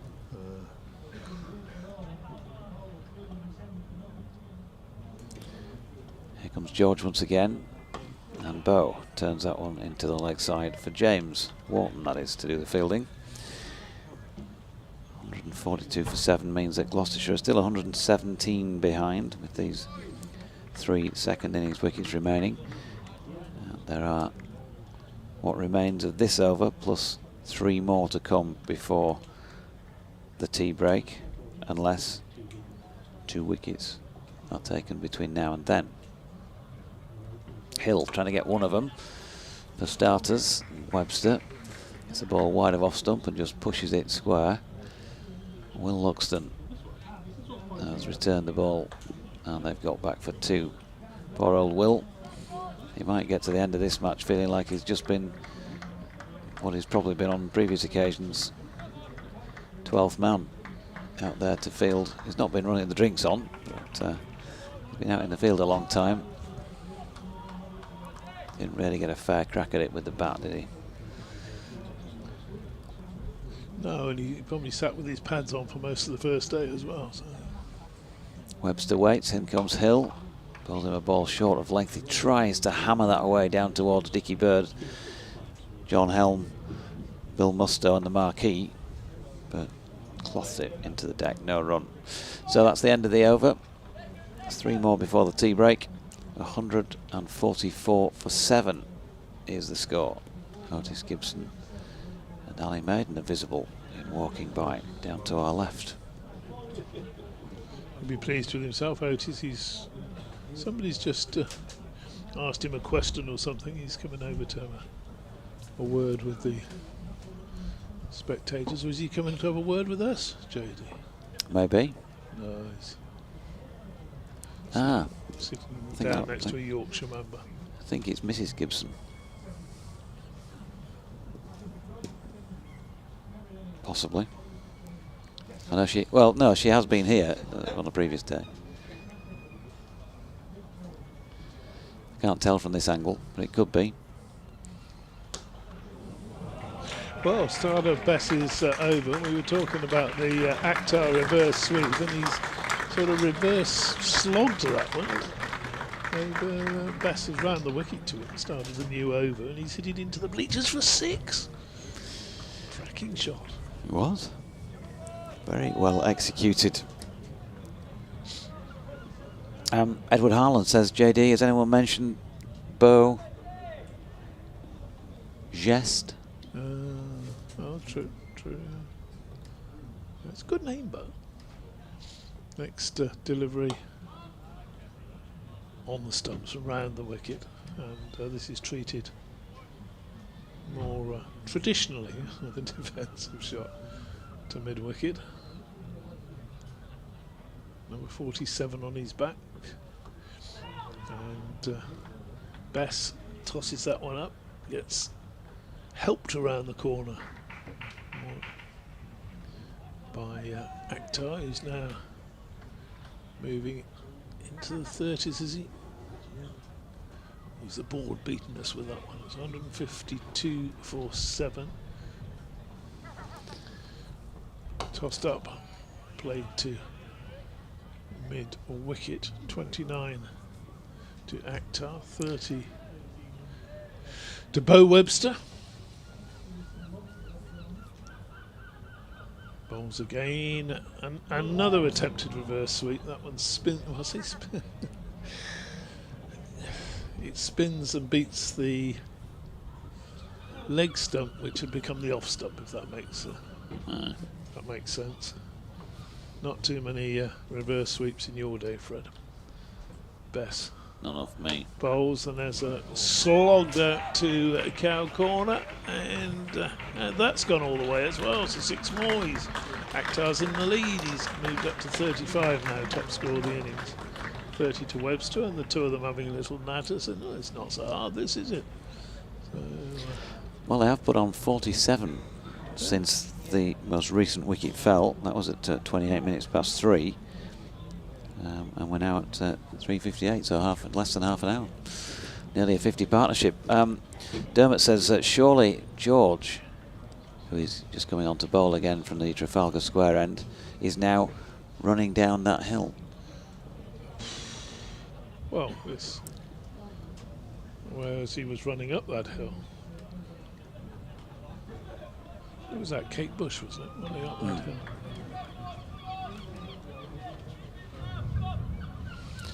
$1985. What happened to Kate Bush? Because she had her first hit long before that, didn't she? Wuthering Heights, that would have been late 78. 78, 79. Here's Hill. Oh, got him! A rip snorter of a delivery by George Hill, running down it. First ball of the over, and Webster could do nothing but tickle it in trying to get out of the way, and edged it on its way through to Johnny Tattersall. Another victim for him.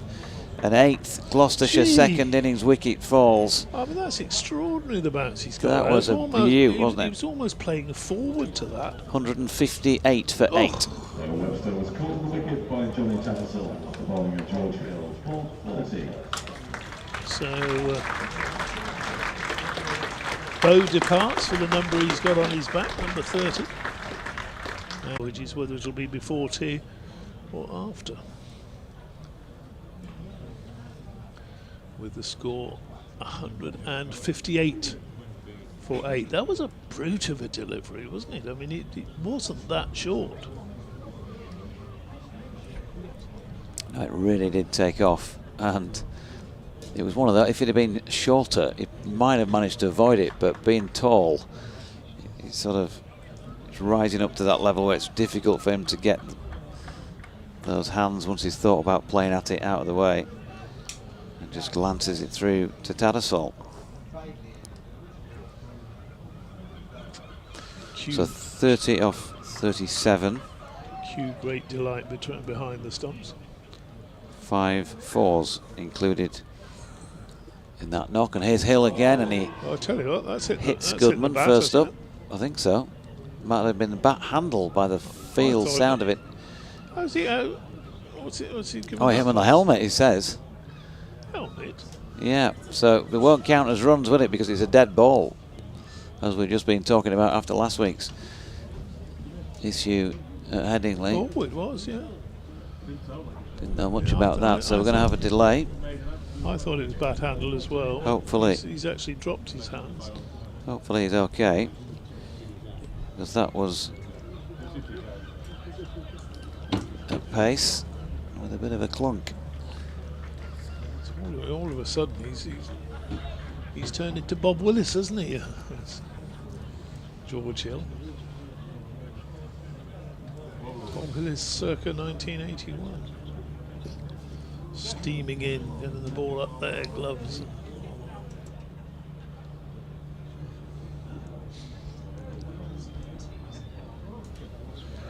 Should I let Ed come back in? I've lost track of time.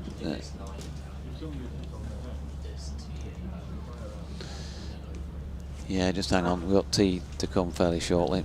I'll take it through until then. Well, we're there fairly shortly. Another wicket falls and then they can claim.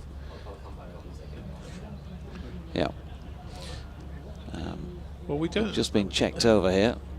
We know that Singdale's not going to last very long, don't we? So, batting like he did this morning, Deutsche. That was the most extraordinary shot I've seen for a long time. There was just no way it could go anywhere but just straight up in the air the way he played. Anyway, carry on. Norman Eastwood says, hi Jonathan, just back from France to see Yorkshire flourishing at Scarborough after a pretty dismal season with the red ball so far. Things looking good now for a first win. I think it shows the benefit of playing on a ground with a bit of life in the wicket and away from Headingley where results look pretty unlikely. Can't disagree with that. Yeah, it'd be lovely, wouldn't it, if there was, you know, another championship game here during the season. Well, there is. And maybe, well, another championship beyond what there already is what I'm saying. And maybe, you know, back-to-back Champo games, something like that. Maybe give it that festival, that 2-week festival feel again. Or just have the, I'd just like to see all the county cricket played on outgrounds anyway. I think it loses something at Headingley, doesn't it? Or not just Headingley, I mean Edgbaston and Cardiff are terrible places to watch championship cricket. George Hill coming in to bowl to Goodman, who seems okay and played that one as if he is up to mid-on, no run. Jonathan Law says bow legged, bow led, bow tie, bow tur, bow a constrictor, boat hand, brackets boat hand just in case. Very good.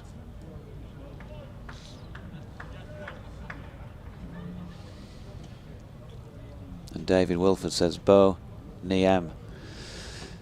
Hill, meanwhile, bowls to Goodman, square on the leg side, he turns it. Wharton, like the greyhound that he is, across the deck, covers it well, but they can't, he can't keep them to one. Back for a second.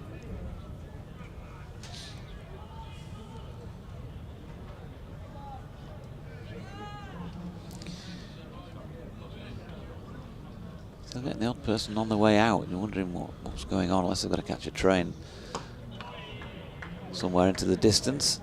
As Hill is in, that's pushed into the offside by Goodman, and there is no run. But we know there are a percentage of fans who don't come here to celebrate it. Oh, they're going to win. I'm off home. 160. Going to win. I can't moan. Didn't come here to watch them win. In comes Hill. Goodman turning that one into the leg side, and Wharton swooping in once again. End of an over. That involved the dismissal of Webster. And George Hill among the wickets in this second innings. 2 crackerjack deliveries, 160 for 8. And 2 very different crackerjack deliveries. The first one sort of swinging and beating a very good batsman. And the second one, well, Webster's a good batsman as well, but the second one just taking off, rearing and catching the gloves on the way through. Very, very different deliveries, and well bowled. George Hill, Zombas bowling now to wasn't sure whether they were going to get a run there or not. I think Actor would like to perhaps have a go at Bess as he does there, swings it out to deep mid-wicket. He only gets a single there, so would have been no different to sneaking a single with that shot down to mid on the previous ball. Now, what are we going to see from Dom Goodman? Is he going to also enjoy himself, fill his boots, or is he going to just block for the over? Because there's a bit of turn out there, isn't there? A little bit of turn. Yep. And you think to yourself, maybe bring in a back pad on the offside as well. You've got short leg slip. 3 saving 1 on the offside. Shortish mid wicket, man on the 45, and a couple out. So he should be looking to bowl Goodman out rather than wait for him to have a swish. Oh, it tosses that one up, tempts him, well bowled. Played back to Bess. 161 for 8, approaching tea here on the 3rd day. Cracking game of cricket. North Marine Road, that next delivery has Goodman back and across his stumps. So crouch stance, and he pushes that one to backward point, and that, gentlemen, is time for a couple of rosies. Ian Gould always used to say when he was umpiring, well, not always used to say it, but he used to say it. It's tea. 161 for 8. Yorkshire are going to wrap this one up in the final session. So you would think, you would know that they're going to wrap it up in the final session. 2 runs to Goodman. Akhtar's top scoring on 36. They'll provide us with a bit of more entertainment after the interval. Do I make that 7 wickets in the afternoon session, Dorothy? Charlesworth went this morning, bowled Fernando, no score. Price caught best bowled Revis, 27. Bancroft, LBW Hill, cracking delivery, 26. And Bracey got one,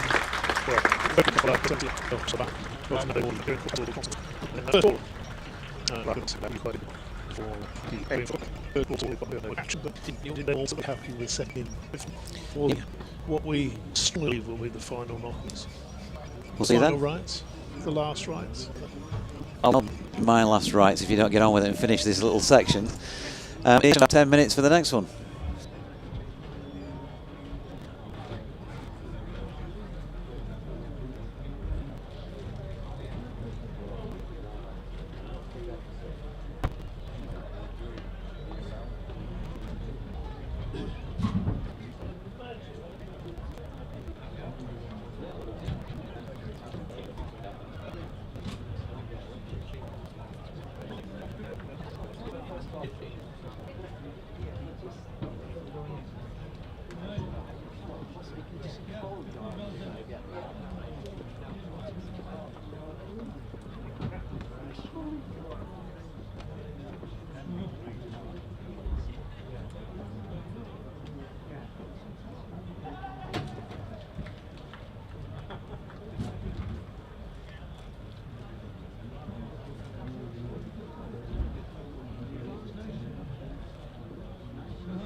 Cheapest I can get home today is 56 quid.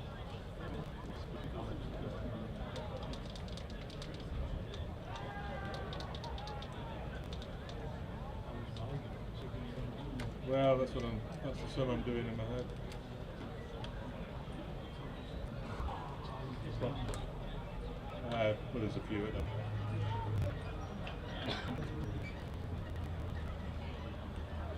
Ladies and gentlemen, playing much appreciated.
Umpires Ant Harris and Neil Bainton.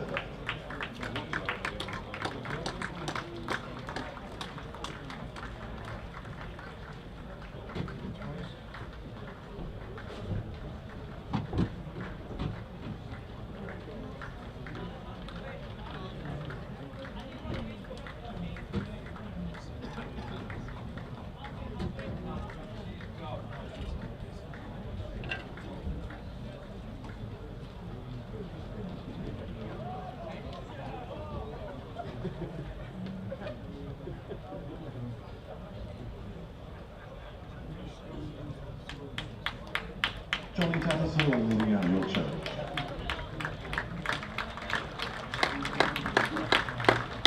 Salman Akhtar and Don Goodman continuing the batting for Gloucestershire.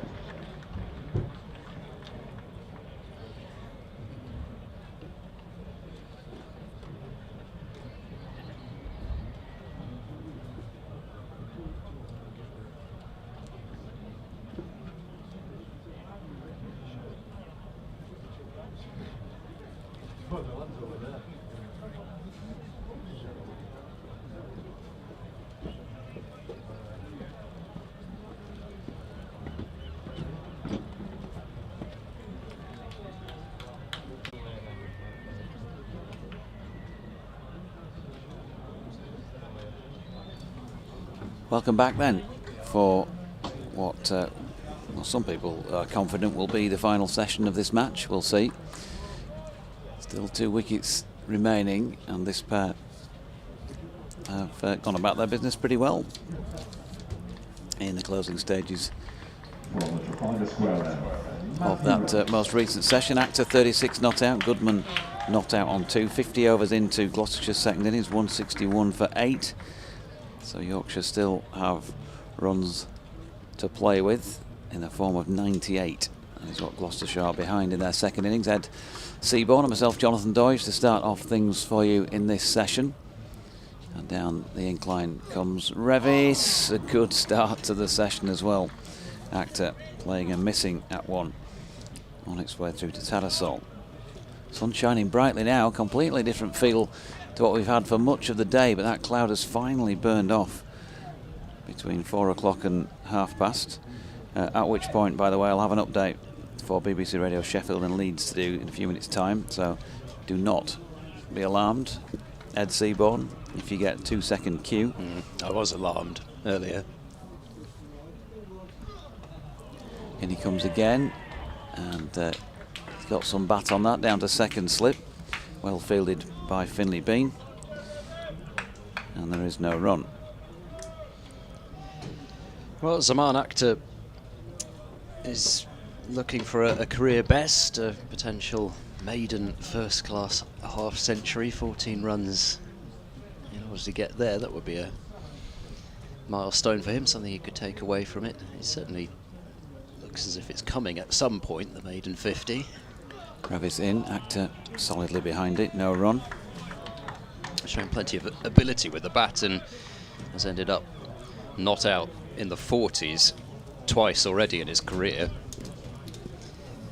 And I mean, those reverse sweeps, reverse hits, pretty impressive. It's not the first time he's done that. He hit Jack Carson for a reverse hit 6 down at Hove earlier this season. He's a very good hockey player in his youth, was Zaman Akhtar. Pushing into the offside with this latest Revis delivery. Jordan Thompson feeling in the covers. Yeah, those really some of the few moments to cheer about for Gloucestershire. This has been a pretty chastening experience after really most things this season have looked up, both in the T20 and in the Championship, and we'll have to hope this is just a bump in the road. Revison again. Akhtar turning this one into the leg side for Fernando to field. Get back to Cheltenham next week. Everybody looks forward to the Cheltenham Festival. It should be, if that's what they think is the right thing to do, it should be easy to put this out of their minds and move on, because Cheltenham provides that break in the calendar. I think even the players have talked about that, really. You feel fresh going into Cheltenham because it is it's a part of the calendar everyone looks forward to. Yep, Revis in, Actor pushes into the offside, and again no run to complete that first over back at 161 for 8. Yeah, and I mean, it's not something that I know that the Yorkshire players have talked about consciously, or that I've ever asked them about, but it might be the same when they come here. You're usually played about half a dozen, 7, 8 games, something like that, at the point that they come to Scarborough.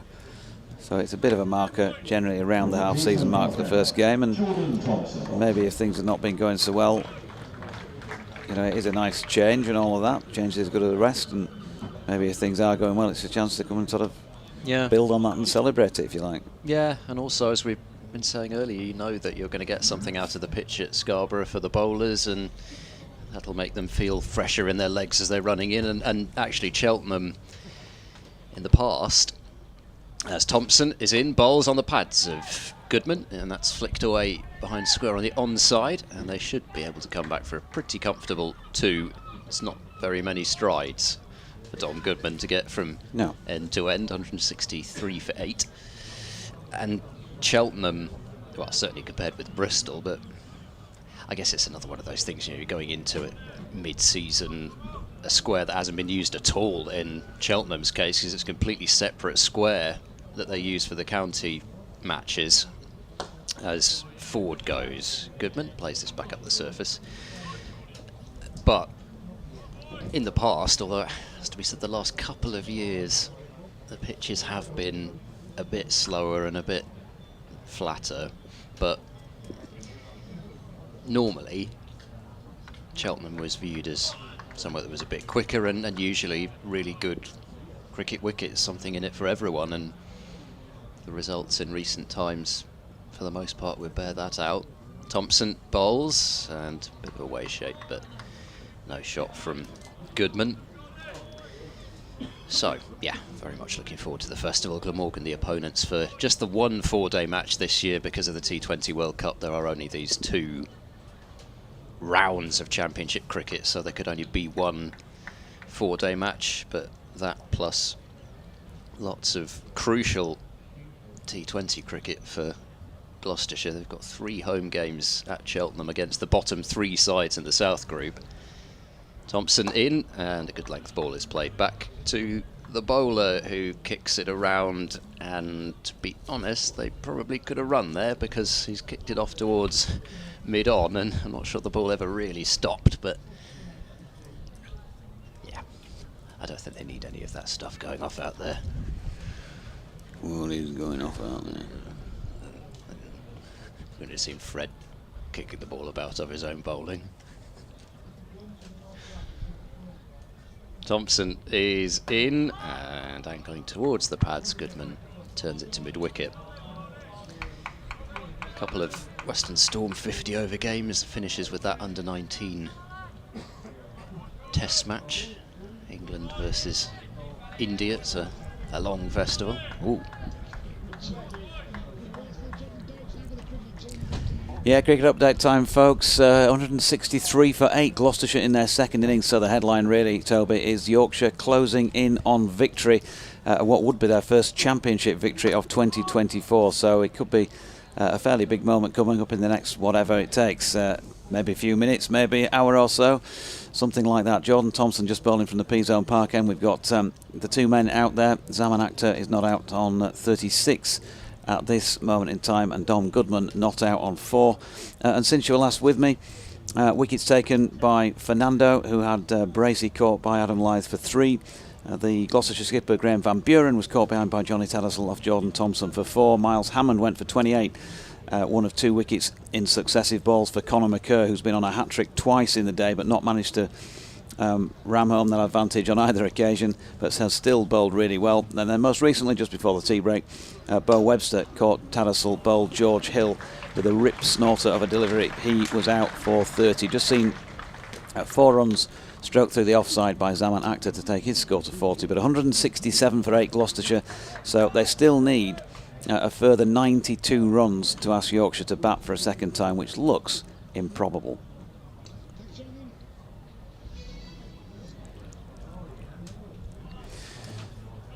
So Revis is the man with ball in hand up at the Trafalgar Square end of the ground. Not quite sure what's happened. Has the ball disappeared under the covers? All right, okay.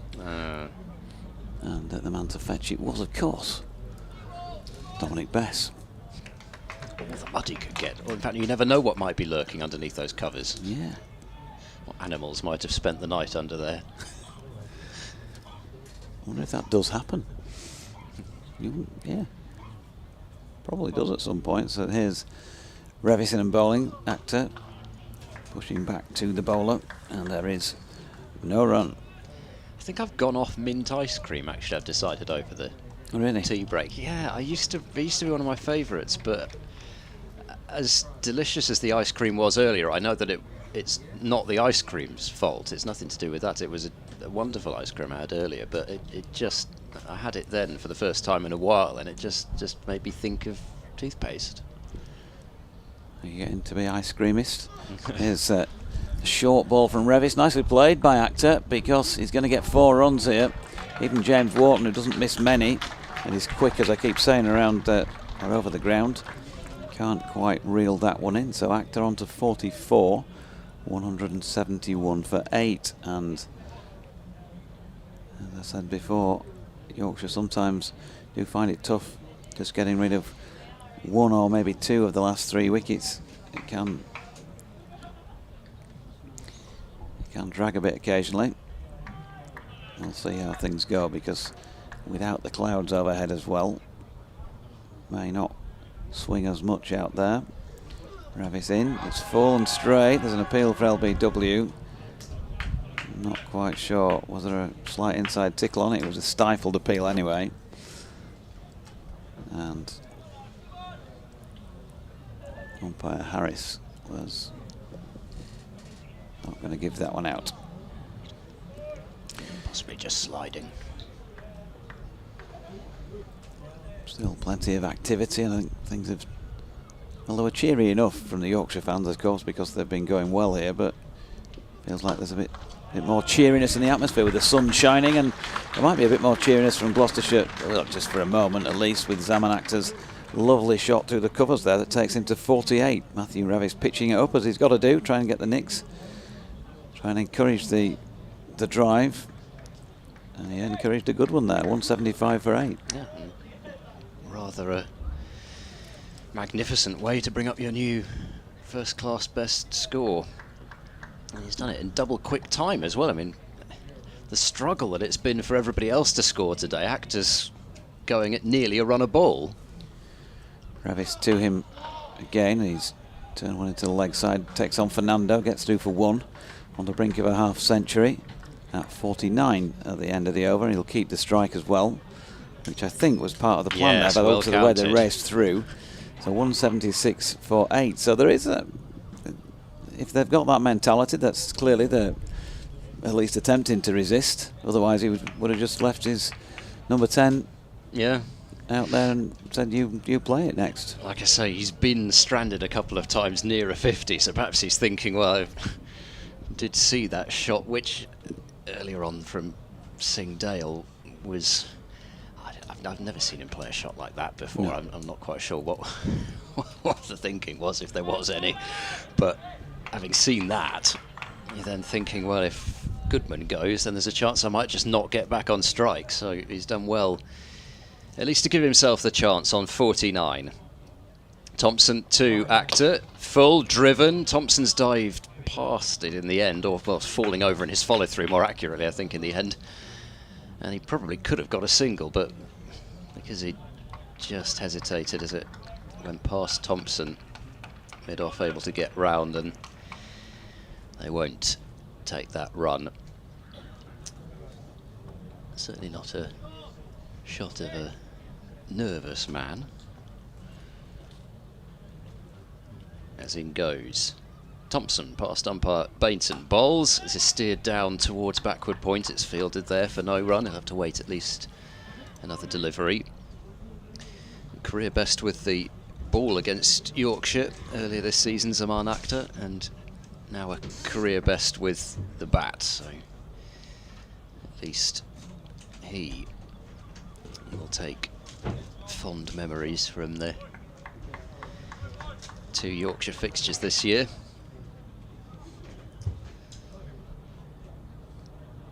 As Thompson runs in, bowls. This is on the pads of Akhtar and clipped away out to deep forward square for a single, and that is a first-class 50 for Zaman Akhtar, and well, he might soak up the applause of the Scarborough crowd, because he has provided some stubborn, at times belligerent resistance late on here, and has at least meant that Gloucestershire haven't completely folded.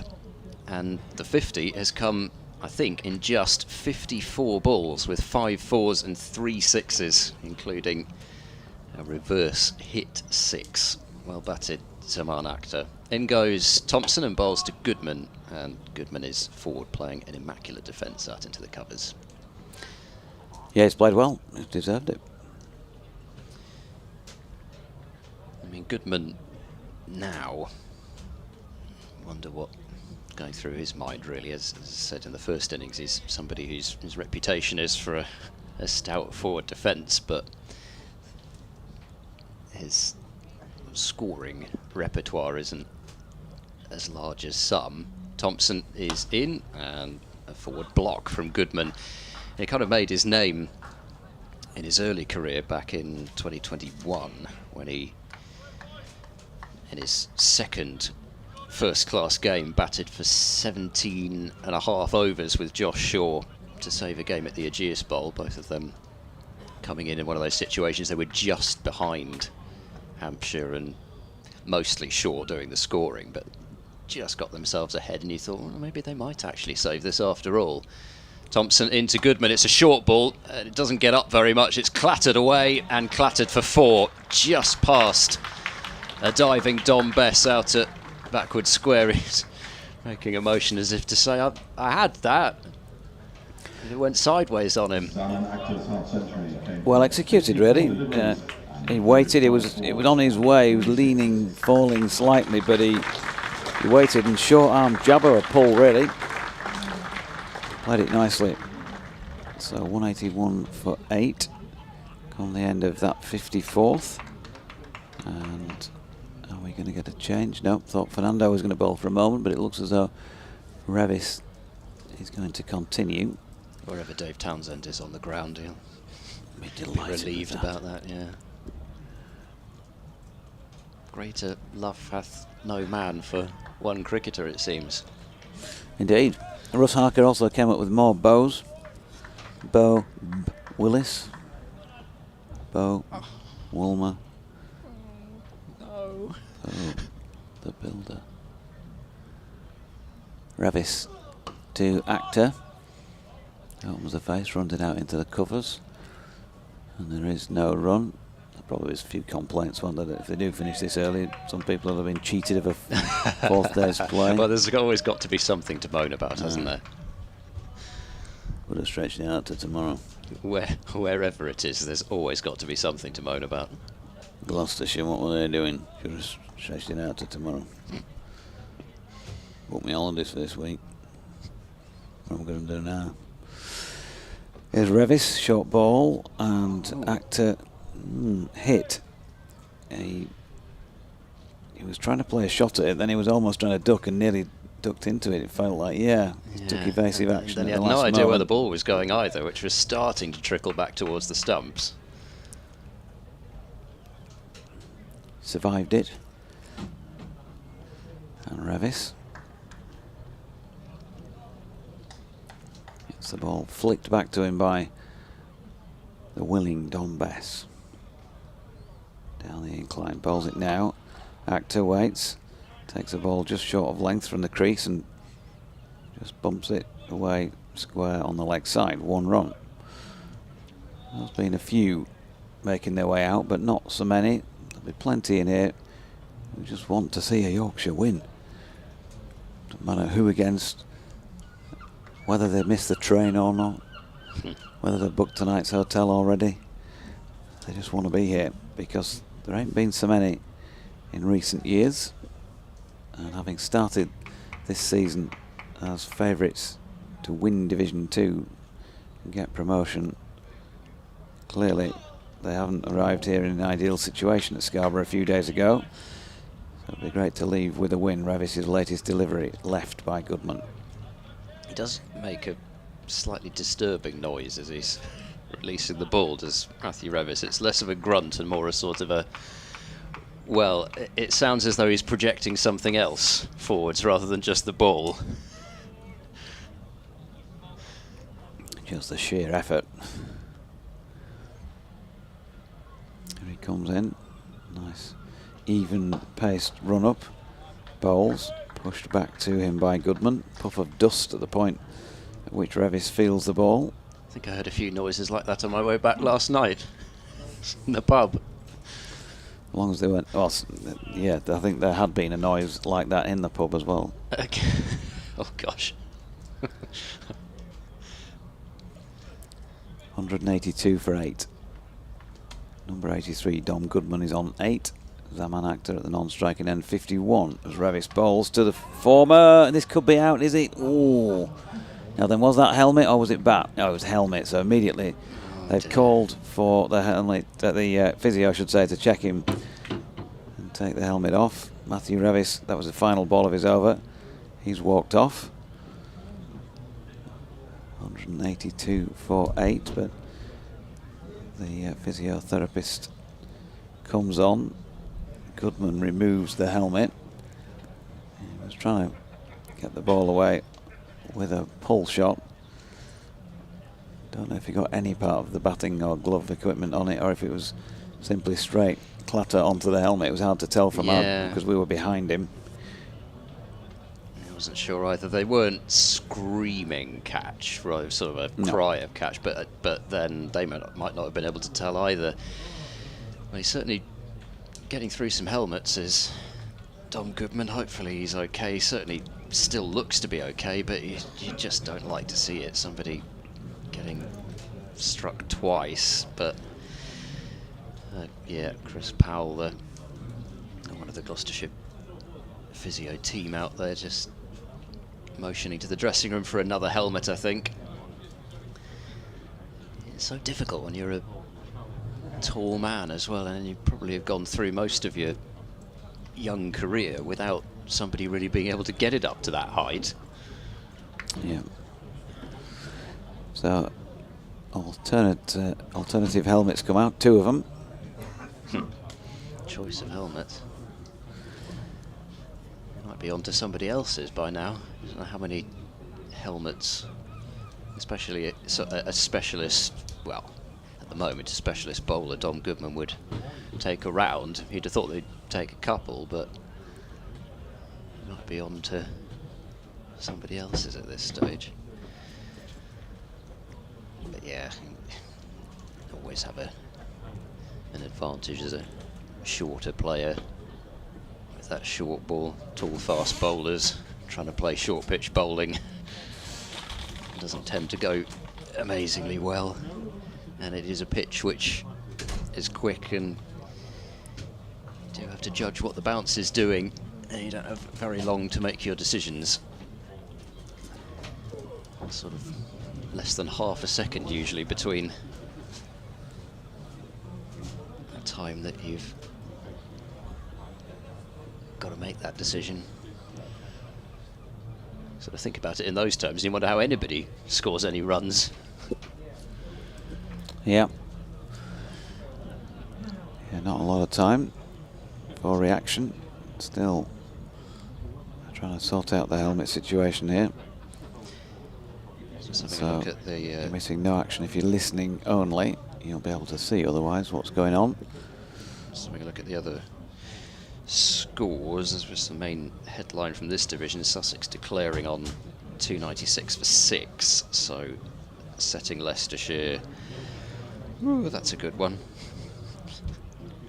The brain doesn't work. 459 I think it is to win, and Leicestershire 75 for 1, so Rishi Patel out for 41. Did seem to be going for it, but that's kind of the way that Rishi Patel plays, really. 41 from 48 deliveries.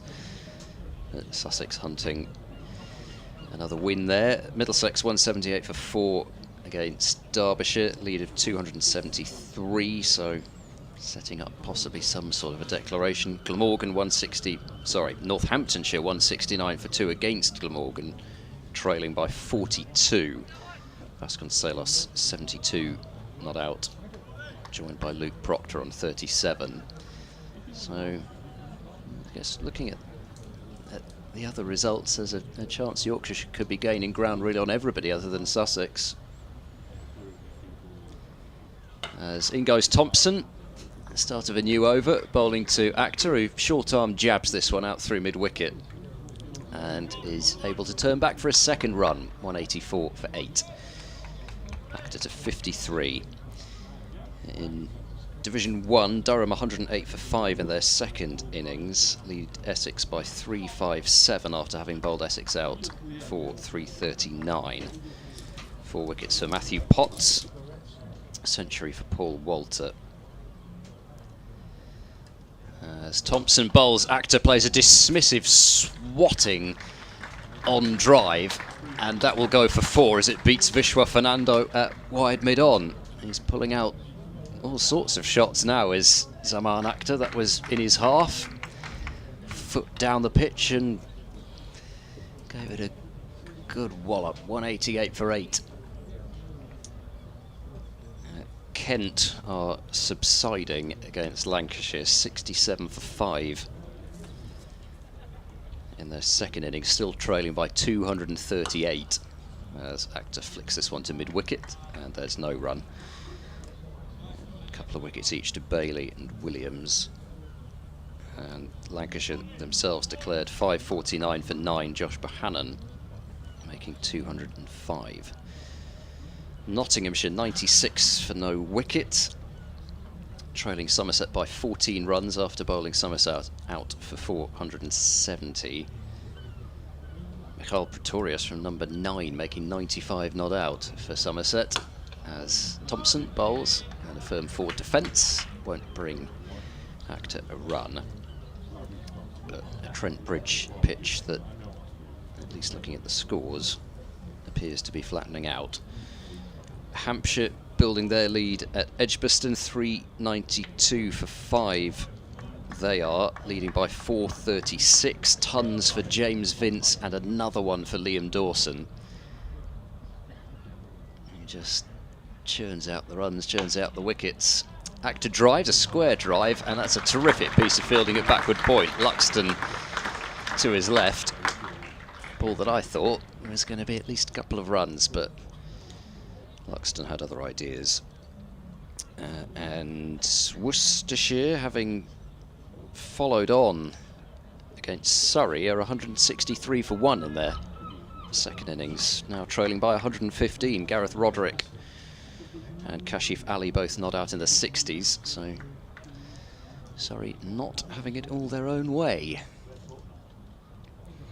Thompson in bowls. Actor is caught on the crease, caught on the thigh pad, I think, in the end, or at least certainly upper part of the pad, no appeal. And the ball dropping down at his feet. End of the over. 188 for 8, Actor 57, lengthening his career best with each run he scores, and Dom Goodman, having been plunked twice on the helmet, still there on 8.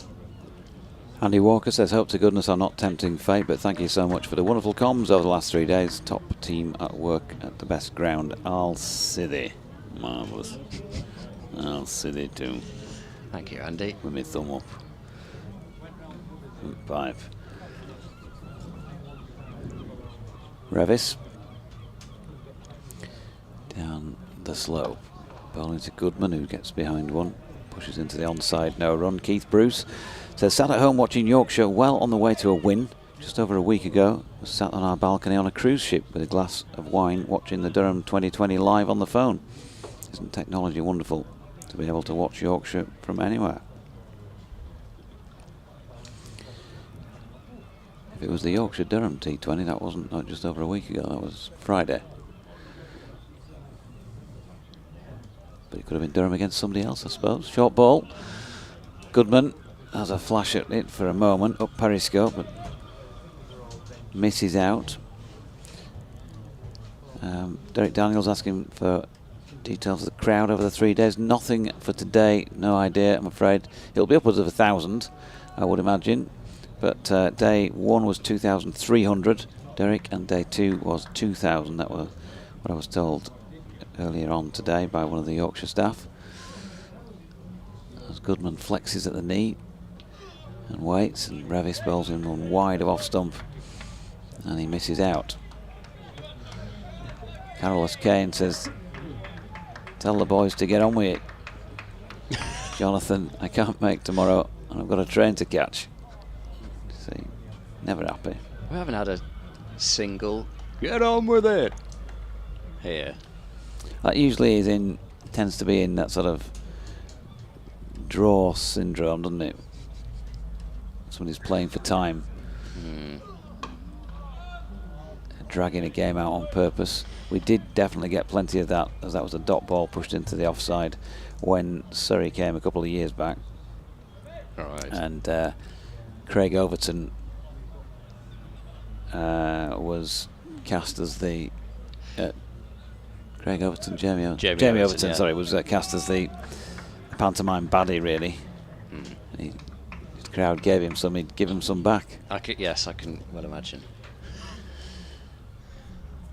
Revis in and bowling, short ball. Now then, Goodman has got underneath it, but James Wharton was right out as requested on the boundary edge rope, and the ball bounced probably a good 20 yards short of him in the end. Fields it and keeps them to 1. Brings Zaman Akhtar back onto strike. Any late correspondence can be addressed to BBC West Yorkshire Sport at gmail.com, at SportingLives1, at EdCricket6, and at DO_cricket. Revis moving in once again. Bowls to Akhtar, who drops it out into the offside, and there's no run. Well, they've survived 7 overs since the tea break without any major alarms, other than Dom Goodman having his own personal alarms with a couple that have bumped him on the helmet, and he seems to be okay as a result of that and continuing. And so half an hour in, I'll step out. I have an update to do at 6:05 if we get that far. But you shouldn't be getting anything else, chaps, while I'm off the air for half an hour. Right, then. Yeah. So Goodman it is to face, and a change of ends for George Hill, who's going to have a go from this Pizon Park end. And in bowls and beats Goodman with a good one. Right on the money to start with, drawing him forward, forcing him to play. The ball just leaving him, and I thought as soon as Jonathan Doidge stepped out of the commentary box for one moment there that he would have to come right back in. Fall of the 9th wicket. Helpfully held the pose there, did Goodman, just to show that he did indeed play at it. Hill in to Goodman. This is flicked off Bratt and Pad, I think, behind square on the onside. And they will take a single. Heard the 2 noises there. Goodman will be pleased to add another run to his total. It means he is into double figures, 190 for 8. We'll see what Zaman Akhtar's got planned. It's been a terrific innings from him. 6 4s and 3 6s, and he's looked pretty much in full control of whatever he's been doing, and he's been playing all sorts of shots. Hill in to him. Oh, that has taken off, and George Hill is getting the ball to spit up like nobody of late. Reared up on Zaman Akhtar and past at least the shoulder of his bat, if not higher than that, through to the keeper. Dave Townsend back with me. Yeah, he was doing it before the tea break as well, wasn't he? And getting that bit of extra bats. Maybe the other bowlers are just to bowl more, a little bit tireder. Hill in, driving Akhtar, pleasantly enough, but mid-off is a little bit deep, so it's just the dot ball, in fact. Need to finish this off now, really. This is getting a bit silly, isn't it? You have an early trip to the North Riding planned. A date with a chocolate and hazelnut porter. Oh, I've not actually tried that. I might have to try a half of it. Having talked about it so much. Edged, and he's dropped it at second slip.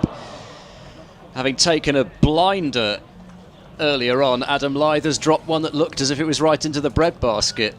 Well, that's one for the collectors, for your collector's album. Lythe drops catch, and he doesn't drop very many there. Oh, it was. I mean, maybe it just dipped at the last minute. Waist high, he decided to go palms down, which he had to do. He couldn't really have taken that palms up, but yeah, maybe as you say, maybe it did just dip, or maybe he only at the last minute realised it was palms down and shelled it. Hill to Actor, who is not going to get a single towards cover point. Goodman took a couple of steps down, but was sent back, and that ends the over. And it's a terrific over from George Hill. Just the single off it, which was bat onto pad and should have brought Hill his third wicket. 2 for 25 from his 10 overs. Gloucestershire 190 for 8, trailing by 69 runs. And of course, Hill, who fields at first slip, is now going to have Lythe alongside him at second slip. Been extra staggered, do you think, this over? Lythe a couple of steps further in front but of Hill. It's a collector's item, Lythe drop catch. It just doesn't happen. And that was not a particularly difficult one, was it? Mm. So, anyway, here we go. Start of the next over from Revis, who bowls that through to the keeper. And no run. It's noticeable, isn't it, that Hill has been just hitting that length where the ball has been taken off. And yeah. Hasn't been a great deal from the other bowlers since tea. I would imagine Jordan Thompson's a bit fatigued after his efforts over the last couple of days. He's bowled really, really well. We might see Conor McCoy again soon. Revis bowls, and Goodman covers up, defends into the offside. No run. Doidge behaved himself whilst I was out of the box. He didn't sort of lapse into Kenneth Williams or. No Kenneth Williams. No, I think there was a little bit of FST, but you're bound to. Oh yes, to have that. It's very difficult to get through a half hour without an FST. No, I don't think we went with any other impressions. Here's Revis again, top of his run.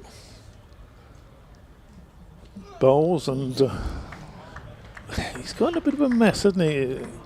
Another short delivery goes through to the keeper, and we've seen several times. I think, has he been hit on the helmet twice? Yeah. And seemed to get in just that bit of a mess with the short ball. Couple of fielders out for the mistimed hook. They can't have the deep backward square. I think I'd have him in another 10 yards or so. His next delivery is another short one. He's having nothing to do with this. Decided he's going to give up hooking. It's probably for the best, but then the last one he almost walked into, and then that one he really got down low, and it's a good job he did, because it didn't actually bounce a great deal. But I think he's better off doing that, really, as Goodman. You can tell he wants to get after it, just wants to use his height, stand there and hit it and get it away from him. Stop him bowling there. Field change with Thompson coming to a wide leg slip. Not quite long, he's moving towards leg gully.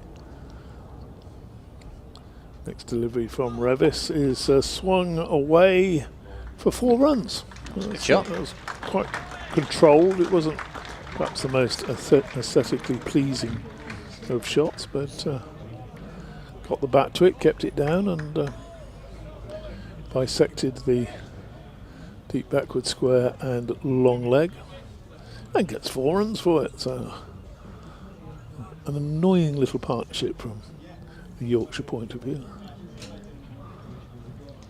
expecting this to be wrapped up in this session, but well, who knows?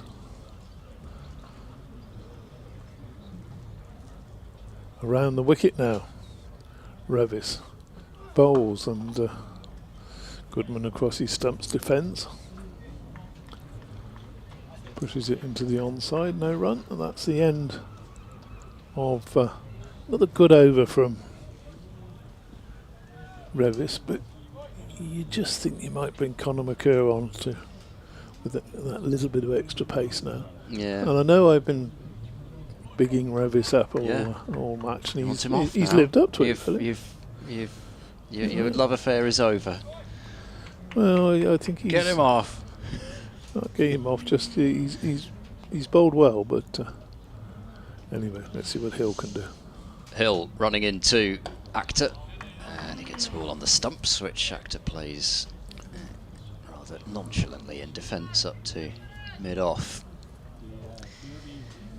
Amazing how quickly those clouds have dissipated. A beautiful evening, which I'm glad we've got this, if this is to be the last session, because most of the match has been played under gorgeous sunny skies.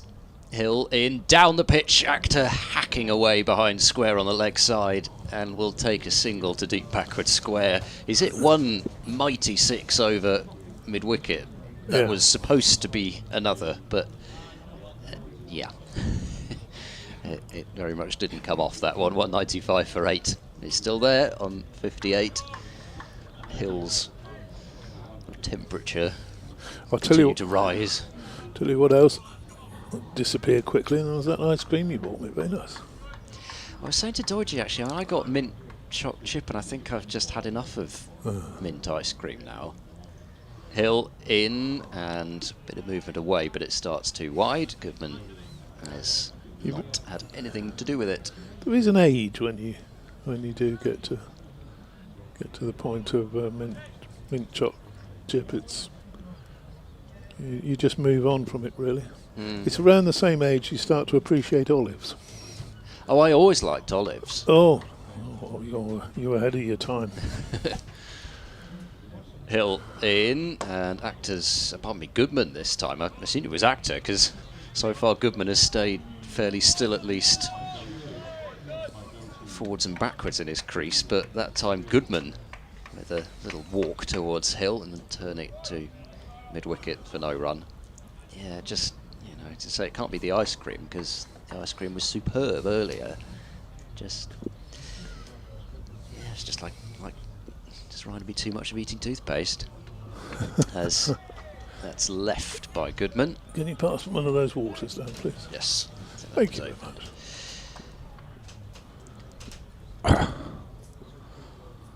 Bit of an effort opening this.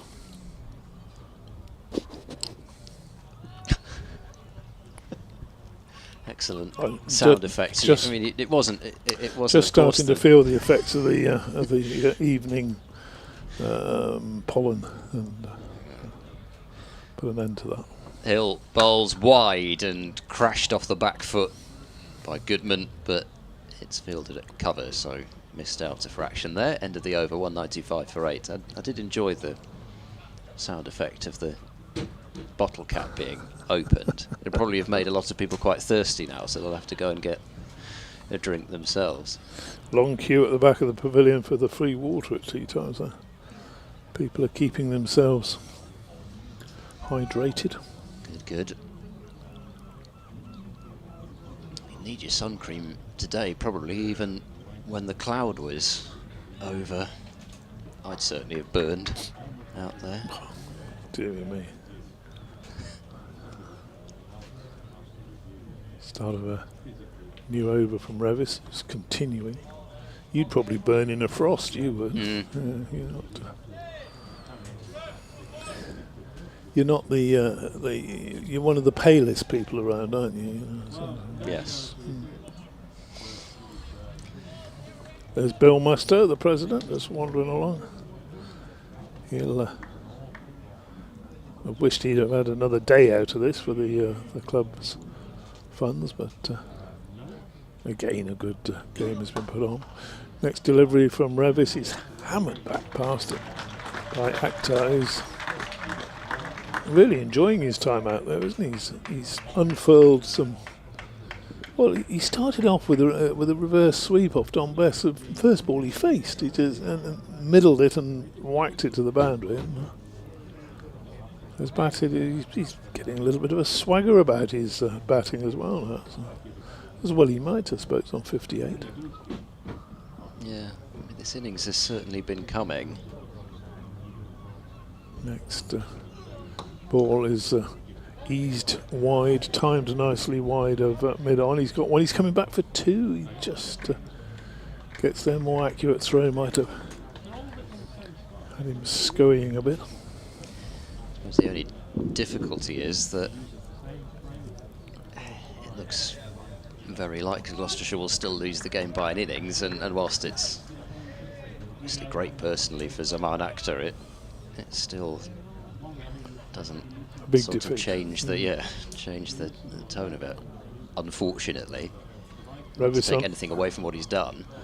Revis on his way, bowls to Akhtar, who's hit that one in the air. There's a shout of mine, and it's landed halfway between the wicket-keeper Johnny Tattersall, who's run back from his position towards fine leg. Conor McCurr has come in. It should really probably have been Conor McCurr's catch. It was one of those that, as it went up in the air, obviously you want the keeper to catch it if he can, but Tattersall was always just that little bit not getting there, wasn't he? Yeah. Whereas if McCurr had to sort of pull out really so they didn't collide, if he'd have gone at it full pelt and dived, he might just have taken what would have been seen as a spectacular catch.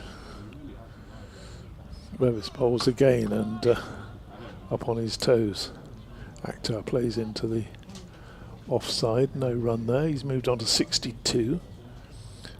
And 199 now for 8. Thanks to this Akhtar innings, Gloucestershire have gone past their first innings score, so at least mustered more than the first time around. It was a funny one, that, because it didn't really get big on him. I think he played a sort of short arm low pull, and it was just that tiny bit shorter. Oh. And he's given that an almighty smack back past Revis. That's back past the bowler for 4 more runs, and I would think that'll be the end of Matthew Revis for this, or probably for this match. He takes his cap from the umpire. Just saw Johnny Tattersall indicate to Conor McCurr that next over far end Conor, and he's the big man starting to loosen up. George Hill thinks he might have something to say about that. He'll take a couple of wickets and the game will be over. I knew about his hockey skills. I didn't know about his tennis skills. Zaman Akhtar, spotting forehand. More baseball, I think. Well, yes, right. Hill is in bowls and goes past the edge of Goodman. A strangled shout for caught behind. He's not bowled with a great deal of luck in this spell, is George Hill. Goodman just drawn across his crease. Chance for a career best for Dom Goodman as well. He's not far away, at least in terms of runs. Hill into Goodman, who drives high in the air down the ground. He's not going to get 6. The ball will land perfectly safely as long on tracks back. I have no idea what's happening because there's a massive screen in the way, but it's 2 runs. Yes, I think that one. 5 for 8. I think that one probably pitched and span back a bit. Lobbed it. Bit of a golf shot, wasn't it? Yeah.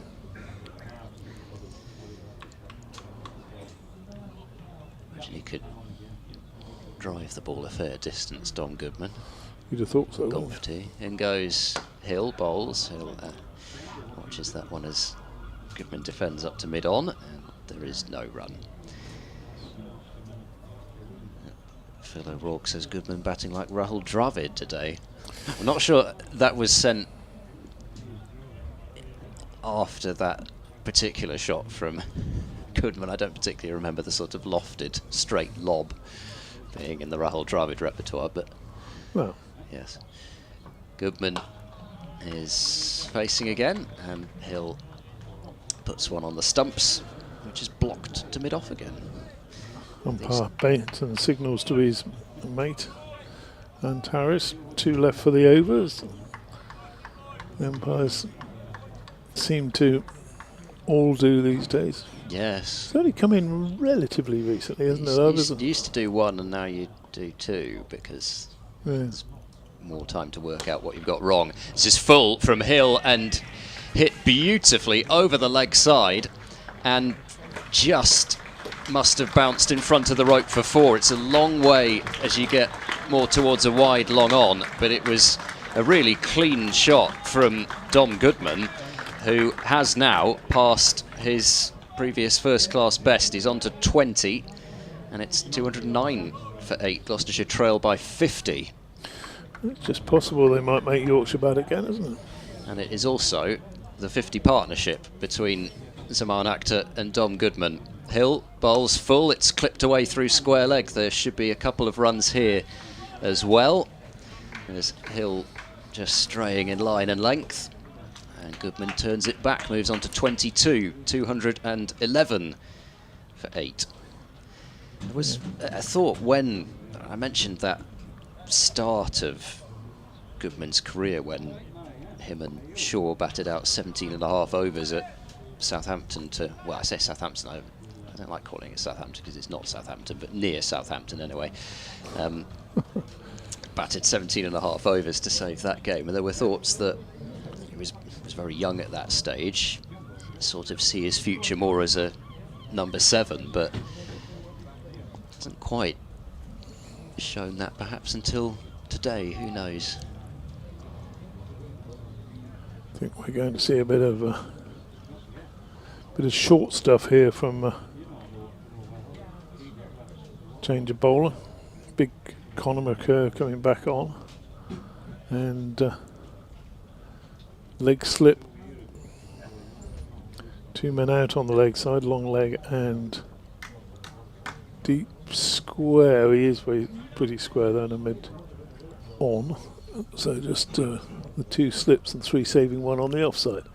McCurr bowls and up on his toes goes Akhtar, plays that back down the pitch, and there's no run to be had there. The crowd staying on, getting their money's worth. Very generous. I was around the other side of the ground when I ran the other side of the ground. I had to do my obligatory walk, and of course I messed it up because I walked anti-clockwise, which is the way you walk for runs, as the old pros will tell you.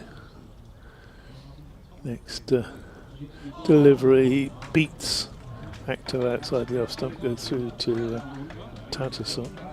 But I was down the far end by the tea room when Akhtar got his 50, and very generous applause from right round the ground for him. So that was good to hear. I think they would want it to be taken at least a little bit further into the day, so they've got a chance to enjoy what looks as if it's going to be the best part of the day around about this time, but they won't want to see their bowlers hit about too much. McCurr bowls, and that's hit very well through. I'll say through mid-wicket. He's hit that out to cow corner, but he hasn't cowed it out to cow corner. It's just a pull shot, middled, 4 more runs. But no, you must be aware of the walking around the ground superstition. I was, although not actually for as long as I probably should have been. But they were all walking the wrong way in. It was the last championship match for Gloucestershire, the Derbyshire match. They were walking the wrong way the whole match, both sides. Oh dear. The next ball bounces outside the off stump. He attempts to drive it through the offside. No contact through to the keeper. particularly that being Derbyshire, because former Derbyshire fast bowler Michael Hendrick, England as well, of course, died a couple of years ago, bless him. Yeah, I remember he was a big advocate of that, and late on I said, I can't remember, is it anti-clockwise for runs? Or I said, DT, right for runs, left for wickets. So there you go. Next ball on the stumps from Conor McCurr. Yorkshire might even be looking to see how far away the new ball is. Always miles away, isn't it? 63rd over. Gloucestershire will have gone in front by that point. They'll be well in front. Great actors going. Actor will have got his century. 70 off 81, and he's slowed down a bit since he got to his 50. Was it 50 or 54, 55? Yeah, I think it was 54, yeah.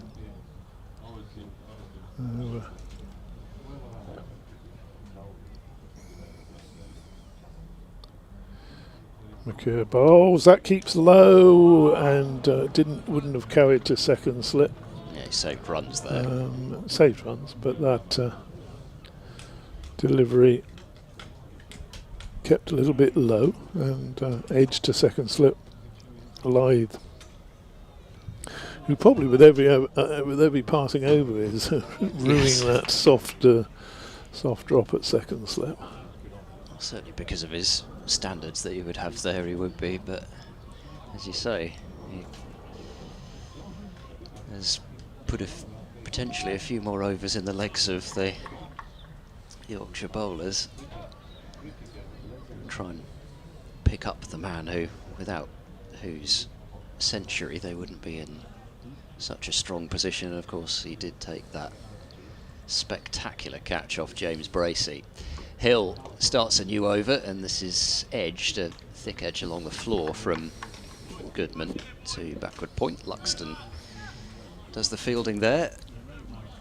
I was wondering about an outing tomorrow morning, seeing what museums there were available in Scarborough. I noticed the Rotunda Museum of Coastal Heritage and Geology. That sounds like my sort of thing. Hill bowls, and we take a bit of pace off that. Anyway, it was down the leg side, and Goodman clips it away to deep backward square, and it's one more run, 216 for 8. I was sort of hoping there would be like a sort of Southport Lawnmower Museum or something. I'm still hoping to get a game at Southport so I can go to the Lawnmower Museum. Well, I must admit, in a number of times I've been to Southport, I've managed to avoid the Lawnmower Museum. Hill in, down the pitch goes Actor, and he is absolutely cleaned up. The 9th wicket falls, and he looked like somebody, Actor, who was just itching all of a sudden to play a shot every single ball.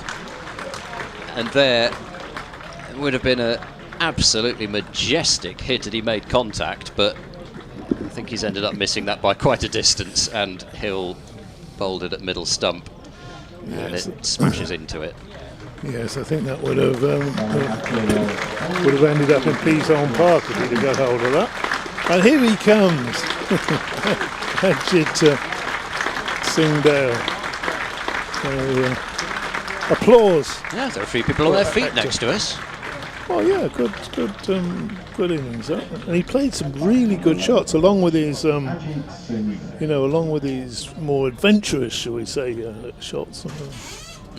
He played some very, very good cricket shots. There was a cover drive through there, which was majestic. Yeah, well, I suppose that's the only thing you think, isn't it? I mean, I think he's got, and this was borne out last year as well as this year, he's got serious potential with the bat, but you just wonder, you think actually on 70 almost, did he have a chance just to dial it back a little bit and see if he could take it just that bit further? But anyway, he's gone, and Yorkshire now on the brink with Ajit Singdale coming out to the middle, a man who did not look as though he was interested in hanging around at all in the first innings.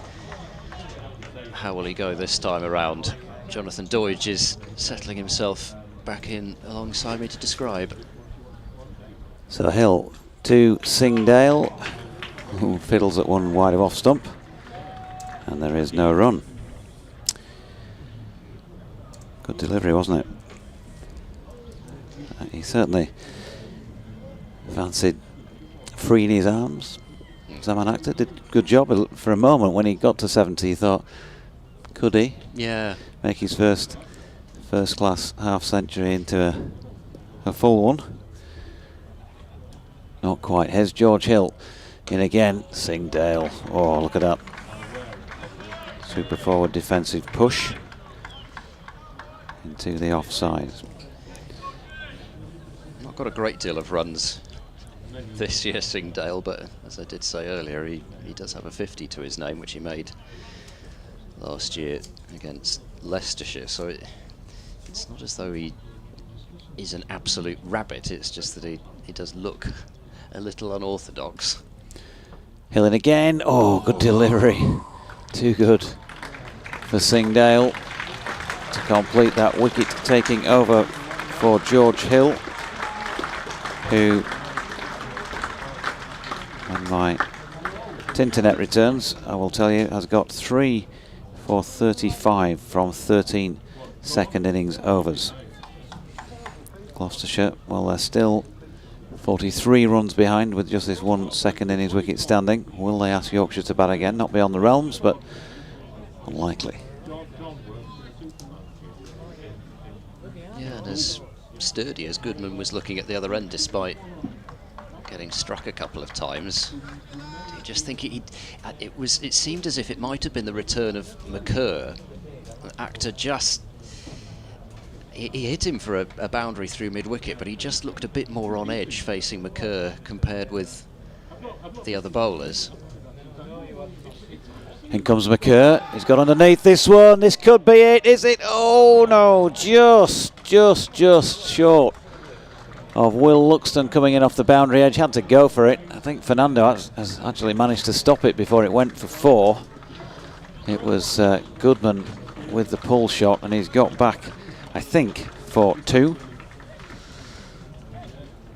Yeah, agonising, wasn't it? And in this sort of situation, you're always going to go for the catch because the runs don't matter, but he just couldn't quite get there. Luxton, a terrific effort to make the ground off the boundary, and then the ball almost stopped dead, seemingly about a centimetre inside the boundary rope. Fernando had a couple of goes of thinking, should I chase it? I'll give it up. Oh, fine, I better go and get it now. Conor McCurr once again. This time it's up there to drive. Invitation accepted by Goodman. Chance to throw the stumps down for Best. Has he got him? They're appealing for run out. One of the bails is dislodged, but not given by Ant Harris. All happening, and yep, you guessed it, Don Bess is flat on his backside at this moment in time and revelling in it. Oh, he's done well to make that if he has. I suppose he's a tall man, so he got the dive into Goodman, so if anybody was going to get there with the dive, it would be him. Certainly very close. Can't actually see the crease line from the replay I've just seen, but it certainly never looked like there was a single there.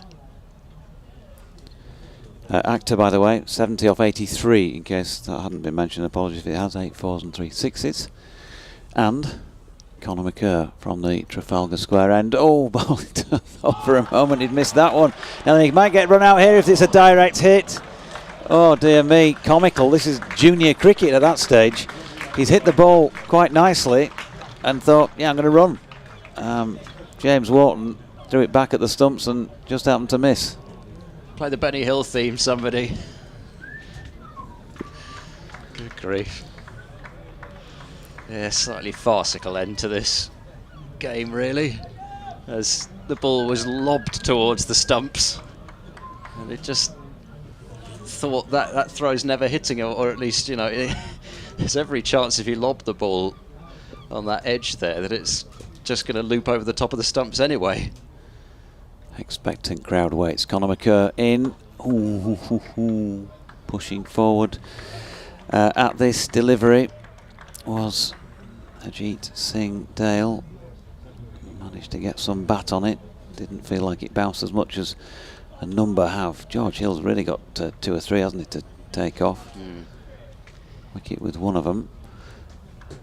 So 3 slips, long leg, Luxton at deep backward square, Wharton at mid-wicket, Revis mid-on, Best mid-off, gap through the covers, Thompson at point. Those 3 slips waiting. Oh, this one short of length from McCurr, not dealt with brilliantly by Singdale. It loops up towards where a gully might have been. There isn't one. Jordan Thompson did the fielding. That's a really horrid delivery to get. There's a bowler out there at 11. It was heading towards his throat. It was almost self-protection to put some sort of bat on it in the end. Could have got absolutely anywhere. McCurr down the incline once again at 219 for 9, goes short, very short, and that pings high over Ajit Singdale's shoulder down the leg side, and Tattersall takes. It's the end of that over. 65 of them now bowled in this Gloucestershire second innings. They're 219 for 9, trailing by 40. Singdale yet to get off the mark. And Goodman, 26 not out. George Hill. He'd love to wrap things up, and if he did, he'd, I think I'm right in saying, yeah, be the only bowler in the match to have picked up 4 in an innings. Not quite sure what the problem is here, but we have... Singdale has broken his bat, possibly. That shorter ball that looked like it caught him on the splice. The G just it's not going to make a lot of difference. There we go, 1 bat. That's how to do it. Just the 1 bat. There it is. You're having that one, says Chris Dent.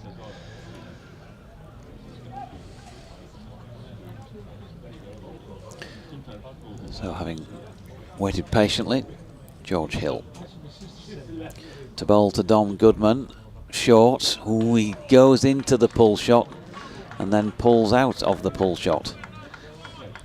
It's through to Tattersall, and there's no run. They've got 2 men set back, surprise, surprise. In front of square, I think, looking at the angle, yeah, Jordan Thompson. Squarish mid-wicket, and then in front of the suits, down at long leg, Matthew Revis is quite a square long leg himself. And George Hill into Goodman, wide of off stump, can't tempt him into a drive, a snick through to the 2-man cordon as it is, slip cordon. Finlay Bean at first and Adam Lyth at second. At that one that he put down, it felt like it was one of those where you're not sure whether to go heels up or heels down. It was right in that middle bit. You do see them go down maybe more often than others. Here is Hill. He's got underneath this one, Goodman, but he's going to carry the boundary comfortably for 6 runs down to this Peace Home Park end of the ground.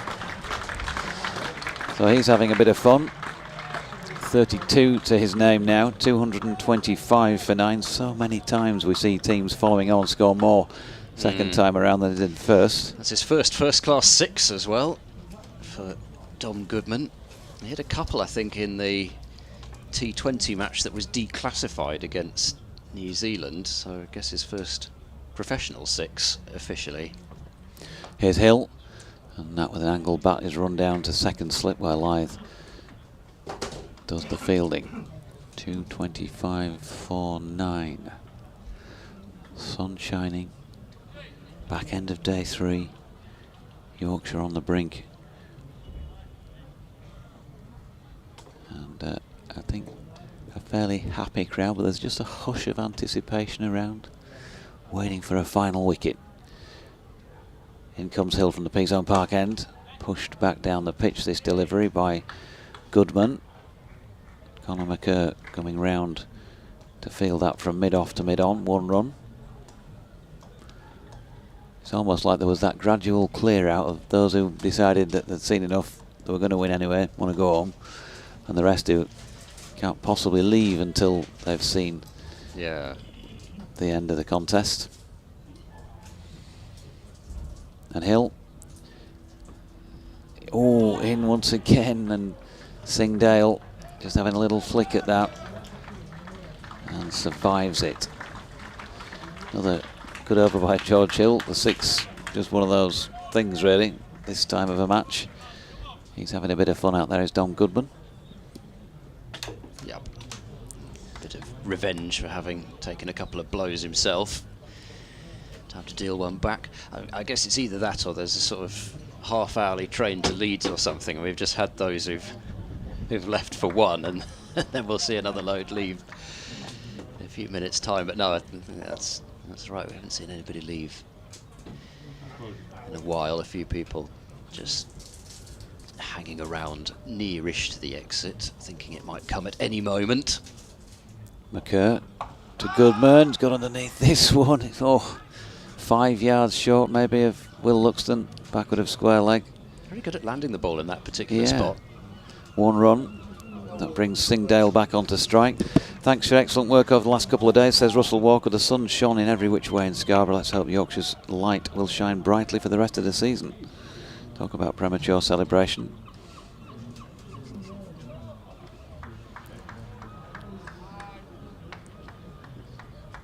Everything feels better after a win. Conor McCurr on loan from Surrey. Can he finish it with this delivery to Singdale? No. Short of length. Pushed out to Jordan Thompson at point. No run. Keith says, sorry Jonathan, it was a Leicestershire home game I watched on the cruise ship just over a week ago. Got the opponent wrong. It's quite all right. Forgive and forget and all that. Really, Major?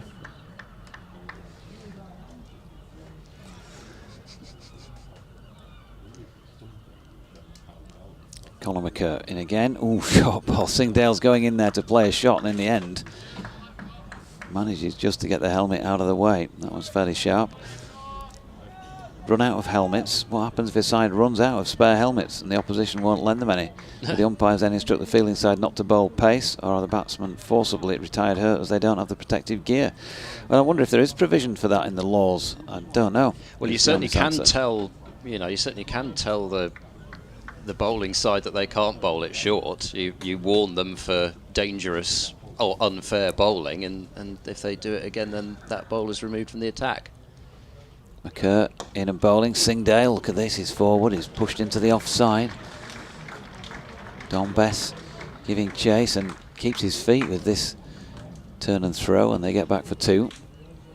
Can't imagine that ever happening at first class level really, but I suppose in theory it could happen. It's into the laws of the game.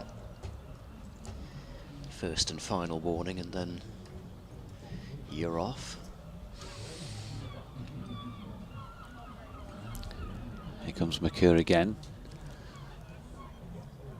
And Singdale pulling one hand off the bat as it goes by, looking awkward in doing so. The South Asian Cricket Academy needed 15 off 15 overs, with 3 wickets remaining to beat Yorkshire second 11 in that match taking place over at Wheatwood. With 3 wickets remaining? Yeah. Wow. That's Ben Code, that's 10 overs. game. So Ben Code has got through his full 10 overs. Hopefully he'll pull out of that okay in the next couple of days. Fingers crossed he'll be okay for Chesterfield. 10 overs, 1 maiden, 2 for 39. And Boyson also 6 overs, no maidens, 2 for 30. In comes McCurr. And Singdale growing in confidence here. Gets the ball wide of off stump. And he's cut that square for 4 runs. 233 for 9. So just 26 more needed, and Yorkshire will have to bat again. Rockhampton, Gloucestershire seconds have bowled Glamorgan's seconds out for 228. Mentioned Dexter Trigo 6 for 39. Ahmed Saeed, young left arm spinning all round prospect, 3 for 56. And Gloucestershire are 125 for 1 in reply, with Joe Phillips 56 not out and Tommy Borman 41 not out. A couple of future Gloucestershire players there. Well, Phillips already has played. Hill is in, wide of off stump, and fortunately for archive purposes it was left by Our batter, Dom Goodman.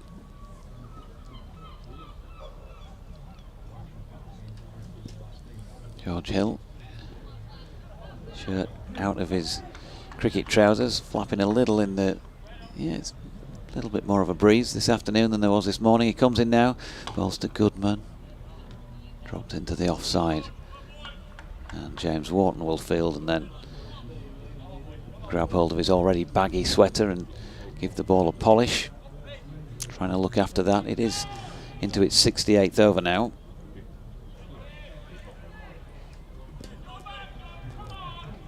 And so Hill turning again. Makes his way in, past umpire Bainton. Once more, exemplary forward defensive push into the offside. I spent 20 minutes or so next to Alan Mackenzie and John Heal just down beneath the commentary position, boundary side, just in case that 9th wicket fell so I could dash back up. It felt a little bit slightly dewy on the grass when I was sitting on it. I think I also walked in front of the camera before I realised it, so hopefully they weren't on that shot at that point. Might have spoilt viewing for people as Hill is in, and then he's pulled around the corner, and Goodman helps himself to one. Matthew Revis doing the fielding. Might make a sort of end of season joke album. Shot of your magnificently coloured jumper close up. Not wrong with a bit of jade. Very nice.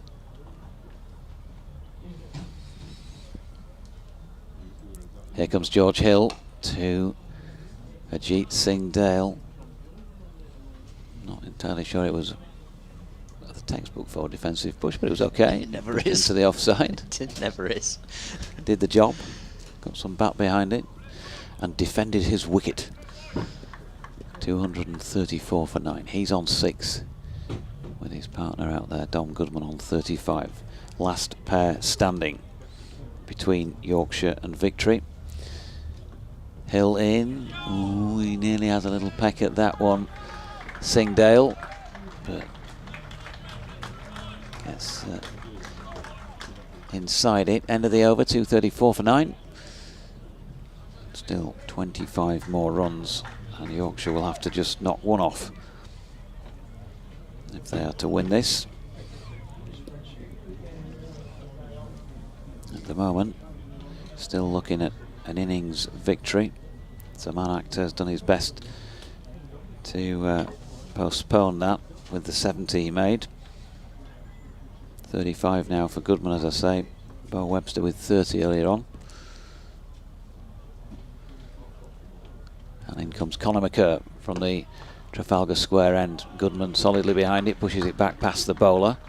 He's going to get 2 for this. Don Bess chases it down. What did you make of the chance when I was off air? Pulled around the corner. Whose catch did you think it was?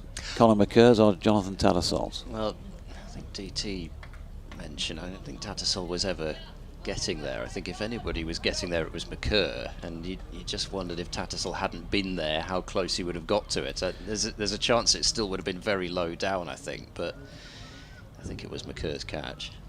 Here he is, and he's bowling to Goodman, who turns that one on the leg side for Luxton to come in and field. Yeah, I agree with that. From being down there at ground level, I was quite close to where it happened, really, probably only 20 yards, 25 yards at the most from me. And when you're on the boundary edge coming in as well, you've got that.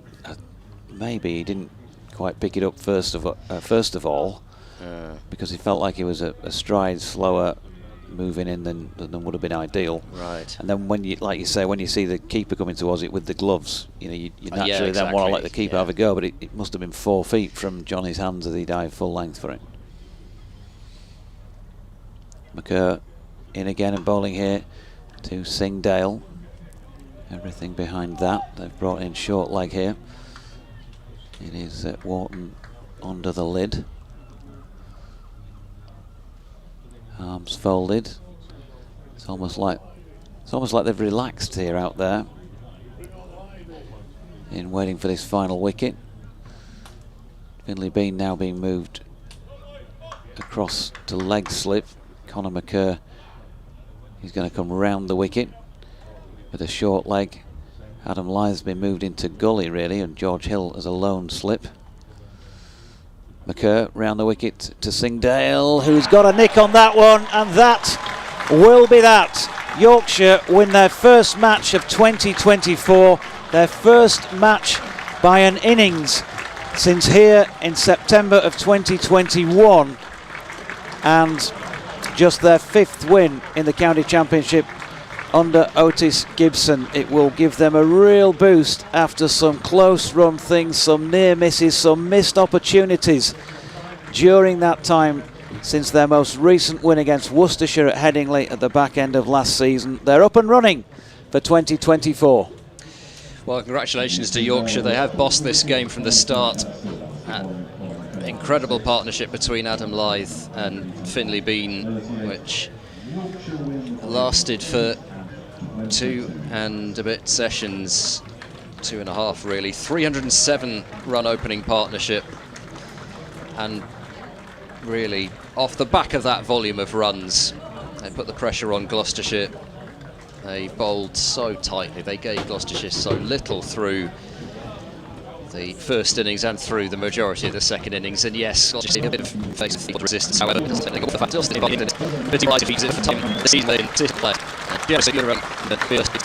Tell us, you might come to some Yorkshire youth, certainly age, just the average age of this wind,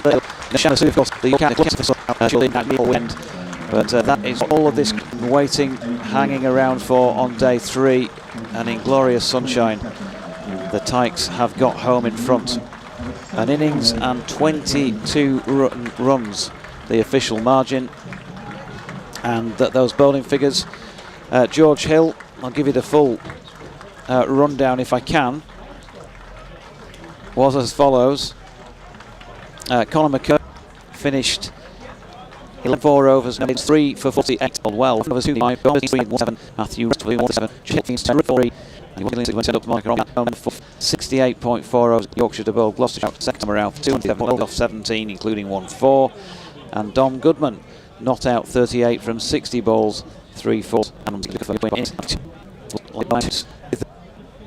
and Gloucestershire will take 2. Yeah, 2 bowling points, and we've only got Bo Webster taking the wicket with the penultimate ball. That bonus points were allotted for that second one as well. No batting points, and it is a real step backwards for Gloucestershire in the table, because it looks as though everybody else is going to be picking up a significant chunk of points. They came into this round 11 points behind Middlesex for second place, but they'll be losing ground and they will need a good finish. So I guess the one bit of good news for them is that 4 of their next 5 games are home games, but they'll need to get on a winning run if they still hope for promotion, which I'm sure they do. So, and Yorkshire, yeah, boosted with 22 points here. Until we know the results of the other matches, it's speculation as to where they might end up in the table, but suffice it to say that they will be moving on up the Division 2 table of 2024. I think, unless we've got anything else major to say. The one thing I would say, going right back to the start, Gloucestershire winning the toss and choosing to field, they will wish to goodness, I think, that coin had come down the other way. I'm not saying that they would have been able to replicate exactly what they did, but that